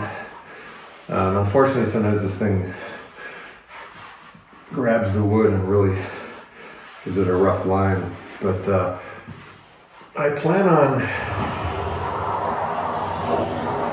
so it's a little easier than kind of pushing. I know it's got sort of like this heel where you can grab and this little thing where you can put your finger. So it depends, but I guess when I was just tired at the end of the day, it's just easier to pull than it is to push sometimes. And as I was doing it, I was constantly reminded of how hard this wood is. You know, I keep going over and over and over. I'm getting shavings, but it's like, sometimes it feels like it's barely making a dent. And part of me was like, it's just the wood, and that's just the way the table is. It's homemade, just let it be rough. But I know I'm gonna be sitting here working at this table for years probably. And every time I feel an edge, I'm gonna kick myself for not working that out. So, and the glue is still stuck on here. So today I'm gonna get the random orbital sander. It's hard for me to say that, random orbital sander. And that's all I have. I don't have anything stronger.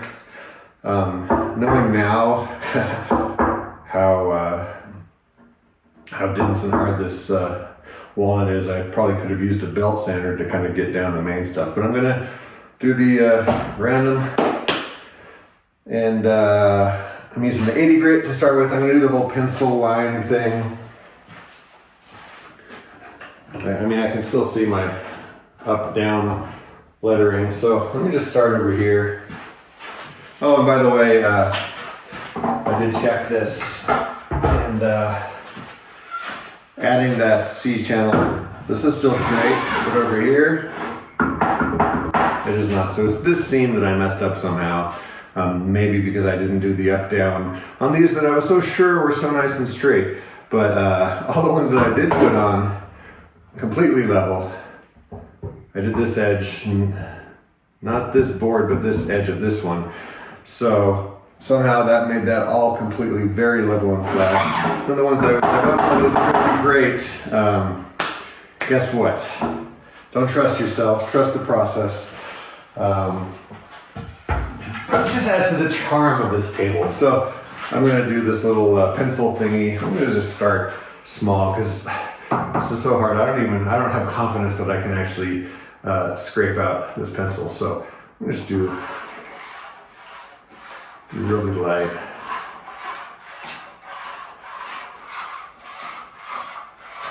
You can see some of the lines here. So that's how light I did it. You can see it a little bit over here. So I'm gonna start there, see how it goes. Charged up my 4-hour battery. And let's see, this is 80 grit. And I might look at getting a new piece just to start. So I got a 120, 220, 80, 150. There we go. And I found that the glove, the glove does help reduce vibrations. But then if you wear two gloves, you can't really feel what you're doing. I don't know how much feeling I need to do, but I'm gonna try one a la Michael Jackson and see how it goes. So I watched a little recap video this morning on how to use a sander. So they're saying like 1 inch per second. So I'll start there. Here we go.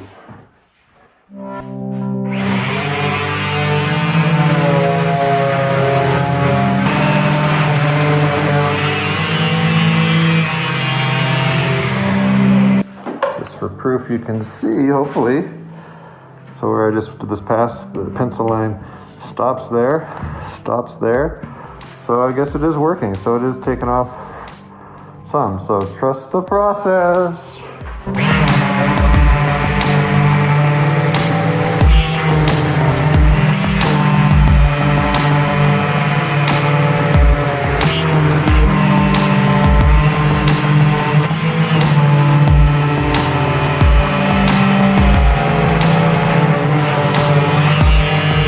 So it's working, but it's not super loud, but you know, prolonged volume is not good for you, so I'm gonna put it on my ears.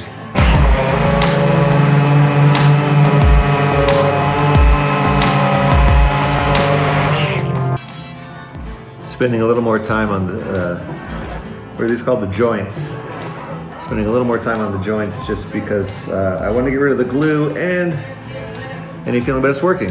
A combination of me scraping away kind of the mass of it and the sanders, it's working pretty good, so that's good. And by the way, I remembered what those inserts are called. They're called threaded inserts.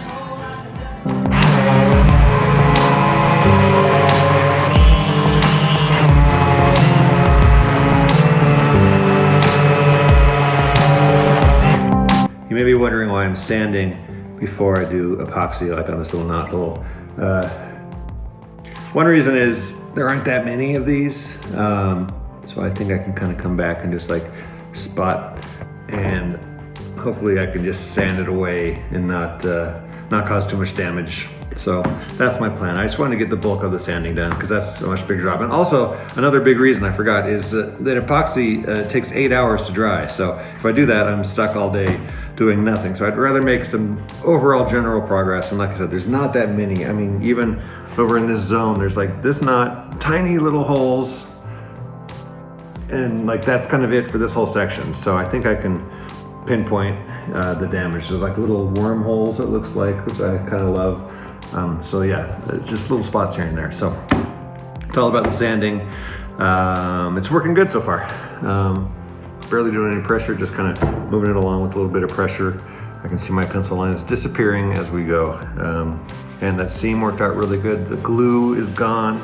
So I'm pretty excited. I guess the sandpaper I was using before just wasn't that new, so it wasn't very effective. So pro tip, new sandpaper, fresh battery, you're golden.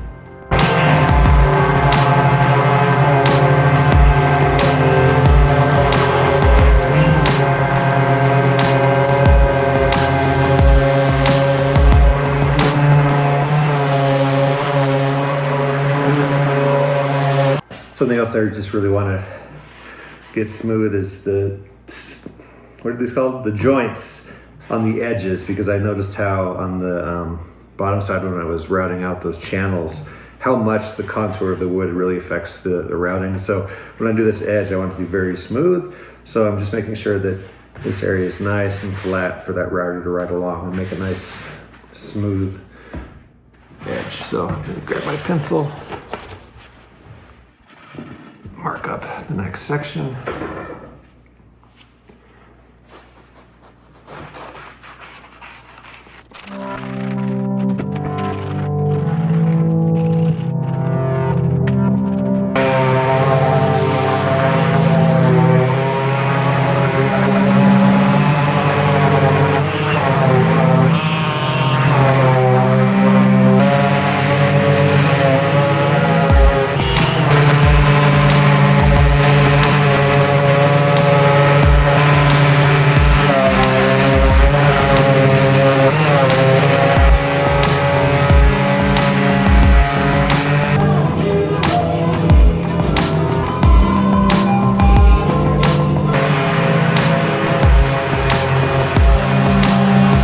keep going over this section, partly because I can still see some glue here. It's still a little uneven, but I just really did a number on it with that cheese grater, and I've almost got it out. I can still see the roughness here, nice section here, and I can feel it way over here. So yeah, I'm trying to erase my shame, because again, I'm gonna be sitting right there looking this way for the rest of my life, so.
Dent that in just a little bit.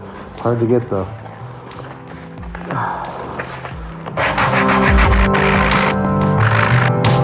Definitely softening the edge and doing this, but I'm not worried because I'm going to route this anyways.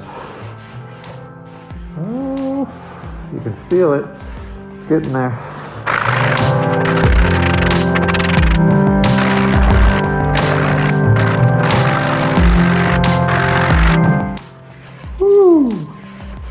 And a side note, this was the joint, the seam that I was worried about the most, because it's right on the curve.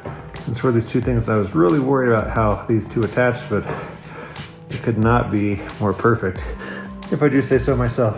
So there's no way that's ever coming apart, splintering, catching on anything. It's perfect seam. So happy about that. So happy. I did notice that while I was putting on the seat channels and tightening them, these two, this one especially cracked a little bit because of the stress from the underside. So I think I'm just gonna fill that with a little epoxy in the end, maybe a little bit on this one too. But yeah, for all the trouble, I'm not sure how worth it the seat channels were. But yeah, that curve looks good. So as far as I know, I'm done with the 80. I mean, this is really smooth. If I do say so myself, onto the 120.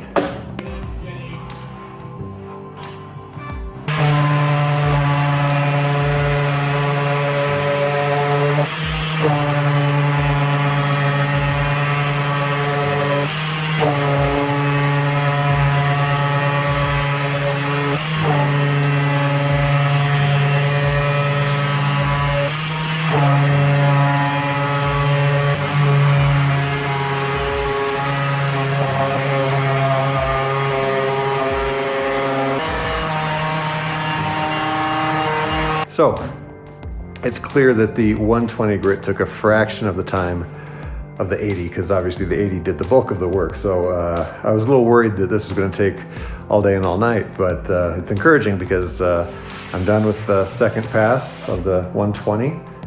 It's looking really, really smooth. And I'm just going to do the edges with the 120. I'm not sure if I'm going to keep doing edges with each subsequent grade. They're pretty smooth. So yeah, so I'm just gonna do the edges with the 120 and then jump to the 150.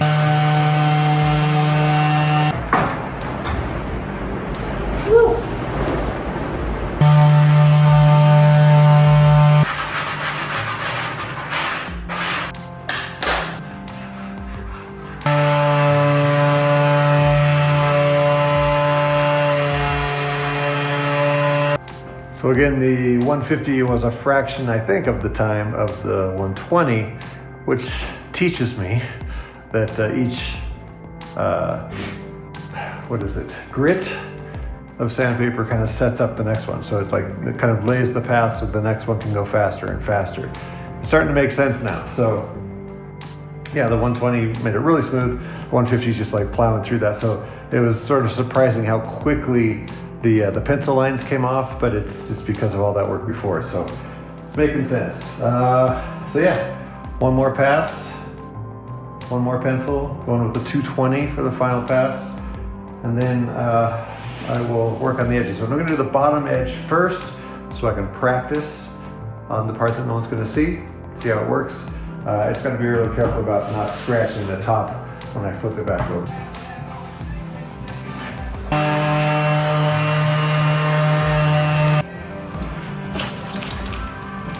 Speak. Yeah, good girl. So this thing is smooth. I can't feel the seams or the joints. The edge is super clean. It's like butter. So, there's just a couple things I want to do before I leave for a bit. I'll be gone for a couple weeks from this table. So the first thing is I want to route the edges, and I want to start with the bottom because I want to practice on the bottom.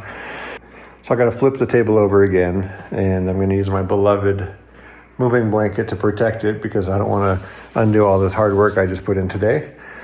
So I'm going to flip it, route the edge, and then bring it back over, route the top edge, and then the last thing I'm going to do today is put epoxy in these little holes that are found here and there. Not much.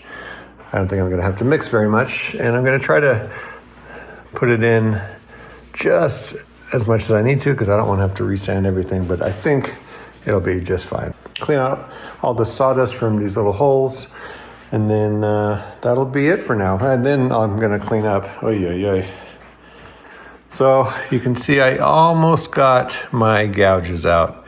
They're sort of filled with sawdust, I'm assuming, but there's just a little hint of them. So, you know, it'll be my eternal reminder to not be an ass and gouge my workpiece as I'm working. But good lesson.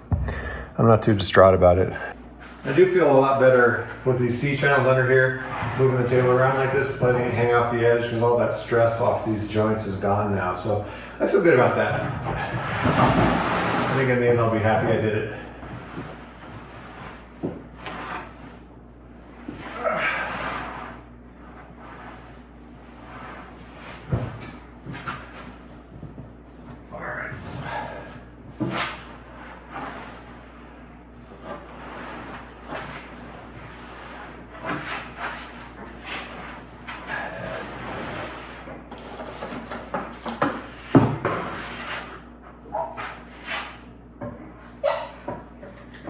No.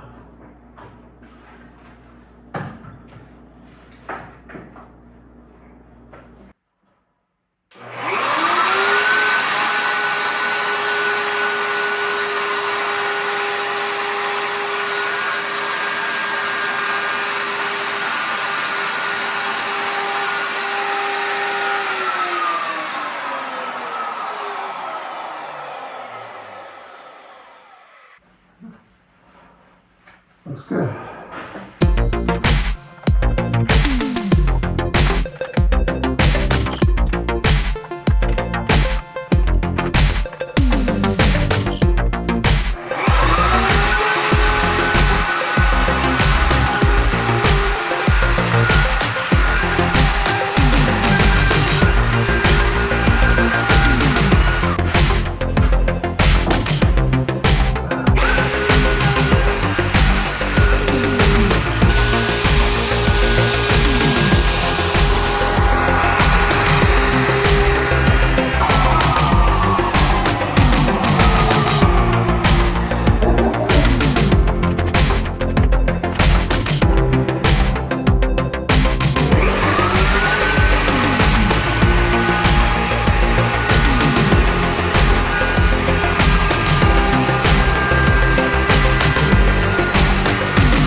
Sanding, as far as wood goes, is done.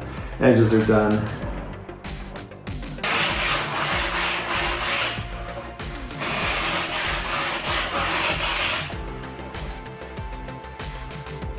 I'm really most concerned with the edges I might be sitting at. So,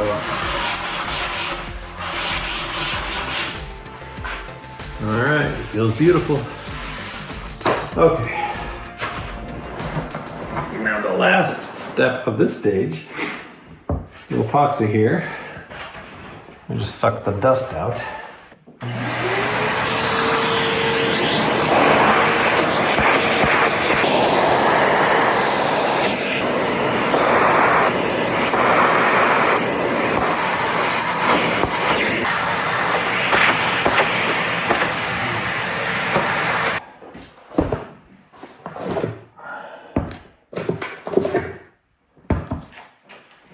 Here's an amateur pro tip when you're sanding and dusting. Put your drinks in the cabinet. That's pro tip number one. Pro tip number two is don't forget them in the cabinet. Oh, good.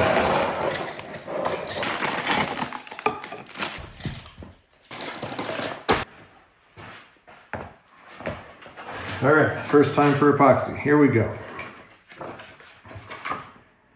Mixing resin and hardener. Resin hardener should be mixed in a 1-to-1 volume ratio. Okay. Correct measurement is the most important factor for affecting the proper results. Put 2 equal amounts of resin and hardener into 2 measuring cups. Then pour both into a third. Gotcha. Mix resin and hardener slowly until uniform and clear, not strained. I don't know what that means. About 3 to 5 minutes. Making sure to scrape the side and bottom of the container thoroughly. Try not to lift the stirring stick while mixing, as this will stir the resin and introduce more air bubbles. You may see streaks, bubbles, and cloudiness when mixing. This is normal. It doesn't say when to put this in, but I think it's right after I put them together. So, this is charcoal black. And I'm assuming there might be instructions. No, it's just a pack of powder. Well, I guess I add powder until it looks black. It is cold in here today. Earlier when the door was open, the thermostat said 44. Right now we're 55, toasty 55. Okay, so. Okay, save that for later. So what do we think? Those are tiny holes. I mean, there's really not much. So I'm gonna let's do 2 ounces to practice. That's thick. Okay. Doesn't smell like anything. So much, well, it's about as thick. Maybe a little thinner. Okay. And yes, looks equal. So pour into a 3rd container.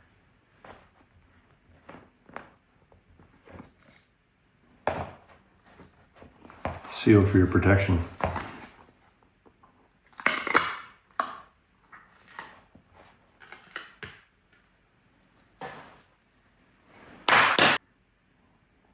Get my timer ready. Whew, here we go, first time. For you.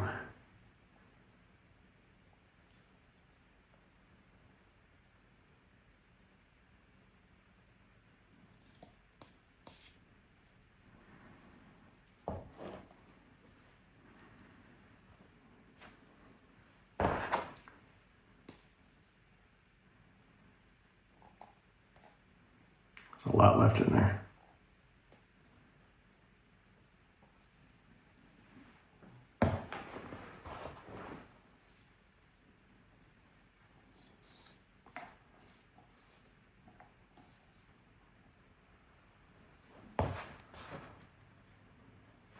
Start the timer. 5 minutes. I'll put some powder in.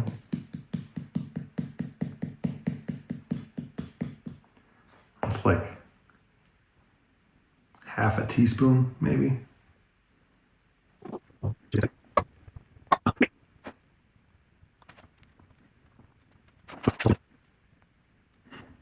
Well, I think it's working. I think I'm just going to go for it. I thought about adding more black, but I don't think it's going to get more black than that.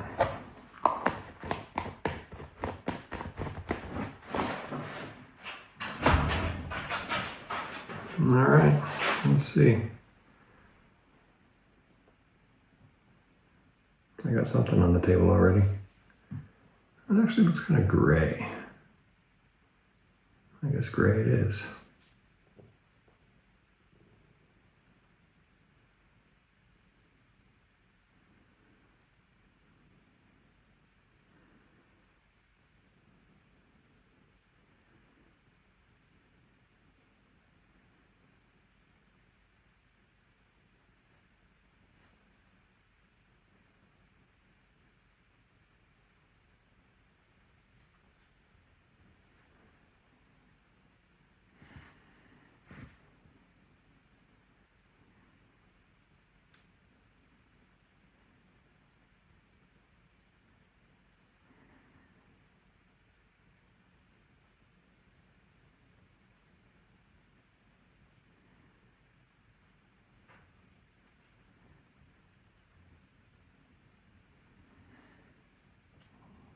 I have something on my hand and I keep touching the table with it.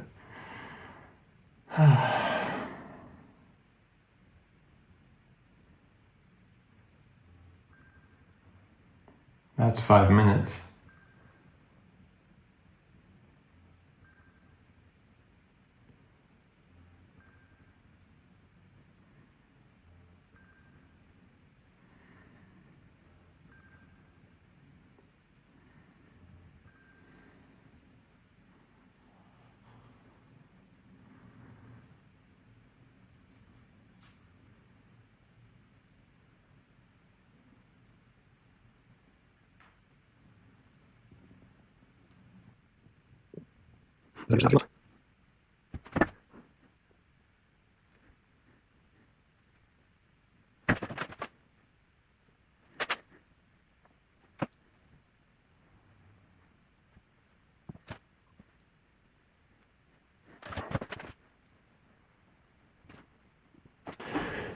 And the last part is just these little seams that I don't love. And we'll see if this is a bad choice because it might call attention to the fact that there are seams, but it might also make it feel complete, like there are no gaps. So I don't know.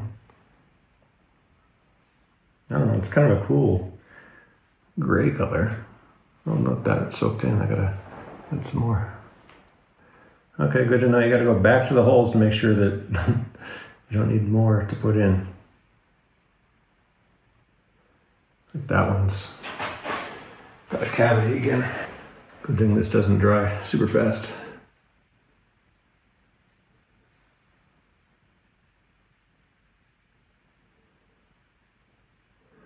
Hopefully it's not leaking through to the other side onto my beloved moving blanket. We'll see. It's like plucking hairs. When you think you got the last one, there's always another.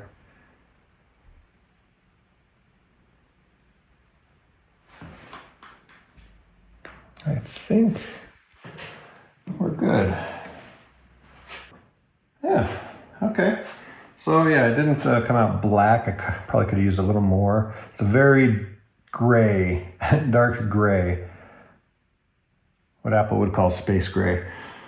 Yeah, that's cool though. It'll work. So you can see I just have little beads. This one sunk in. It's a little sunk in there too. I can probably add a little bit more. These are the ends of the cracks that I did. That one's sunk in and needs a little more, so I'll do a few more.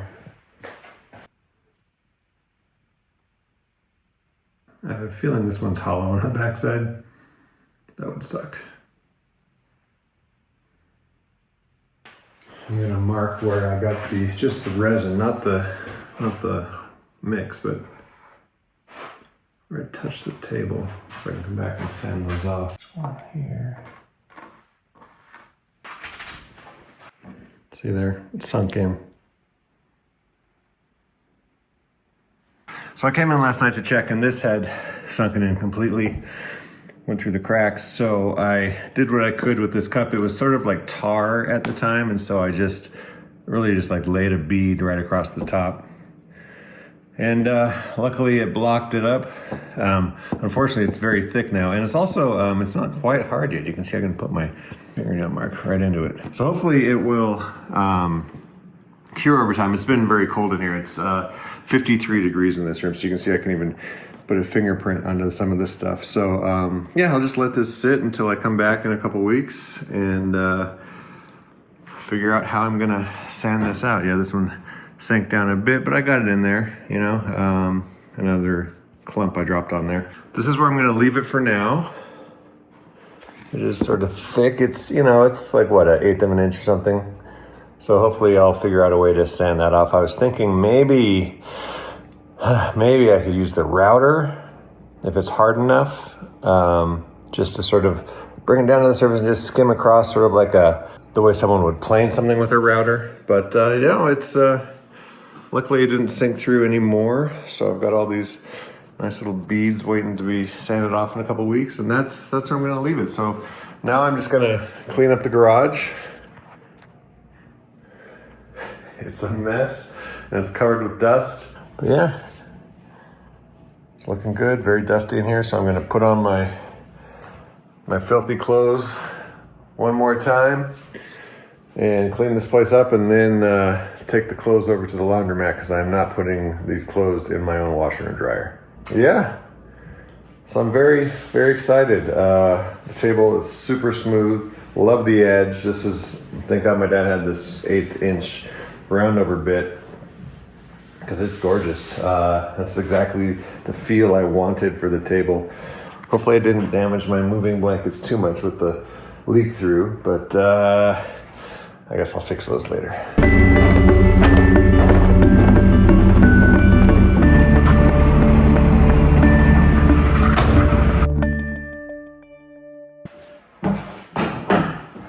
All right, it's been a few months since I've been back here.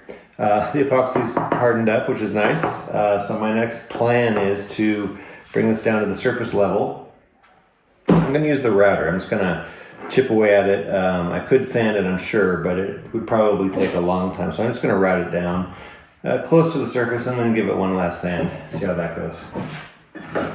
And then after that, what I'm gonna do is take a little sample, sand it down to the same finish, and use the thing I'm gonna finish it with, which is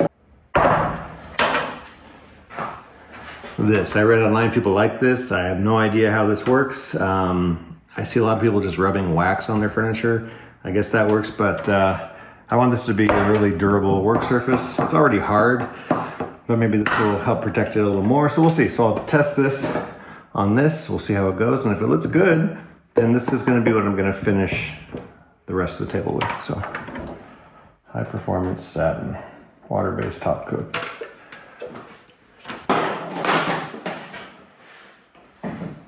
And in terms of bits, I have this nice fat one. I might go with that.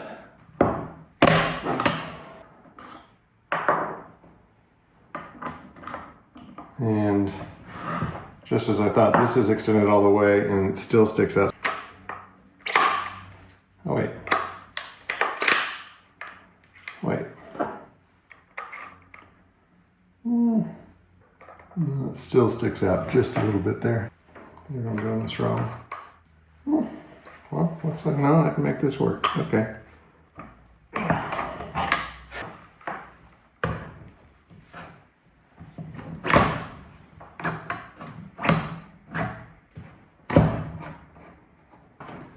I don't really know what this does. It seems like it should be adjusting the height of this, but maybe if I don't lock it down.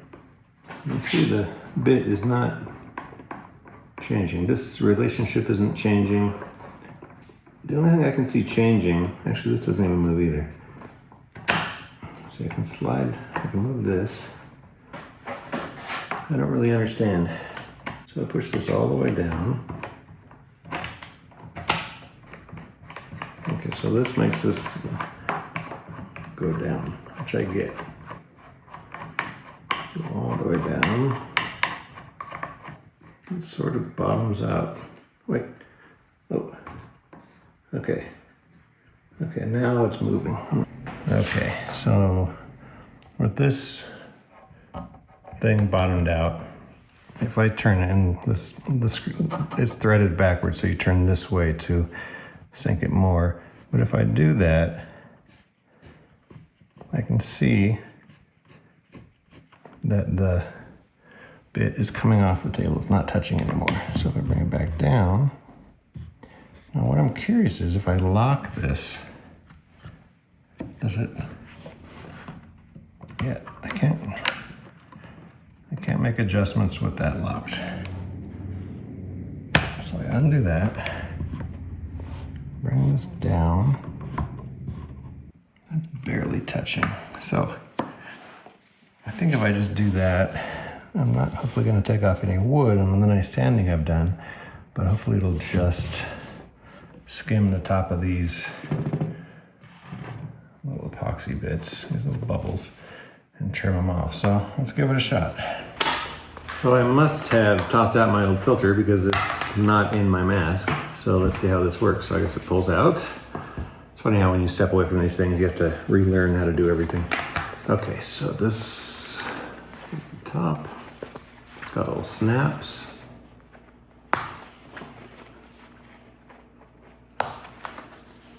Gotta get more of these inserts. 4 snaps.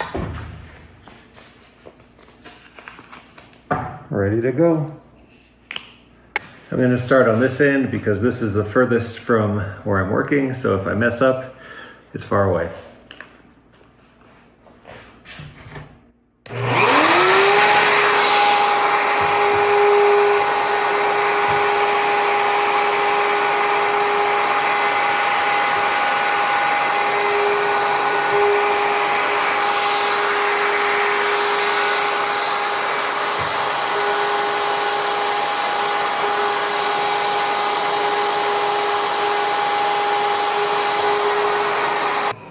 See, I just took off the surface. It's not quite low enough, but we'll do it. The problem I'm seeing is that since this is flat, to go over these bumps, it raises the side, and so the bit isn't touching. So I'll have to see how that works out. I guess if I was smart, I would make some sort of jig that raised the whole base off the table and allowed open space to be underneath, but we'll see how this goes.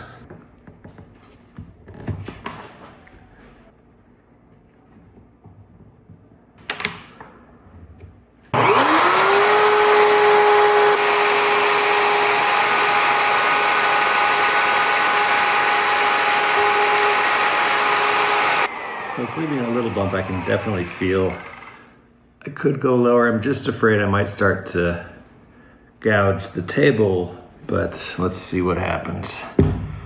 I think this little door is not helping me. I can't see anything with that door there.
Yeah, for this to work, I need some sort of something to raise this so I have a gap for this to pass through.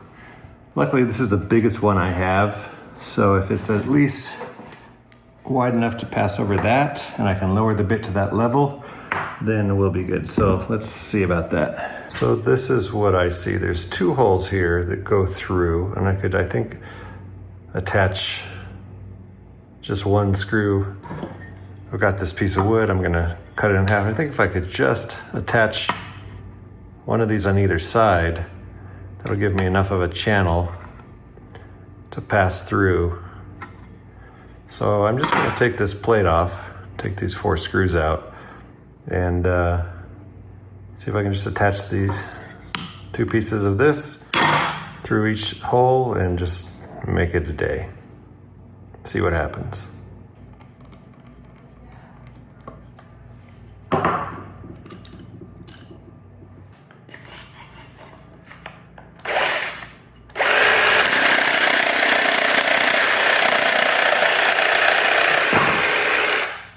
Got a couple short screws, hopefully.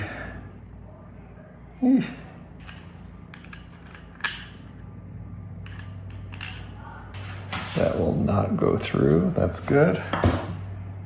All right, let's try.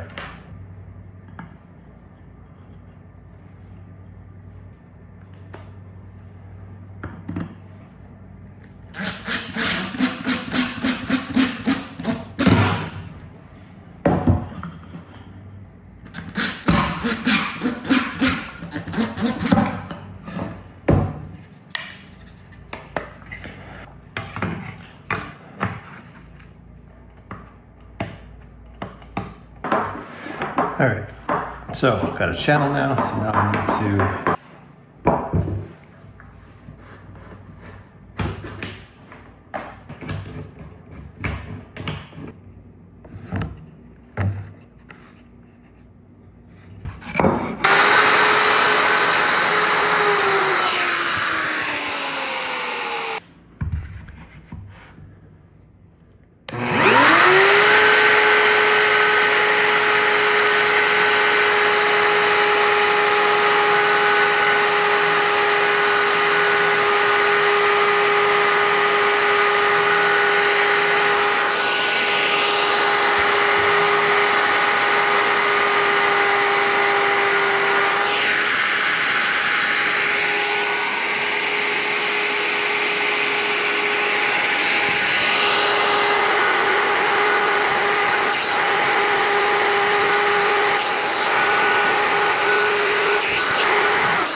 So it's pretty close. I got a lot of it off.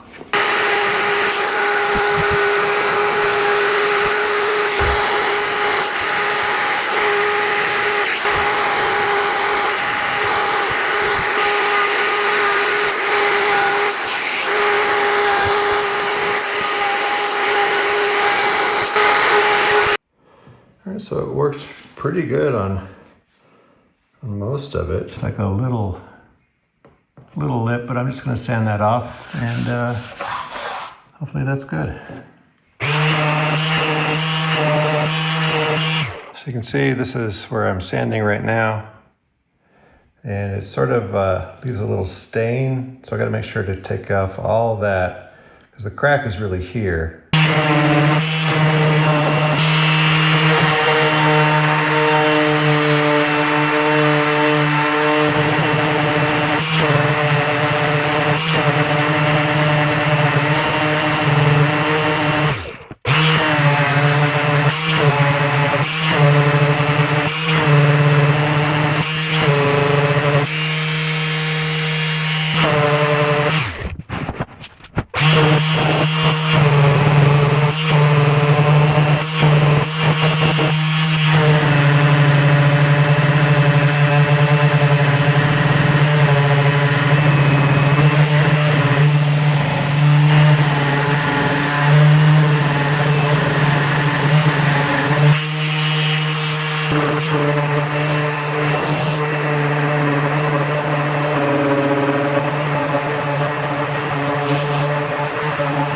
Wouldn't you know it, right here at the turn where I'm going to be sitting most of the time, there's this one knot. This is one that just kept draining as I filled it, and it's still got a little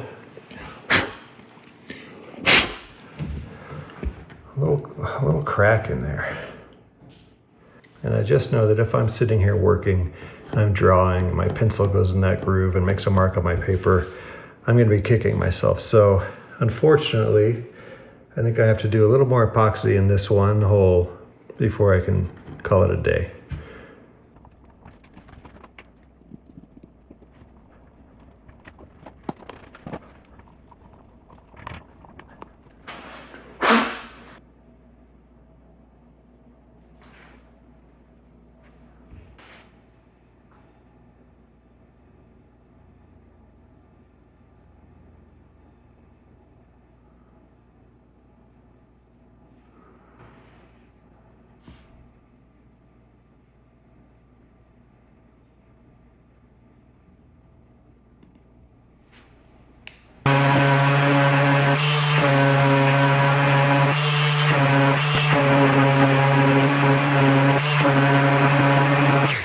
Stir, do not shake.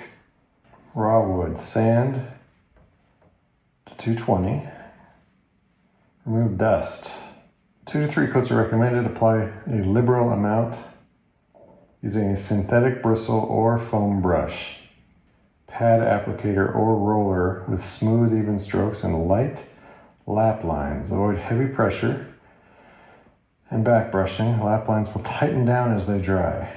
Okay. Sand between coats with the 220 or 320 grit. Sponge. Do not use steel wool. 2 hours between coats. All right, so I got a rag. It's a little damp.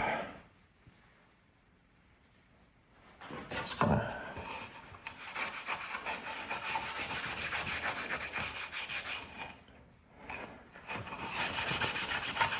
wipe off the sawdust. Not any brushes. I have foam brushes, so we'll see how it works. If I don't like it, I won't use them.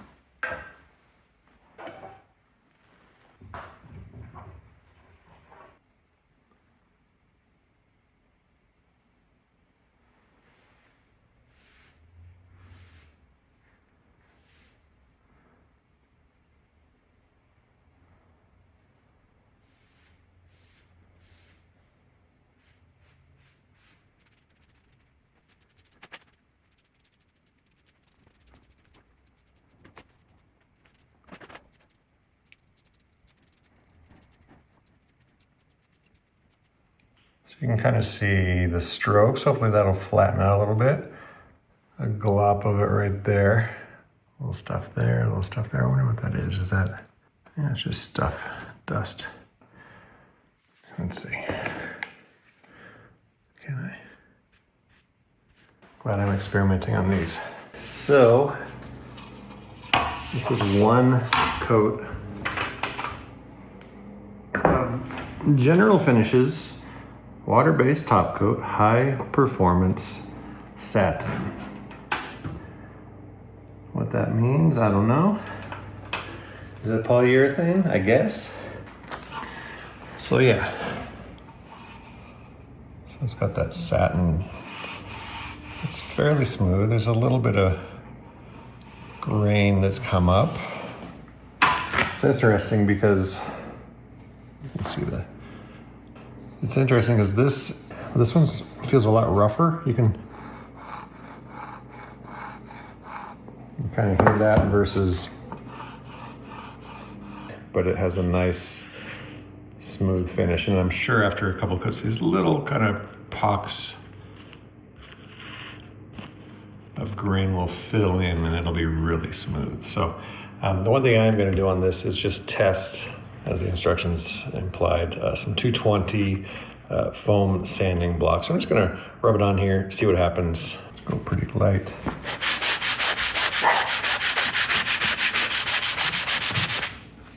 Oh, that's nice. That's really nice. All right.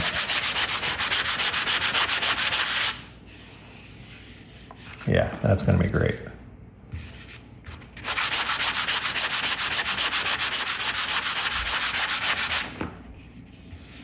Very smooth, very smooth. Let me try it on this one, see if it was the actual finish. I also suspect that some of it is just the grain coming up from the moisture in the finish. Oh yeah, that's super smooth. So yeah, that'll be the plan. I'm gonna start working on the actual table and see where we go. Let's see.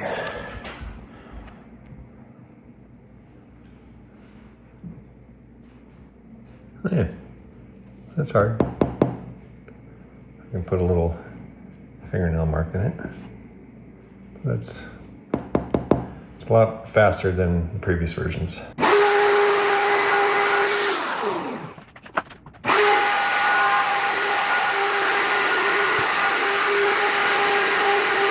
So today I'm just going to go straight to the 220. It might take longer, but I'm just going to try it. And this was the one in question where I had the little divot. I guess I laid my trash bag on here and it kind of spread it out, but it should have that hole filled. You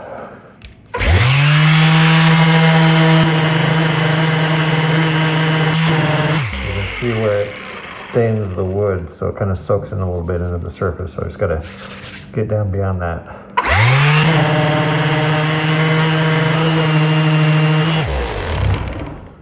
Now you can really see this is the actual hole I filled, and this is where the stain from the epoxy has gone into the wood. So you gotta keep going.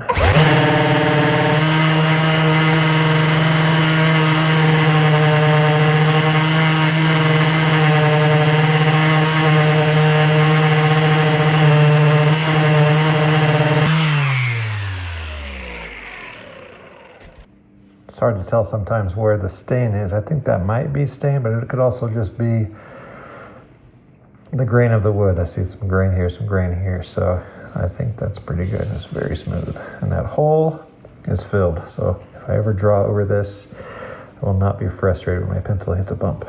So that's awesome. Okay, so I've decided, since this top surface is so nice and smooth and sanded, I'm gonna finish this last so it's facing up when I'm done. So I'm gonna flip it over, do the underside just so I get a quick seal on the underside, and then when that's all done, we'll flip it over and finish the top, and that should be it. So just gotta get this off without damaging it.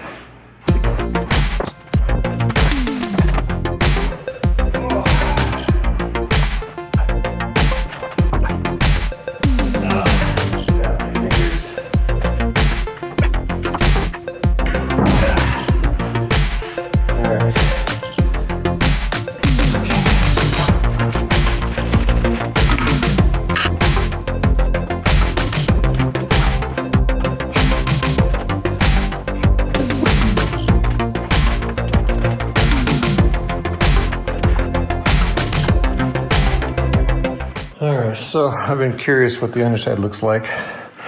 You can see where the epoxy came through some of the knot holes that came all the way through the wood.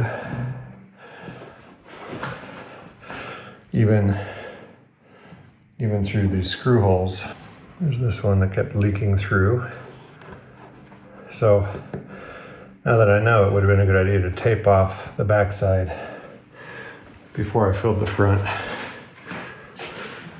So this one goes all the way through. There's another one. I'm not going to worry about these. You can see some epoxy came through here. I was going to take these off, but I'm just going to leave them on. I think I might tape them off just so they don't get all gross, and then I will finish this side of the table.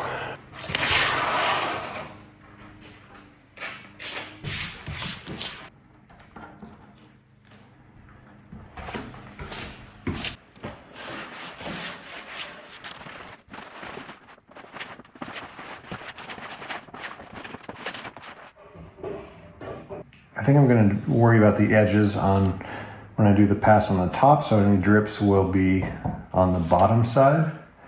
So I'm not gonna really try to hit the edges that much. I'm just gonna go over a little bit, but not try to coat the edges on this pass.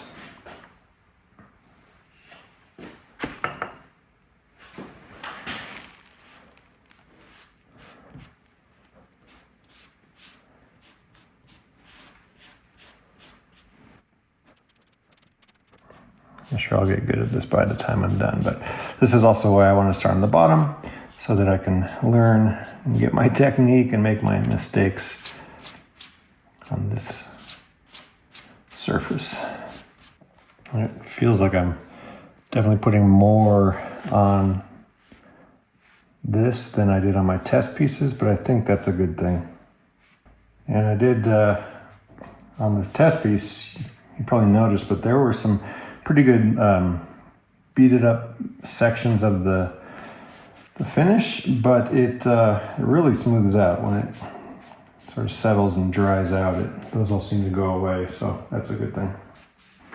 One thing I'm just concerned about is just making sure I cover all the surfaces.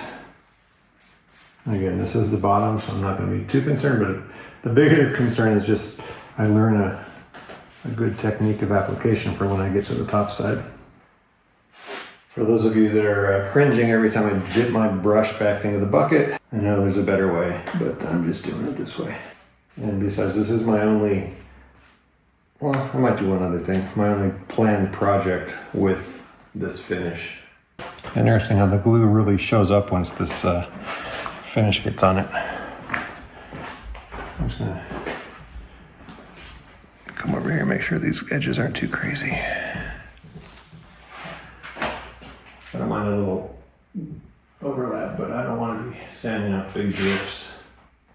This is the first time I've ever finished anything in terms of, what do you call it, it's a lacquer, a varnish, I don't know what it's called. What is this? Top coat? I've never finished any wood, so this is all new. I guess because I'm going to be standing between coats, not so much on this surface, but on the top surface. As long as I get good at this by the last coat, I think I'll be good. So, this says let it dry for 2 hours. So I'm going to crack the doors open, let a breeze come through here, and be back in 2 hours. It's interesting, if you look, you can see where the glue really shows up. There's a little speck of glue there, turned white. This whole bead of glue here. There's like a little bit that I missed on there. So, you know, it's only because I didn't sand the bottom half, but it goes to show you how important it is to get all that glue off. Just even seeing it this way is pretty exciting. And you can see like all these, like, you can see that in the glare, but like the beads of the finish that's kind of masked up.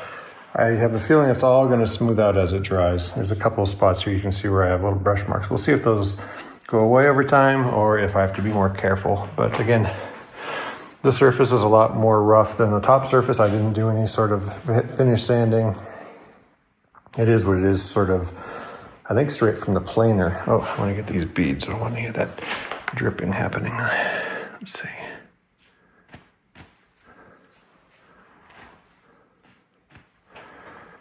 Check on my edges. Yeah, that looks like the only spot.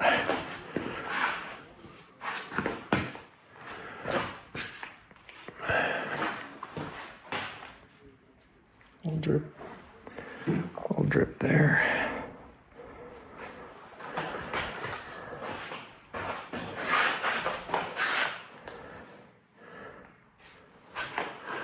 Little drip there. And that should be it. Awesome. So this is garbage, and we'll come back in 2 hours. So I still have a half hour left, but it's pretty dry.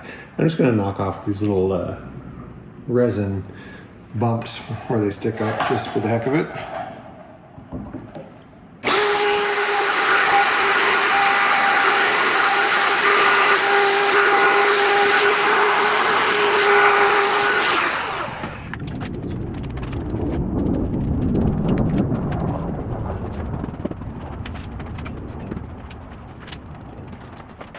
Okay, it's been 2 hours. It is dry, and yeah, the moisture just seems to pull up the wood grain a little bit. You can kind of feel it smooth here, but it's rough here. So I am gonna just give it a once over, really just because if I'm sitting here working, I don't want to reach under and feel the underside and have it be rough. So I'm not gonna go crazy, just, yeah, that's kind of all it needs, really. Yeah.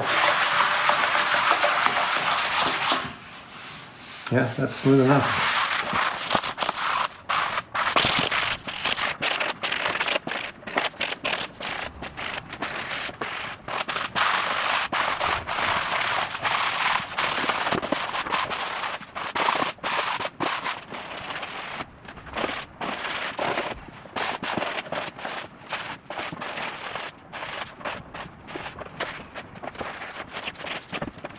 All right. This is that same white rag from before. It's still a little damp, just to get any dust off again.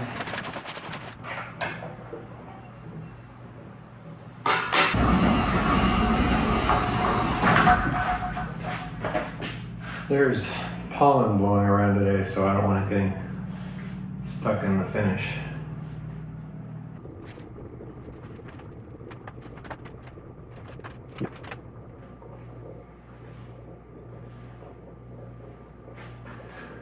That looks like it. All right, I got 2 coats on the bottom. It is sealed. So I'm gonna pull this off, I hope.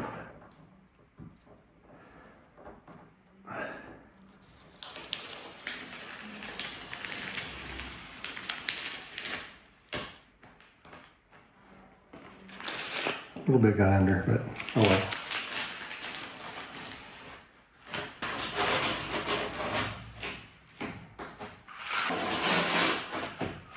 And now the part I've been dreading, flipping it back over. It's so heavy. And I think this time I'm going to try to get these little supports on the metal. We'll see how that goes.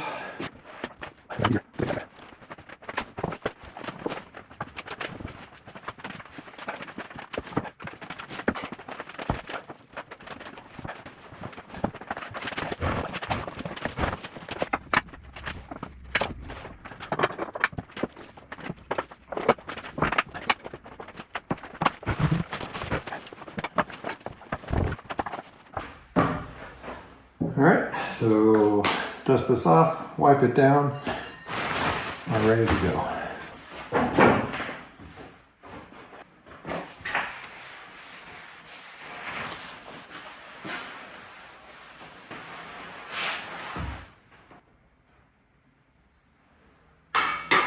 There is a tiny bit of dust. I don't know if you can see it, but it's right there. Right there. So this time, I'm gonna get the edge. With this foam brush, I like to sort of press it against the can so it soaks up a little more liquid. Otherwise it takes a while for it to get saturated.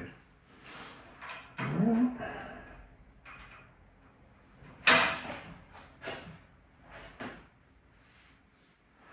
I'm finding that it's good to do sort of a preliminary pass to get it wet, and then kind of do a thicker one. You try to leave a lot on.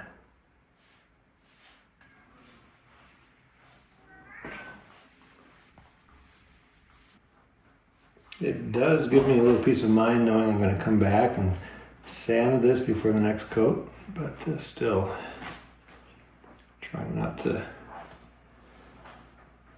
leave anything like that. It's too ugly. Come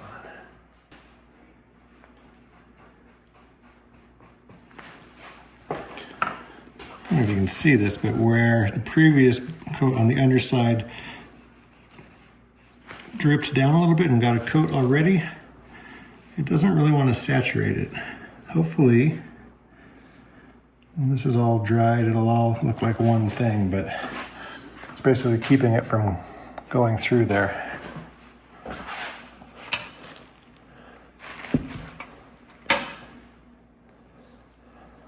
Last little bit here for this coat.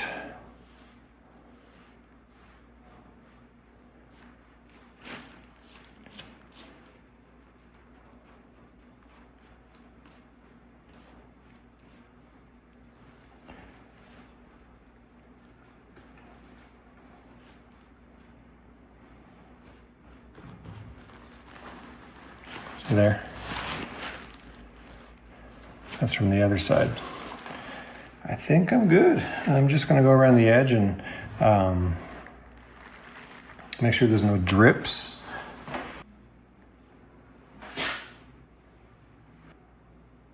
That's good. So first coat down, it's already drying in some places. I'm not sure if it's the wood absorbing it more, but I'll trust the process. It should smooth out once it's all dry, and then again I'll give it a sand and go from there. So 2 hours on the clock. So this is the final day of me working on this table. I did one more coat, the second coat of the table, and it's looking good. Look how kind of satiny that is. If I can turn this around, I'll give you a little tour. So this is what I'm seeing this morning. Very smooth, much smoother than the first pass since I sanded in between. I can see, I don't know if you can make this out, but there's a little bit of, so you can get in here. See this little sort of pooling that was at the edge when I finished my brush strokes here. There's a little bead of pooling, a little more thickness there. You can see, so I'm gonna sand that off. And there's just a little sense of, where can I show you? Here, you can see in the shine there, you see those lines, that's not grain, that's brush strokes. So that's probably where I went back over some parts that were sort of drying, and I went back over with the brush. So, you know, I'm gonna sand that off, but otherwise, there's a couple, like something got into the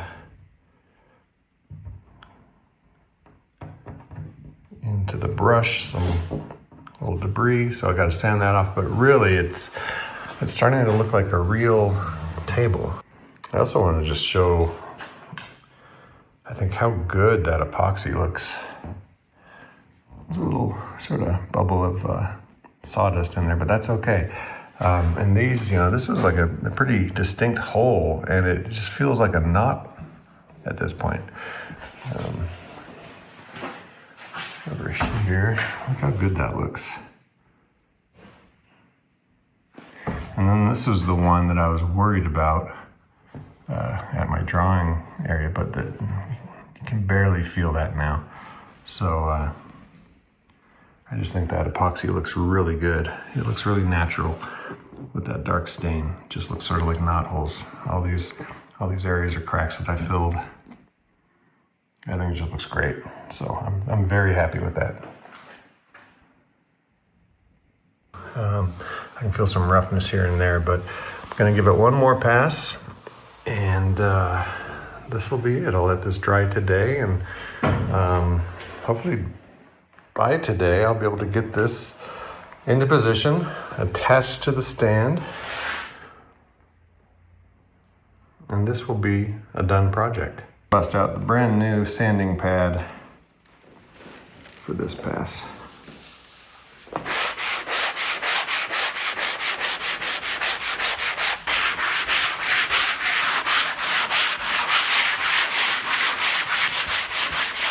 So again, I've got my t-shirt rag that it's wet, but I can't wring any more water out of it. So it's as wet as that means. And I don't think there's any harm in doing this.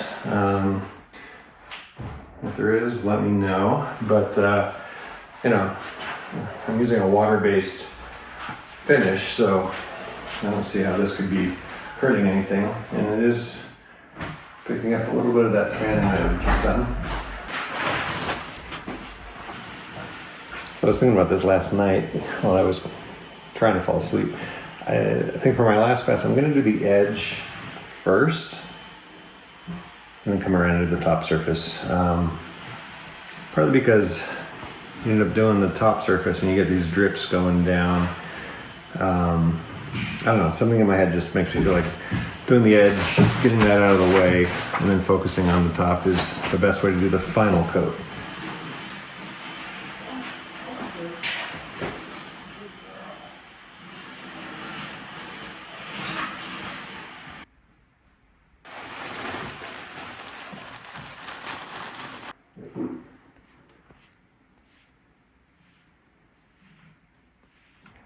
Is that the last one you have to do? Yeah, Wow, this then is you dry and try and done. put it on? Wow, you must be so excited. It's beautiful. Proud of you. So the trick is to not go over the previously painted parts too much, but to also use enough liquid so that it can settle, so that I see like little sort of, ooh, I just dripped. So I see little spots where it sort of pools, but hopefully that will settle. But I'm really trying not to go over parts that I've already painted that are sort of drying, because that's where it leads to the brush strokes. I keep dripping on my spot. There we go. So hopefully I'm putting enough on so that it can settle, and I'm not going over parts that I've painted that are trying to dry. It's kind of hard. And I'm finding that putting enough fluid at the sort of the zone of overlap where the last stroke ended allows me to kind of brush it over.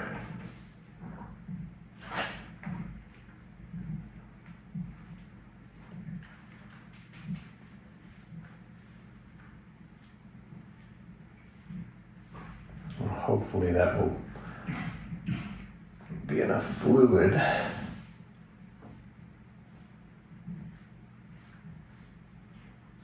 so that it can settle and smooth out. I think there's something in my paint. And the other issue is this stuff seems to dry so fast that I'll cover an area and I know I've covered it, but then I'll go back and I'll see a dry spot. So I think, oh, did I miss a spot? But it's just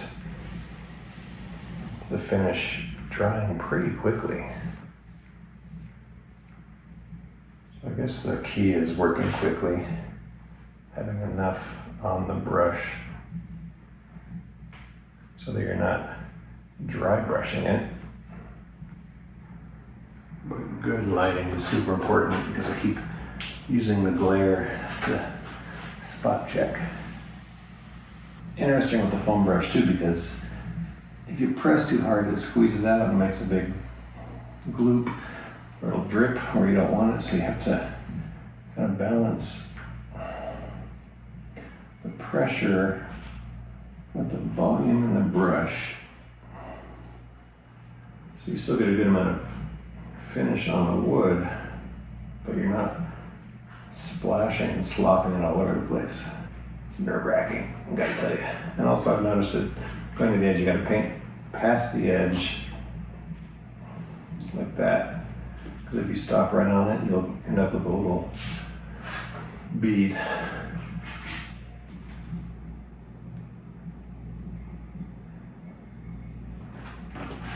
It looks good. We'll see how it dries. This may be it. All right, I went for a hike, got all sweaty, but I'm back and this is all dry and it looks to me like it's ready. I think it's done. Let's get a good look at this thing. So it's got this nice satin sheen. It is smooth to the touch and it feels as professional as anything I've seen.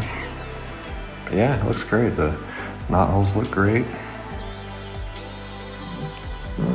Anything venting. It's funny, I showed you some little kind of buildup of the edge before. It just had a little bit there left, but seriously, I'm not gonna look at that.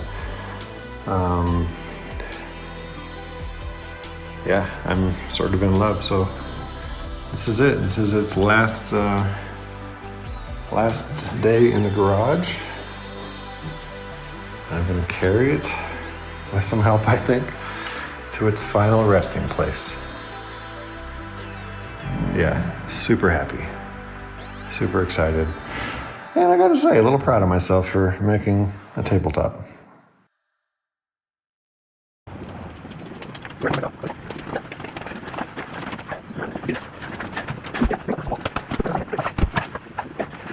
That's it, I got the rest. All right, so normally you would assemble this desk upside down, but there's no way. I think we can flip it over, attach the base, and flip it back over. So I'm just gonna do everything from underneath. So there's just a little space. Gotta make sure that it's not gonna hit the windowsill, but I think so far it's good. I'll line it up better eventually, but yeah, you can see that angle I cut matches. It's not square because the wall is not square. But yeah, and it looks good in the space.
Oh, wow.